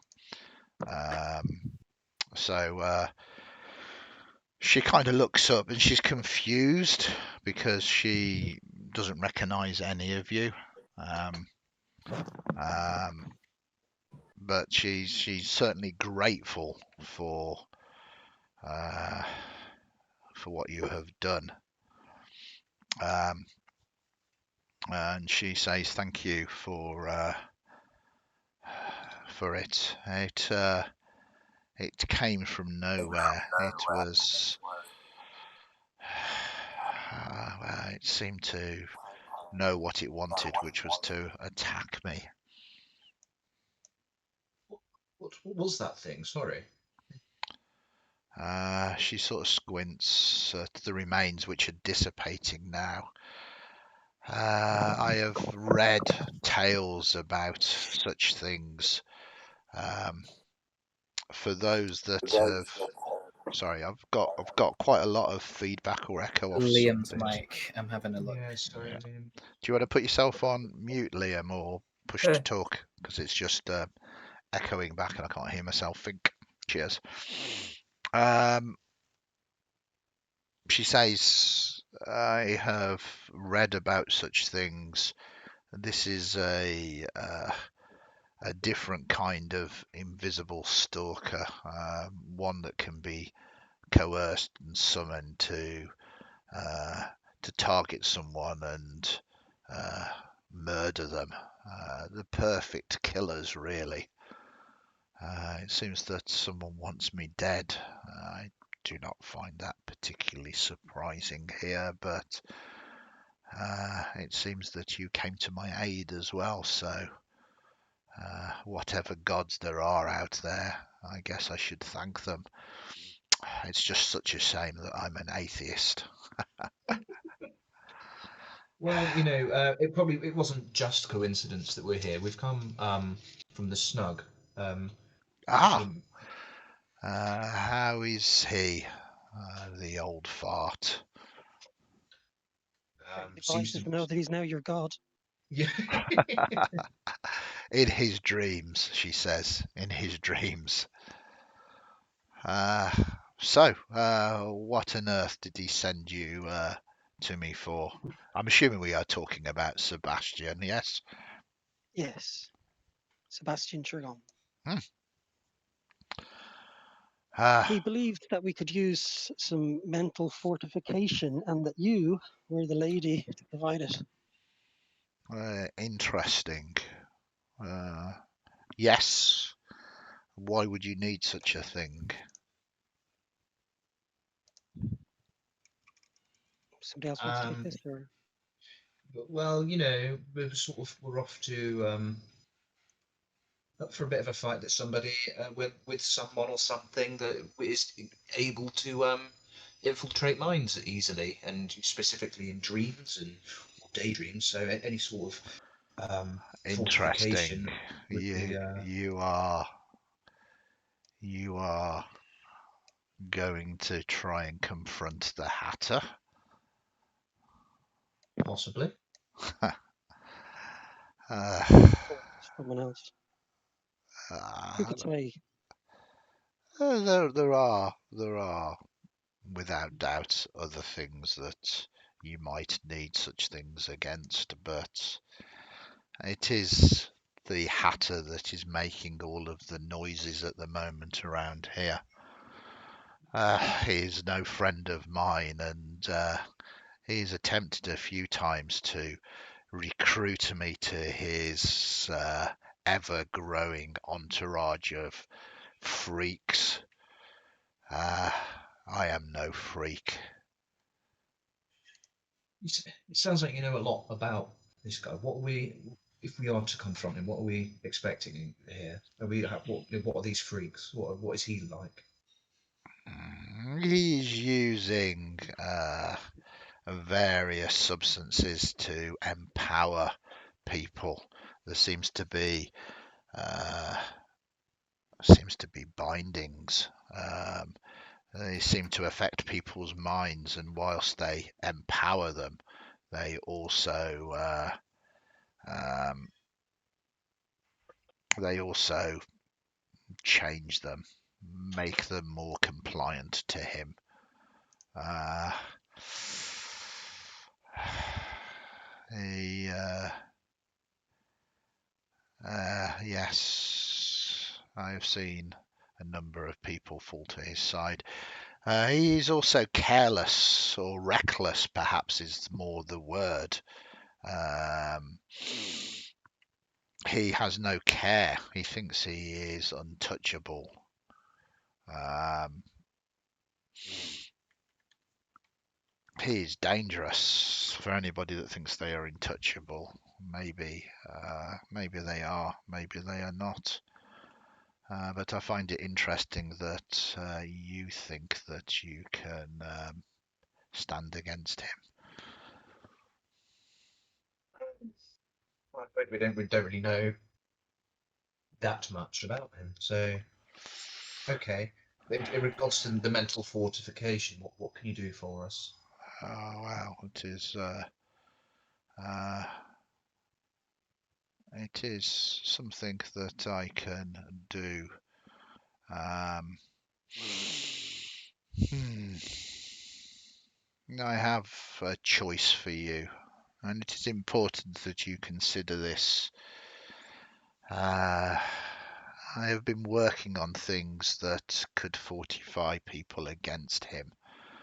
Uh, she kind of begins to look amongst the the shattered glass and the like.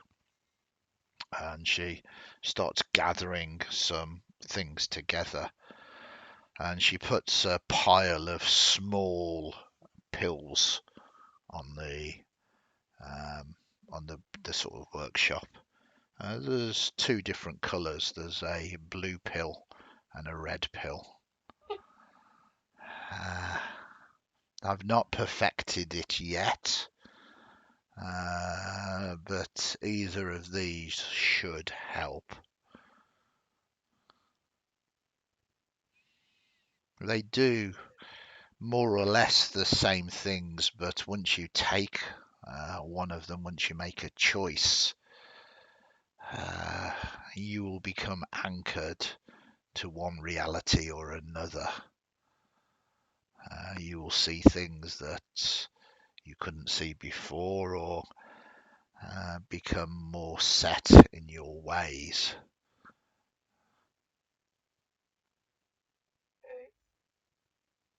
Are you able to tell us which does what? Oh yes, I mean this is not a choice or a trick. This is a true. They will fortify your mind. Both of them will. But the blue pill will allow you to see the world as you see it now.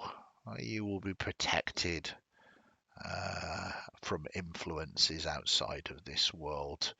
Reality will become solid for you. How many of each have you got? Have you just got one of each? Have you got multiples? Oh, well, you can certainly take more than one, but if you do, you will die from an overdose. And I certainly don't recommend mixing the colours.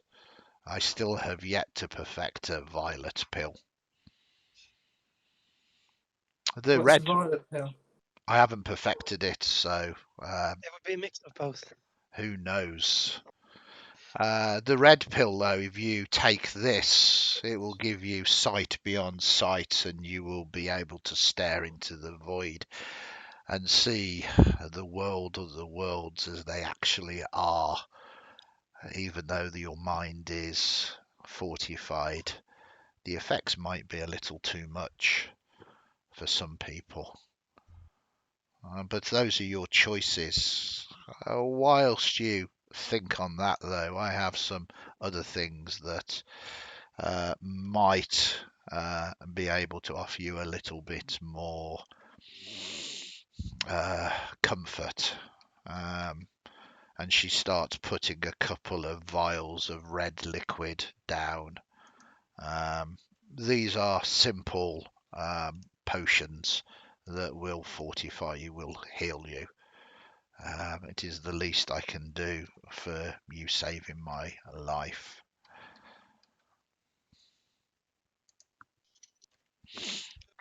So if you look in the party sheet, you will see that there are 2 potions of greater healing and 4 potions of normal healing. There are also technically 4 blue pills and 4 red pills, of which you can choose one of. I mean, you can choose more if you take more. She seems to indicate that you will probably die from the effects of it. But the choice is yours. So you can grab those and drag them across to your character sheets. You can also choose not to take any of the pills. Did she indicate which pill does the true sight, so to speak, and which one danger in reality? Blue protects from intrusion and red as the sight one. Cool. Thank I you. believe.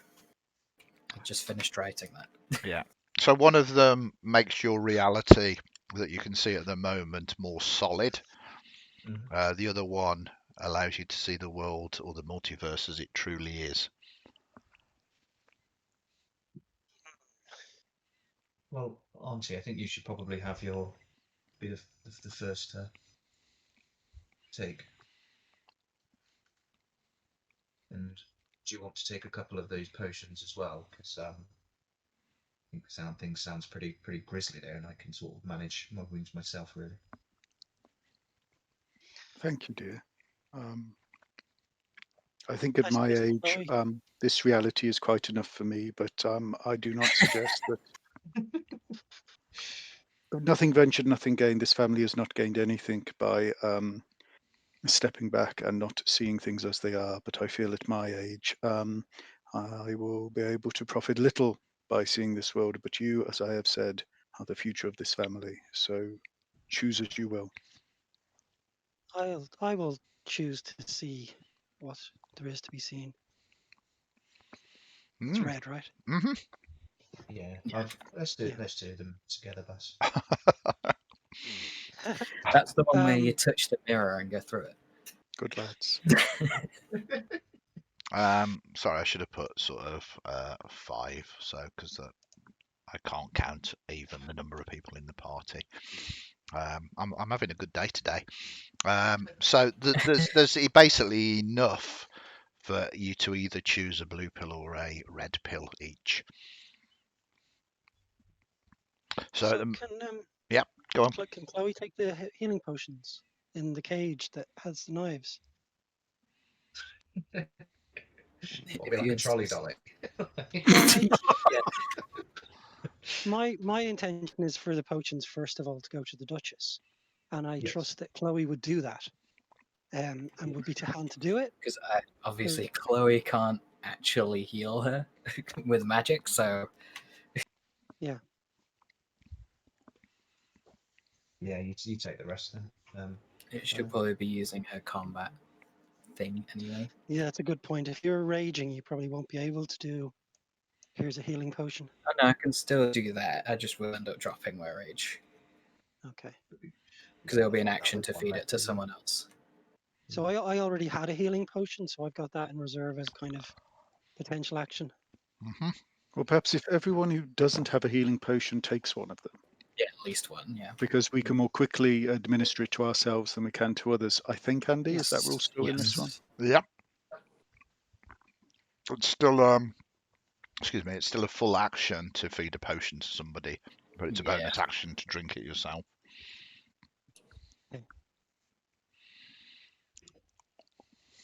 And is this kind of thank you for saving my life, or is she? Oh yeah. Just helping herself to her No, spell? no. And she's going to be like, She's "Excuse me," basically like, saying that.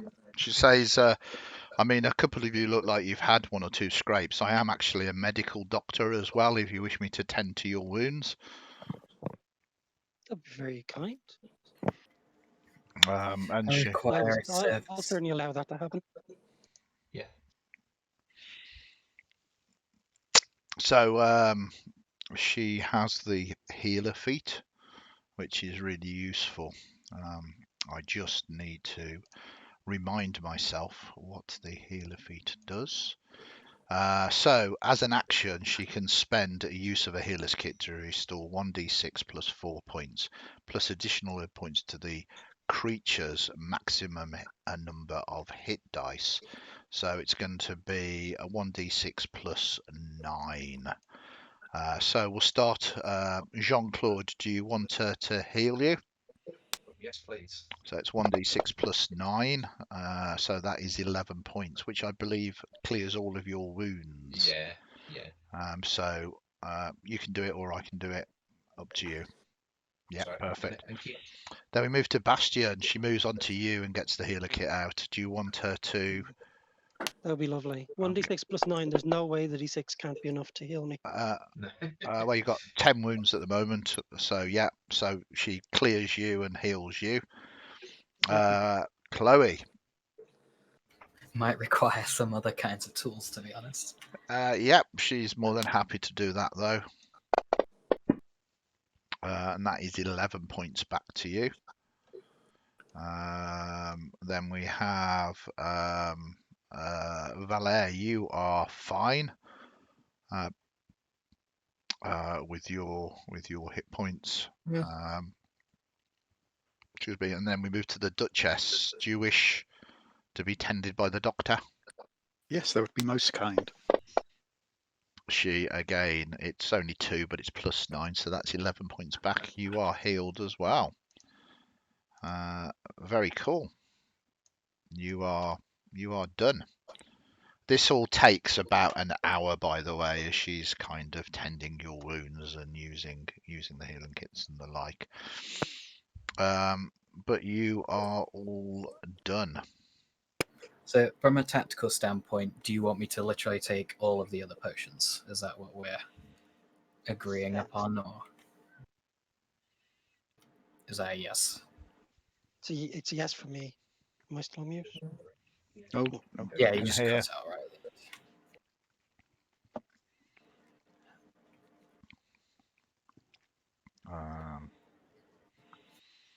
Okay, so Okay, I will grab those then, and I will grab a blue pill because I believe that would probably be more prudent, maybe. I don't know. Or will it? decisions. So I'm going to just quickly clarify to my own mind. Jean-Claude, you and Bastien both swallowed a red pill together, didn't you? Yes. Okay, so the only effects it currently has is that it is now giving you resistance to psychic damage. You don't know how long that will last for, Ooh. but you currently have resistance to psychic damage. Valère, which colour pill did you take? Red pill. Red pill. So again, you have resistance to psychic damage. Chloe, which colour pill did you have? Blue, because I don't want outside influences on a barbarian. That is fine. You have resistance to psychic damage now. A barbarian's dream. And then Duchess. The blue pill. Okay. Just in case you survive this encounter and we know what is going to happen for maybe a sequel. Okay, so an hour sort of passes. You now have all resistance. If you want to type in under your effects, I think if you do resist in capital letters, colon, and then psychic, your character sheets will deal with that. But it's up to you. Excuse me. Special defense? Yes, it is. So, Stuart helped me out with this yesterday, actually, when I was doing it for my Warforged. I'll drop you. It's resist in caps, colon, and then you'd want to put psychic next to it, all in lowercase and no spaces.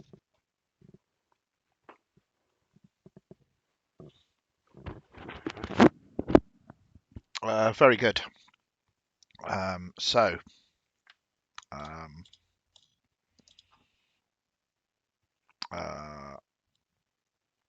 as I say, you can try and program that in if you want, or we can just deal with it if you take any psychic damage.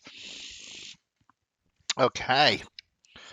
An hour passes, and it seems that that the doctor knows as much as Sebastian did, that there is this place, this place that they're calling Terre Merveille, and this warehouse is where this hatter is operating from. It is down by the dock area. I guess we will say our goodbyes to the good doctor. Yeah, she says again, thank you very much. Is there anything I can do in the future for you? I owe you my life. Be careful. This hatter has a terrifying reputation. I hope the things that you have got will help you. Thank you. Hopefully we'll see you soon. Mm-hmm. Kind of nods. And you... Apologies for the door on the way out as I'm trying to like prop it back up. It's kind of, she looks and says, it is the least of my the entire workshop was once beautiful as per the photograph, and now terribly destroyed. Okay, so you begin to make your way through the dock area, and this is where many of the peasant folk are going about their business, moving things around and the like. It doesn't take you particularly long to find what is from the outside, looking like your standard warehouse. I'm just going to share this with you. So what you can see, this is a chain link fence, so you can actually see through it where the dots are. And you can see there's a sort of large courtyard, and there's two sort of large gate doors there. There's a large door leading into the warehouse and a small side door. And you can see, and I know this is going to terrify some of our players, but that is what we are here for. Boom, boom, boom, boom, boom. You can see within this courtyard, hopping around, if everybody's ready for it, a hare. Oh shit! Oh, No, it's a flesh wound. And it's just kind of minding its own business, and it's just hopping around at the moment. Because you are, I'm assuming, appearing to be sort of passing by, it's not really paid you any attention unless you are stopping and specifically glaring at this property. Casual glances only at the moment. Yeah. So again, it's just hopping around.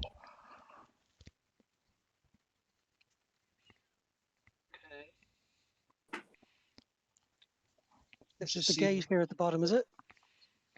Yeah, the gate to this place is here.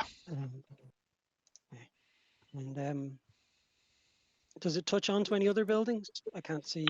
No, you can obviously move around the property, and you can see that it is self-contained. I can do that with you as well, Bastian. See, look at this. I can.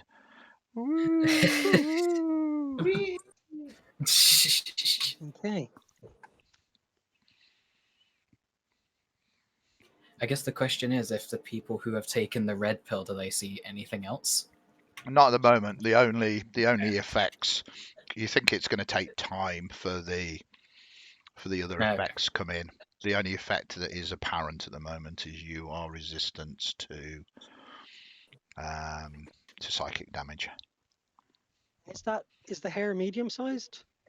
No, the hair. Normal I hair mean, size. I would hope not. The hair is a tiny beast. And let me help you with that. See, all that does is make it even more scary for you now. Yeah, exactly. Yeah, I can fit through the fence now. Yeah.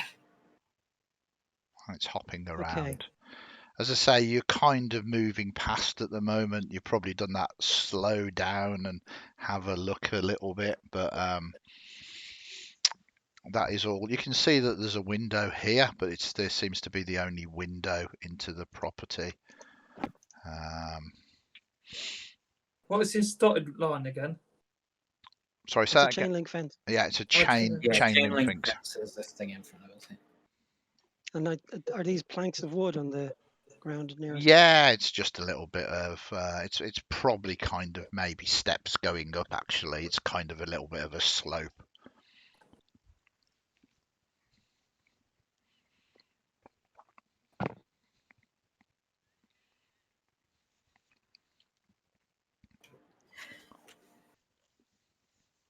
Miss, any ideas on how to proceed?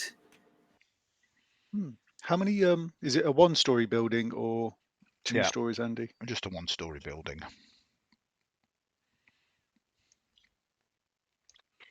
Well, if there appears to be no other way to get in, let us approach the My gentleman. phone went silent for a moment. What did I miss? We're just trying to come up with what we're going to do. How tall is the roof? The roof is probably it's a warehouse, so it's probably about 20 foot high, so it's quite tall. So it's a bit too much to boost them up. What were you I could thinking? try throwing you up there.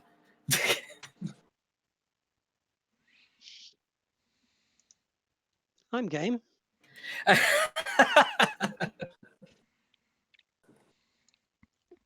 I mean, Is there anything stopping it to trying to break through this chain link fence here, rather than? there's No, the this, rabbit that we're all obviously highly intimidated by. Well, I'll have this rabbit, no problem. I'll go one-on-one the rabbit. Yes, nobody's coming with me, so I'll come back. Are you drawing the attention of the rabbit? It sounds very much JC that you are. You going? Yeah. So Yeah. I'm doing that. as you move to that, it does. Sorry, my beautiful wife has decided to feed me. She's decided to feed me the perfect, the perfect food for when you're live streaming, which is soup. So yeah, it's. I'm trying to eat soup whilst live streaming and doing this, which is a difficult task. So what I'm trying to do is you see new people that can hide behind the cameras. Right, I've got so many things open now. The rabbit, the hare, bounds just gently hop towards you, and it's a final hop. As it rises in the air, it begins to transform.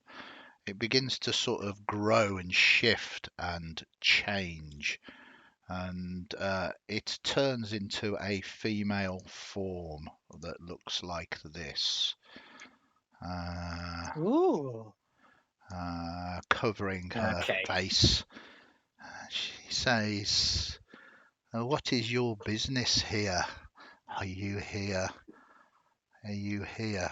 to visit?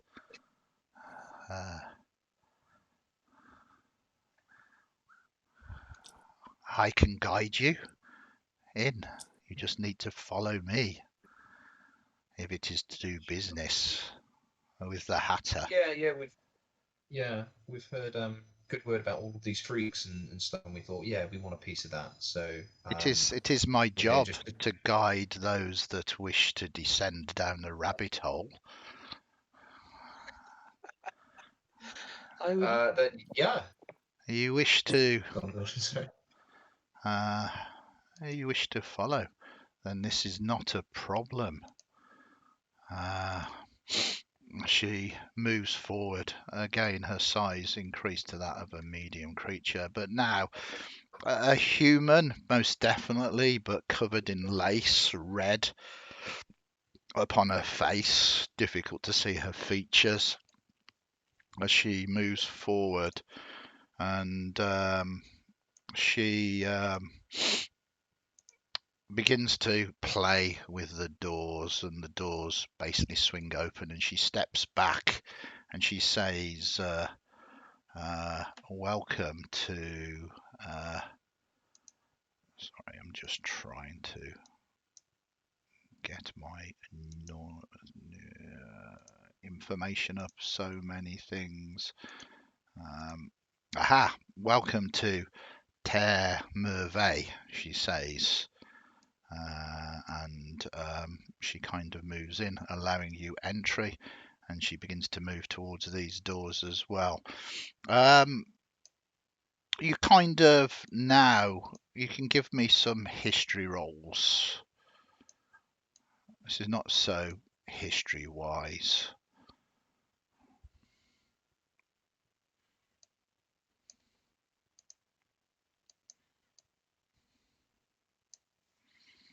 Let's copy this and do this.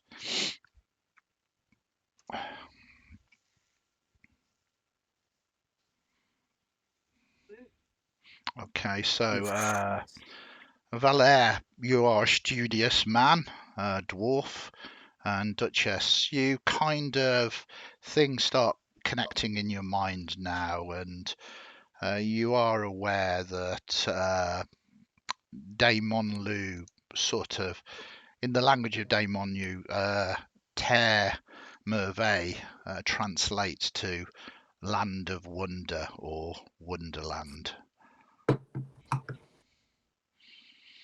And the rabbit moves to here, or this person opens the door and says, "Welcome. You will be well received," and moves in.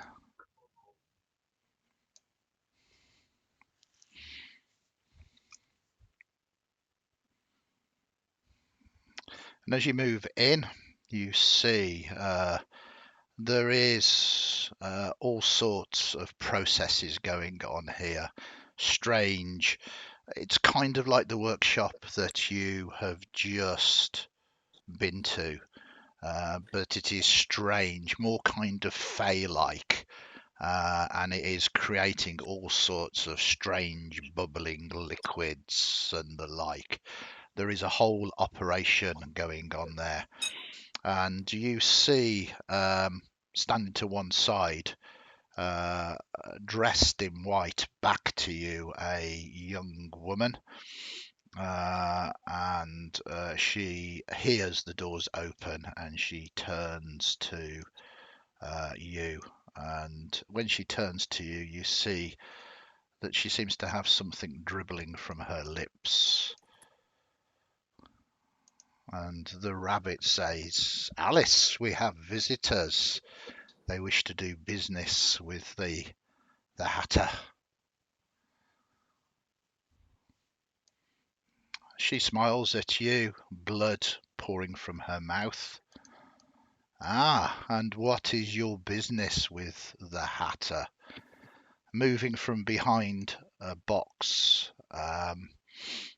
you see that there is a large cat-like creature, almost the size of Alice herself.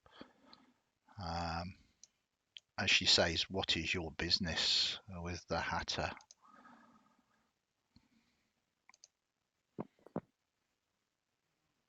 Does anybody want to? Tinctures, I believe. Sorry? Tinctures. He doesn't often get visitors like this, she says. What kind of tinctures are you after?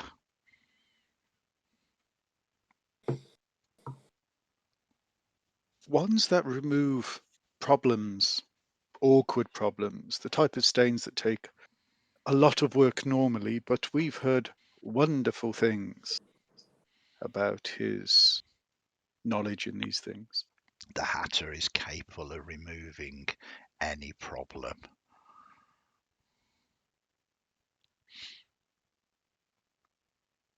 So, you do not wish to deal with me then? What would that involve? Well, it depends what you want. Sorry, I'm just repositioning these things here.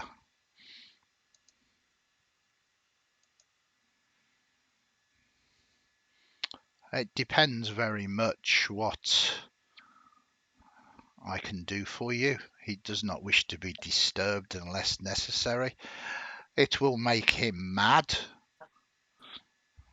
But if you wish me to disturb him, if you have good business, then I am more than happy to bring him here. Yes, please. We're advised to seek the Hatter. They made no mention of Alice, a lack of foresight on their part, I am sure. Okay, one moment. He's a very busy man, and she begins to move round here. And she seems to be whispering, maybe to herself, mumbling. What are you going to do, if anything, while she's doing this? You have an opportunity. It's going to take her a few moments. Is that rabbit hair still next to us, or is that? Yeah. She's standing there still. Okay. Maybe Look just at the move. beakers and the vices. Weird. I love the way you are repositioning yourselves. And I Well, would I'm maybe presuming the just wait. devices are up here, yeah? Yeah, it's where all the boxes are. There's plenty of devices. As you start getting close to it, the cat begins to growl, the smile fading on its face. This is all very interesting. Whilst Bastion is having a look at that, I will try and have a quiet word with the Duchess. Okay, feel free to. Um, You've got these moments to do what you need to do, basically. So, is there I'll keep any moving right here as a distraction. is there any reason for us not just to attack this guy on sight? We know he's strong, but do we hear him out? Do we listen to him, or do we just get that bit of advantage? You know, what do you think we do here? That's I would agree with that, but check with your cousin. You should act as one, but I think that would be the wisest course of action. So about Bastion, I think I think we've got the sort of, I suppose, the surprise element on our side at the moment. So let's not even listen to him. As soon as he comes down and we know he's there, let's just bloody go for it. Okay. Is the rabbit listening to us? It doesn't appear to be at the moment. The rabbit is kind of watching you, sort of looking at the items. Well, I came back to talk to my family. Yep. So doesn't appear to be. Okay. So soon as this looks there is the right time for us to strike, we'll do it. So everyone just sort of get ready, because I don't think there's any point listening to this guy. We're here to do a job, so let's do the bloody job, eh? The Duchess will use message ever so quietly to inform the others in the party. And position myself. Okay, these are the Come to the last Duchess. few moments that you get before the arrival.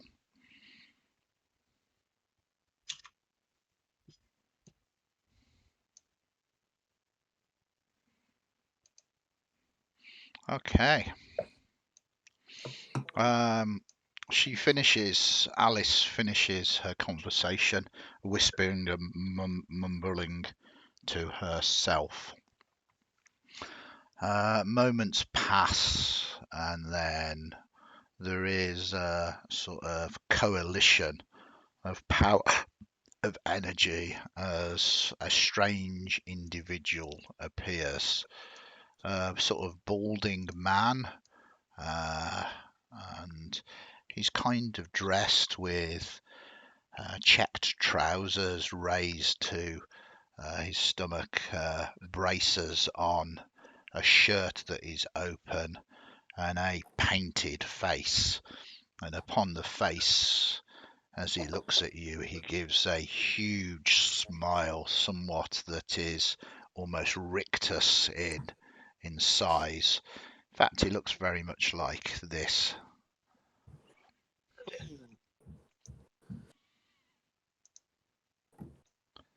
And he begins to move forward, this hatter. He says, "You wish to do business unannounced?" He has a big smile on his face, but this can be done.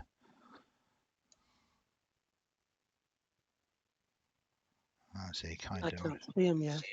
Yeah. I can't see him. that is because I'm a professional GM, and he hadn't teleported. It's because he hadn't teleported in. No, it isn't. It's because I didn't make him invisible.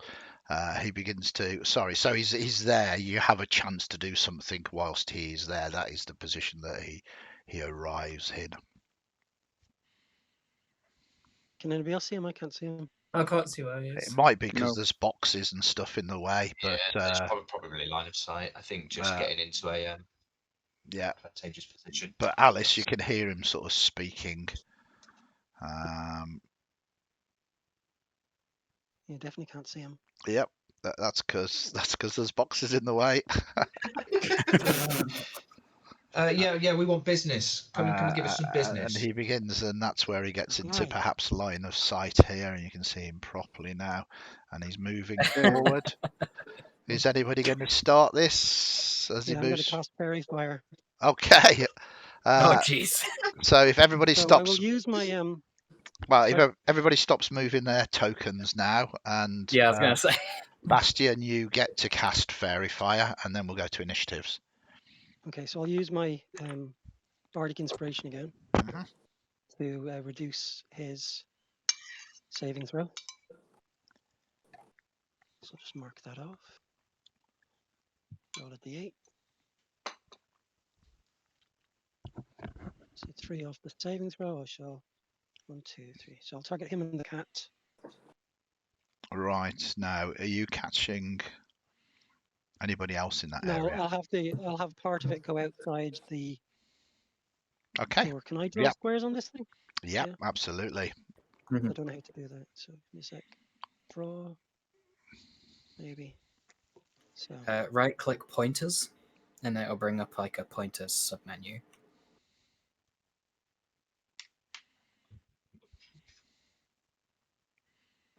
Assuming something like that. Yeah. yeah. What's the range? What's the 20 by 20, isn't it? Yeah, so it'll be a Okay. bit bigger than that. A little bigger than that, but roughly that. You can do that. The cat is 10 by 10, so that is half of 20 by 20. I kind of rule it that the center point must be visible, but it's definitely visible with what you're trying to do. So you can target both of those and make them roll. Unfortunately, they all succeed. Well, the Hatter should be taking 3 off that. Okay, the Hatter got a 19. Minus 3 is sorry, a I'm looking at the wrong 16. one. So it's still a pass. Sorry. Yeah. Is your So DC a 15? It is. it is. Okay, just checking. So it is one higher than your DC, unfortunately. And with It that, was a low roll on the d8. We go to combat for perhaps the final time in this game. Slash ever. Well, it'll be the final time regardless.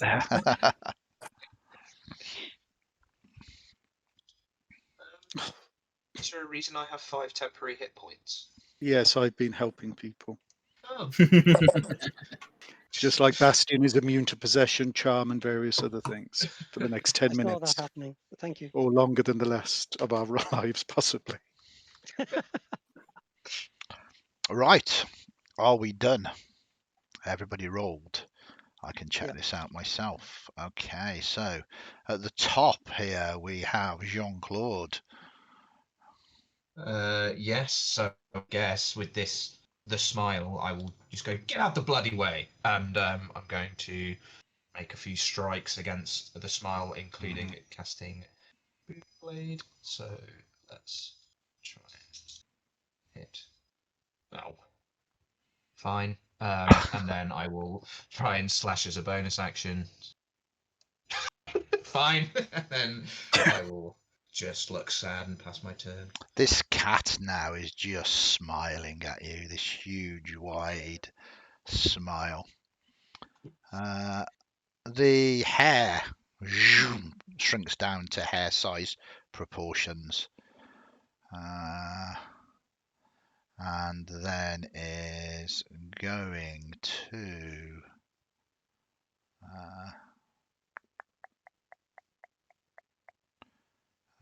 you said nasty things about the hair. It's going to move forward to you and starts bouncing around you in your space. It doesn't hurt you, but it's in effect giving the aid action to the next person to try and hit you. Sure. Sure. Defeated by the rabbit. Bastian, Oh, my next. Great. you are Got a indeed 15. next. Okay. So I shall cast Dissonant Whispers on the Smile at 2nd level. Okay. So I'll need to clear my targeting because I'm not able to do this to 2 targets at once.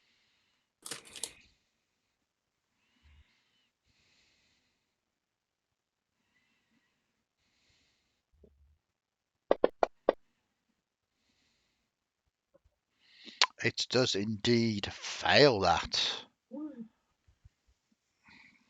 And it does a lot of wounds. The smile has a speed of, where are you? 40 feet. So it's going to use its reaction. So 5, 10.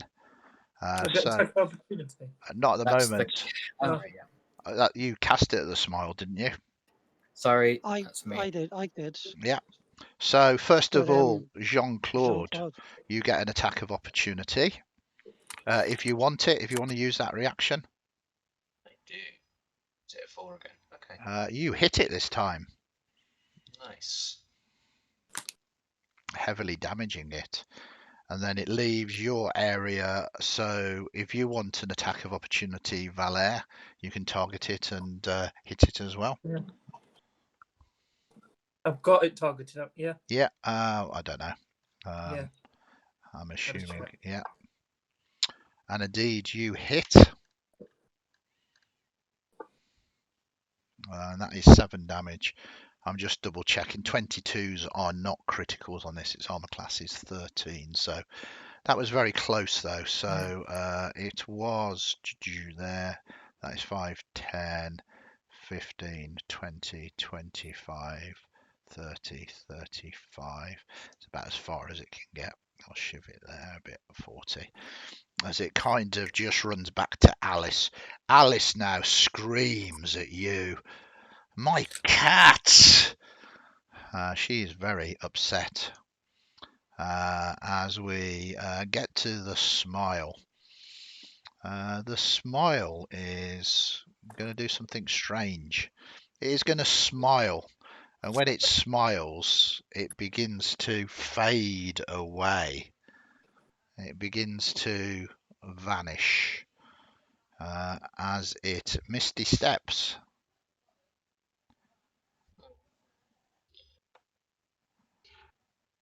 There onto difficult terrain, spilling tons of things all over the place. It is then going to make its move to 5, 10, 15, 20, 25, which could be a mistake actually. Because Yeah, did it just leave my area? Yeah, it did. It's too big to avoid that, so it's taking a chance here. It doesn't To be like. fair, this would be an unarmed strike anyway, so. Yeah, it doesn't like the fact that you did that to it, so it's charging you. But you do get an attack roll. Okay. I'm just going to use a dagger, and then it'll just be 5 damage, I think, if it hits. 22 does hit. And then, yeah, no, just do 5 damage because it's unarmed. Yeah, that is enough. I don't have that programmed in there. As you kill it, unfortunately. At this point, Alice goes berserk, but she can't do anything yet, and it is the Hatter's turn. Do you really think you can do this? He enacts his aura of nightmares. When any other creature that isn't undead or a construct starts its turn within 30 feet, the creature must succeed on a wisdom saving throw or take psychic damage. So that is a reminder. 5, 10, 15, 20, 25, and then he is going to.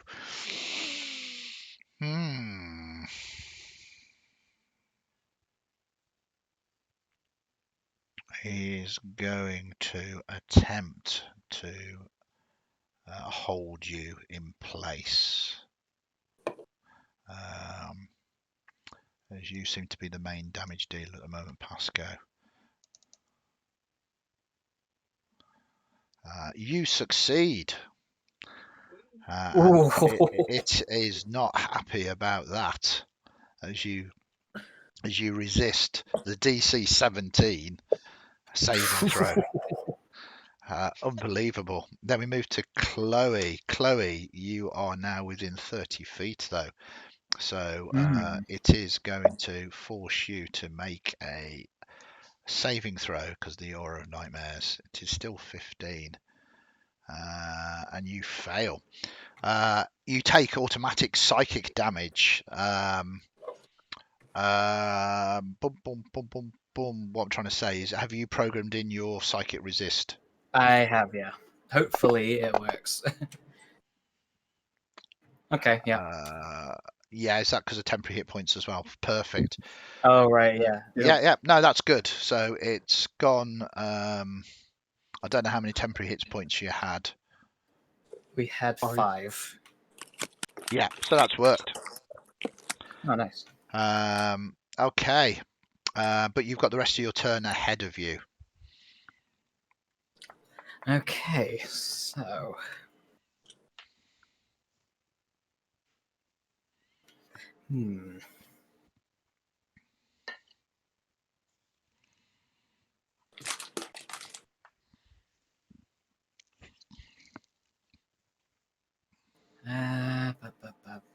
Sorry. It's okay. I mean, I can't believe you are deliberating about what you do. You're a barbarian. And yeah, it's which, because I only get one shot, so it's which one do I use? Yeah, but you are a barbarian.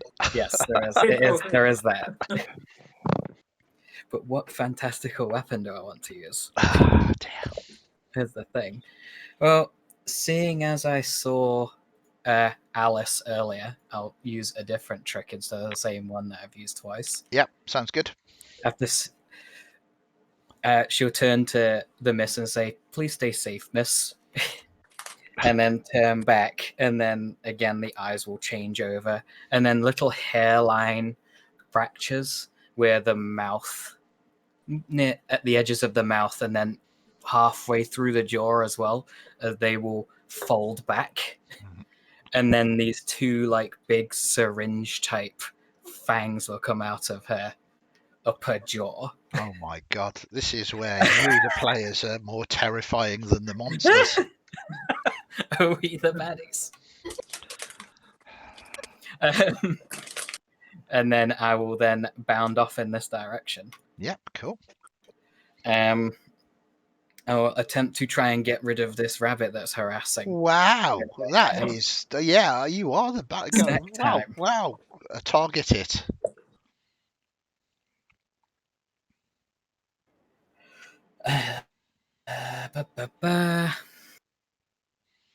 You've killed her cat, now you're murderizing a rabbit. What monsters are you? I mean, I've seen Monty Python, I know how this goes.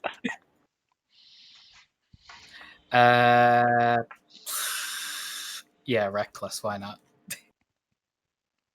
Because the Hatter is standing right next to you, but I mean, your choice. Yeah. You hit, and that is a critical hit against the hair.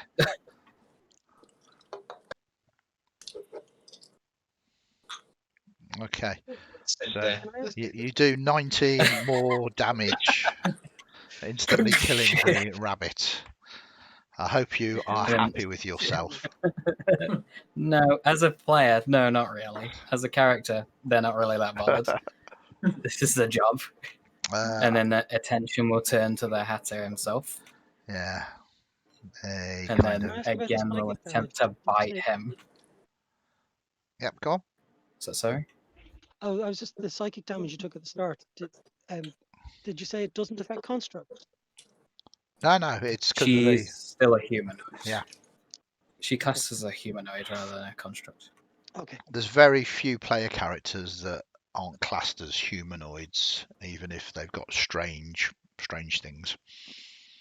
My bad. No, that's okay. It's basically for game balance. You do indeed hit. Let me check his armor class. His armor class is 18. So whilst the solid hit, it's not quite a critical hit. It's just one off. I mean, do you have any bardic inspiration or anything left? No, I didn't use it from earlier, and that was a while ago. Yeah. Okay. When we were back in the prison, so. No worries.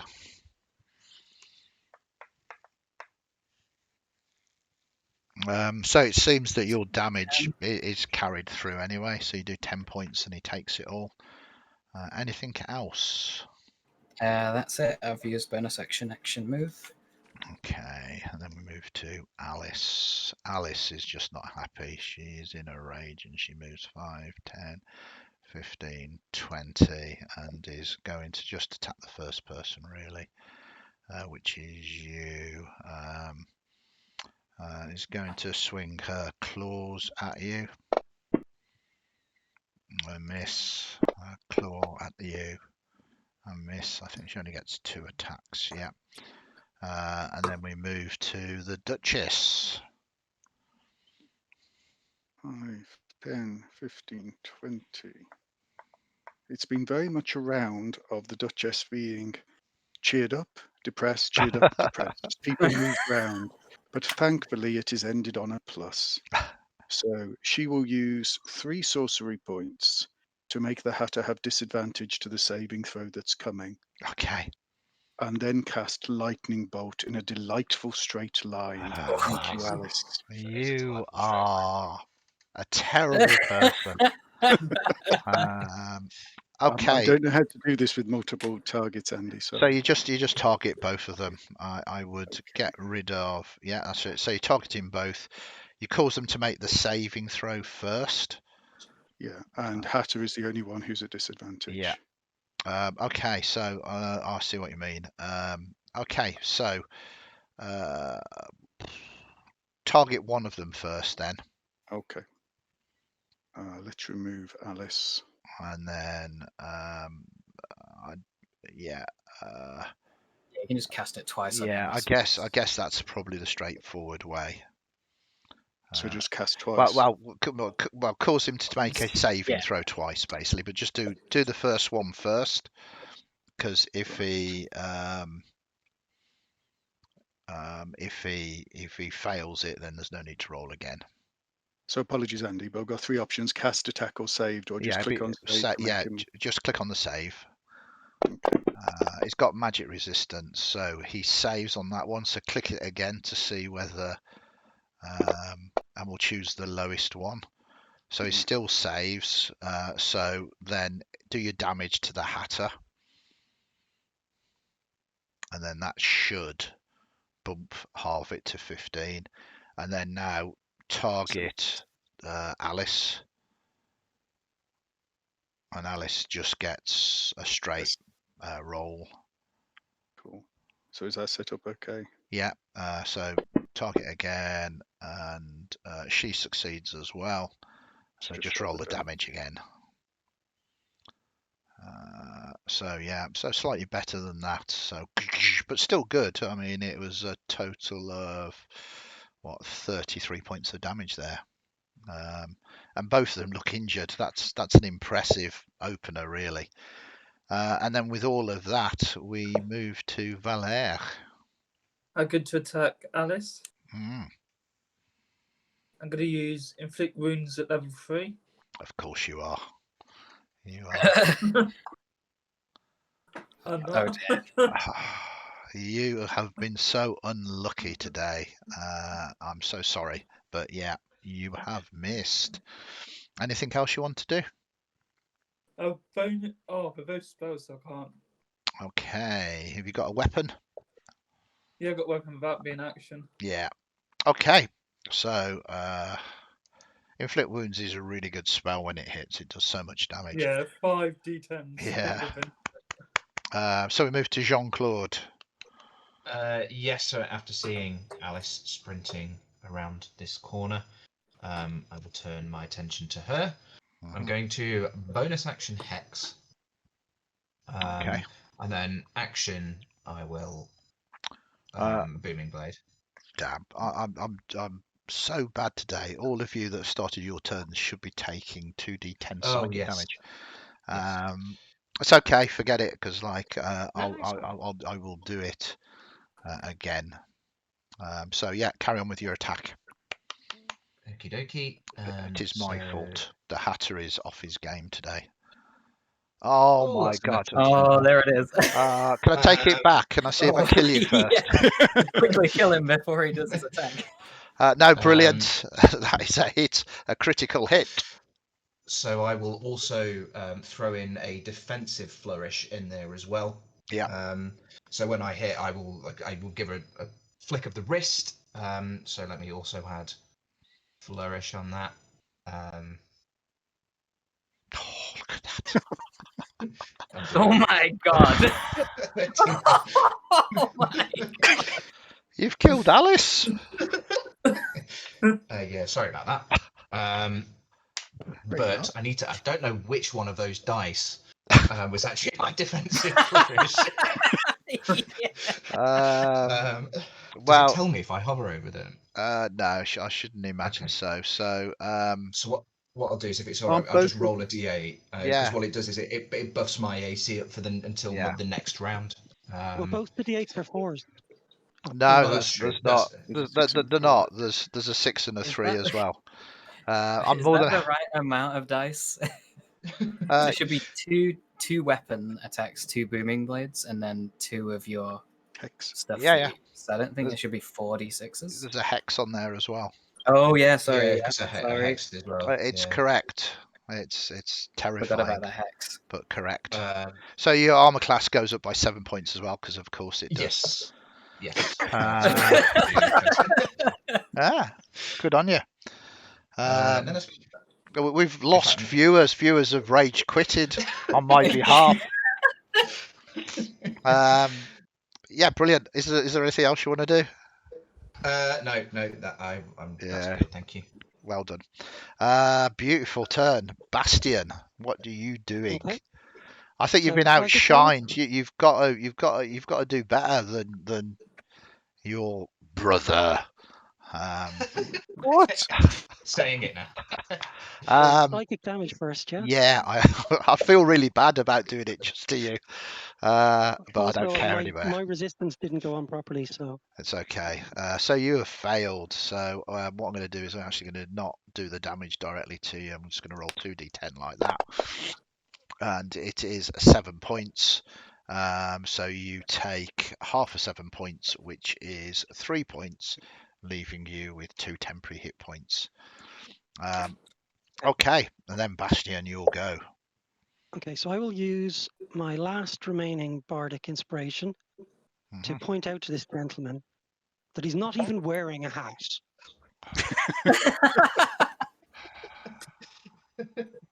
He's letting the side down. He's no hat. So -7 to his saving throw next, Okay, that's good. and I shall do dissonant whispers at level 3. Yeah, there's another thing I would recommend to GMs is when you have a big bad, give them legendary resistances. I was about to say, Yeah, it's which is like, are also we my just going final to level take 3 over spell. this operation at this point? So yeah, sorry. So you need to target the dude before you. Oh, sorry. That's okay, because otherwise it doesn't I roll thought I for had you. him targeted. So you have got him targeted now. Give us a roll.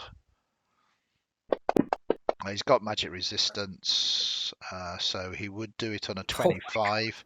But but that makes it an 18 with the -7. Still passes.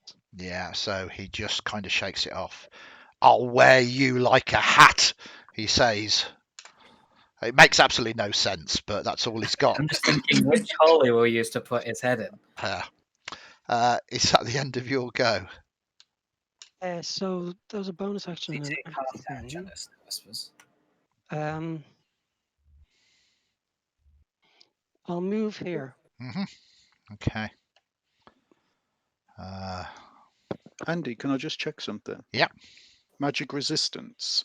Yeah. Is that advantage on saving throws? It is, yeah. Can the thing I have to remove advantage get rid of that as a reaction?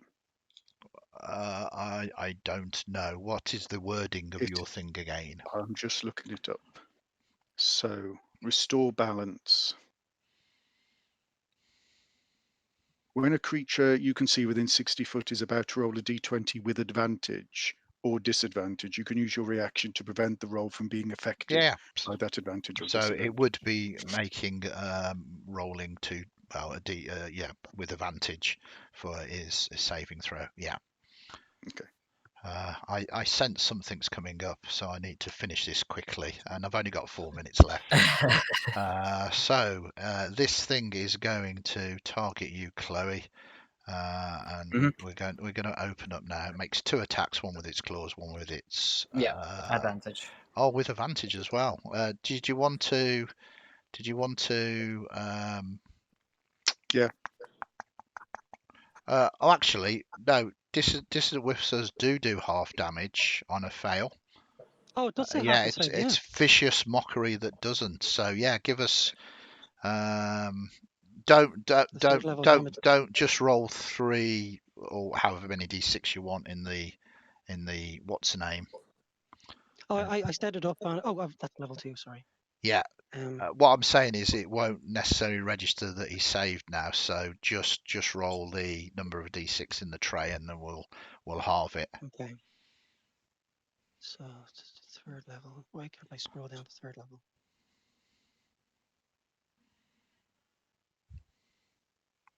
I just want to make sure I'm rolling the right number. This one was 5d6. Yeah.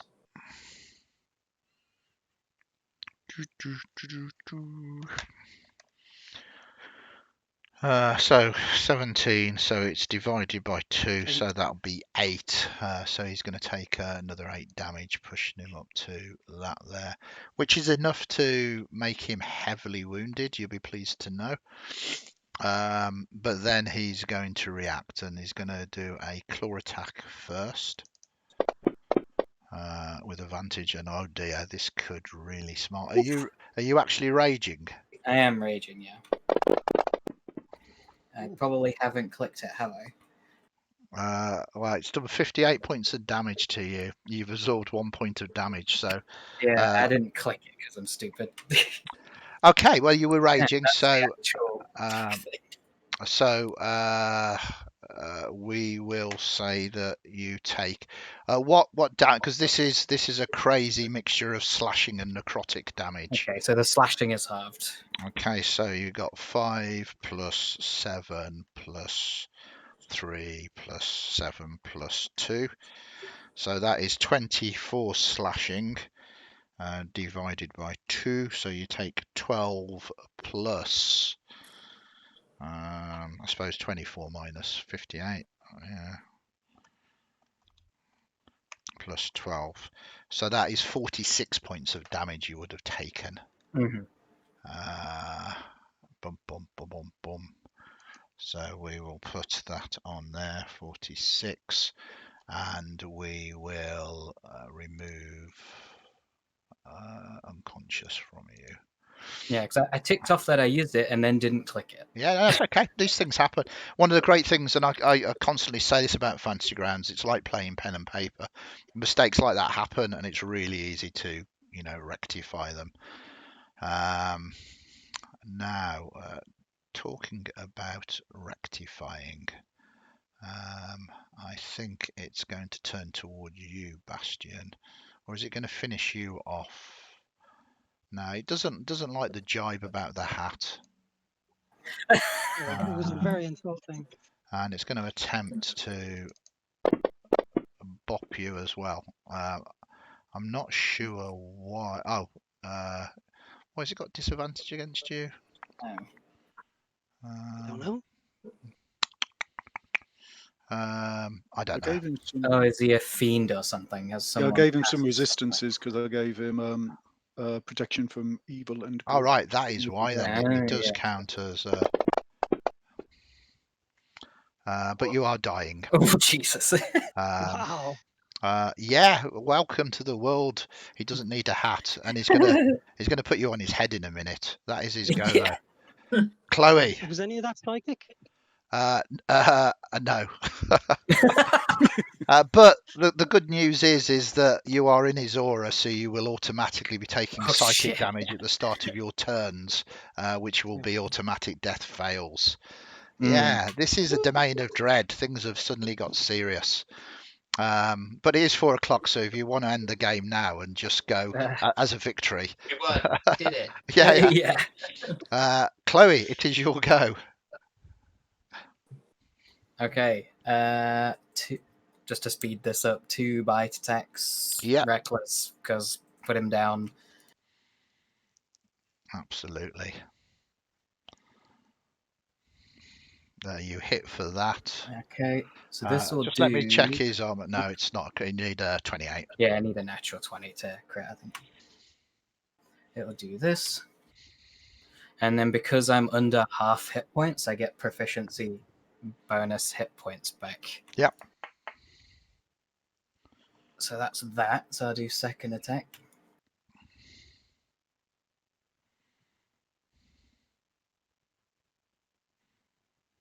Yep, you hit. You do 14 points. Nice. He is still up, though. Damn it.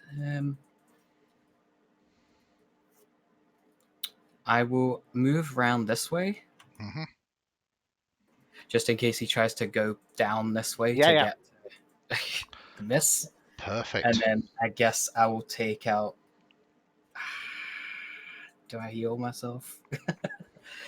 Oh, I should have took Yes. psychic damage at the top. Very much yes. Start of my turn, Andy. Yeah, don't worry about it for the moment. It's my fault. I'll just smash a greater healing on myself. Yeah.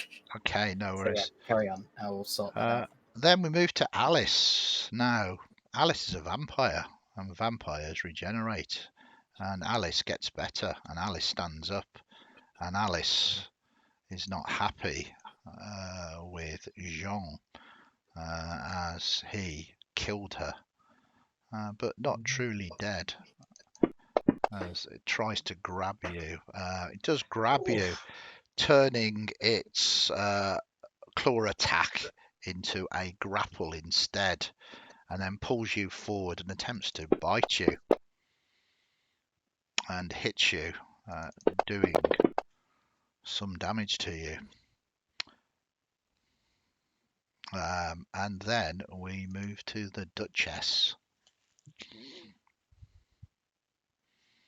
Suddenly it's all going wrong. Yeah, please do another lightning bolt now. Chloe has stepped in the way. Yeah. I have advantage on the save if you want. It's fine. Let's see. Oh, there's both of them there.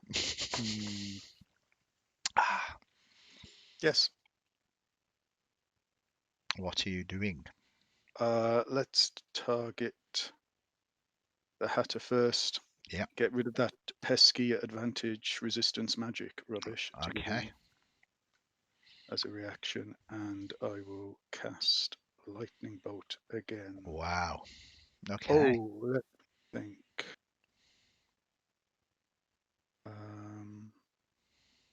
In fact, I'll use the reaction to make it fair, so he doesn't have advantage on the saving throw. Yeah. And then I'll blow 3 more sorcery points to make sure he gets disadvantage on the saving throw. So Okay. it's 2 separate things. One's from the Clockwork Soul, and the other one is the meta magic. At this time in the game, I'm more than happy for that to happen. So he'll fine. just have disadvantage. Yeah. So am I okay to click the save? Yes. So just click save for the moment, and then we'll take the highest one this time for you. All right. Okay. So basically, that will do it. So technically, because it's programmed to have advantage, it's taken the 18, but you've gave it disadvantage, so it wouldn't take the 18. It'll take the 1, which means that it is a critical fail. So it will take all the lightning damage. So just roll the lightning damage, not doing the damage to it. Well, you can do that, and we can add it in. But either way, I know what hit points it's got, so it's going to be tremendous anyway. So Right. just roll your put that damage. down. Just roll your damage. So yeah, it takes all 27 and even halved. And he craps to the floor, and you see the glamour over him sort of shift as he turns into the head of the secret police. I'm so smart. But there is more lightning to be done. Yeah. We'll save the possibly tragic one till last. If that's okay with you, Andy. Yeah, absolutely. So a normal saving throw to our newly vampiric Alice. friend. So just click on save. Yeah, so fails this time. She will take the full amount. Put my nephew down.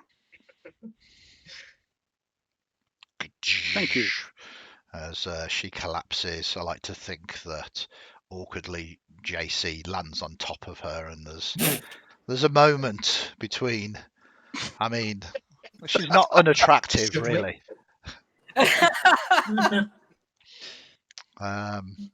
I didn't have to track her because I'm a sucker for a pretty face. Sensing a Goku special beam cannon, mate. Okay, and then the final one. Yeah. That is a success. Hey. Now just don't roll 50 odd and we're all right. Yeah, you should be okay. Very nice. Yes. I didn't roll 50 odd. Half damage, still up. But there is one of you dying. Fortunately, you do have hit points. I think for brevity's sake, you've got control of this situation now. It's easy enough, should you choose to feed a potion to Bastion. It's easy enough for instance, Valère, who's a cleric, to do radiant damage to Alice and stop the regenerating. And you have won the day. You have uncovered the fact, and you guessed it early on, one of you, that the Hatter's... You can't say I told you so when you're dead. Yeah, the Hatter's true identity is, in fact, the head of the police, whose peasant upbringing meant that he really wanted to get vengeance upon the nobles and created these scandals and conspiracies so that he could act under the permission of the Dark Lord to chop those heads off by Madame Guillotine. Well done. You've made quite a few friends, which is something that is often not done in Domains of Dread. And all around, you have performed incredibly well, much better than your GM, who's forgot half the rules today for some reason. To be fair, it's probably a good job. Yeah. But, this goes to prove, hopefully, you as players have had fun, and Dungeons & Dragons is not necessarily always about getting the rules right, it's about having fun around the table. It is about the fun. So, first of all, I thought you as a set of play today were tremendous, considering it was a one-shot, the amount of effort and interest you put into your characterizations. It was a beautiful group to kind of run for, so thank you very much for that. I hope you genuinely enjoyed it. I have literally no idea whether my vision of this Domain of Dread is going to be anything at all like the one that Wizards will release, but I can't wait to find out what they've got in mind. When does it come out? Comes out mid-May. It's going to be a tremendous book, but I'm all about the role playing, and I really like the politics and the etiquette and the decorum that this setting has kind of hinted at in the past. So I hope you enjoyed it. It's certainly a setting that I would like to run some other games in. So who knows, we might see the family return or some new characters taking up the mantle. Obviously, we've had a lot of people stay with us for the whole sort of 6 hours as well. So I hope we've entertained you. I hope you've had good fun. We really appreciate you hanging out and watching today. So I think that is more or less it. Tomorrow is Tuesday. I had to think about that for a moment. And I think, if I'm right, we return to the smoke. So yeah, some more smoke action. We've got Masked early, sort of 7 till 10, followed up by the Smoke Untold Chronicles. But thank you very much for taking part. If you've liked us, give us a follow so you know that when we kind of running games, you know we're doing. So please give us a follow, and I really appreciate you all hanging out. Take care, everybody. Have a great what's left of Easter Monday, and hopefully we will all catch you very soon.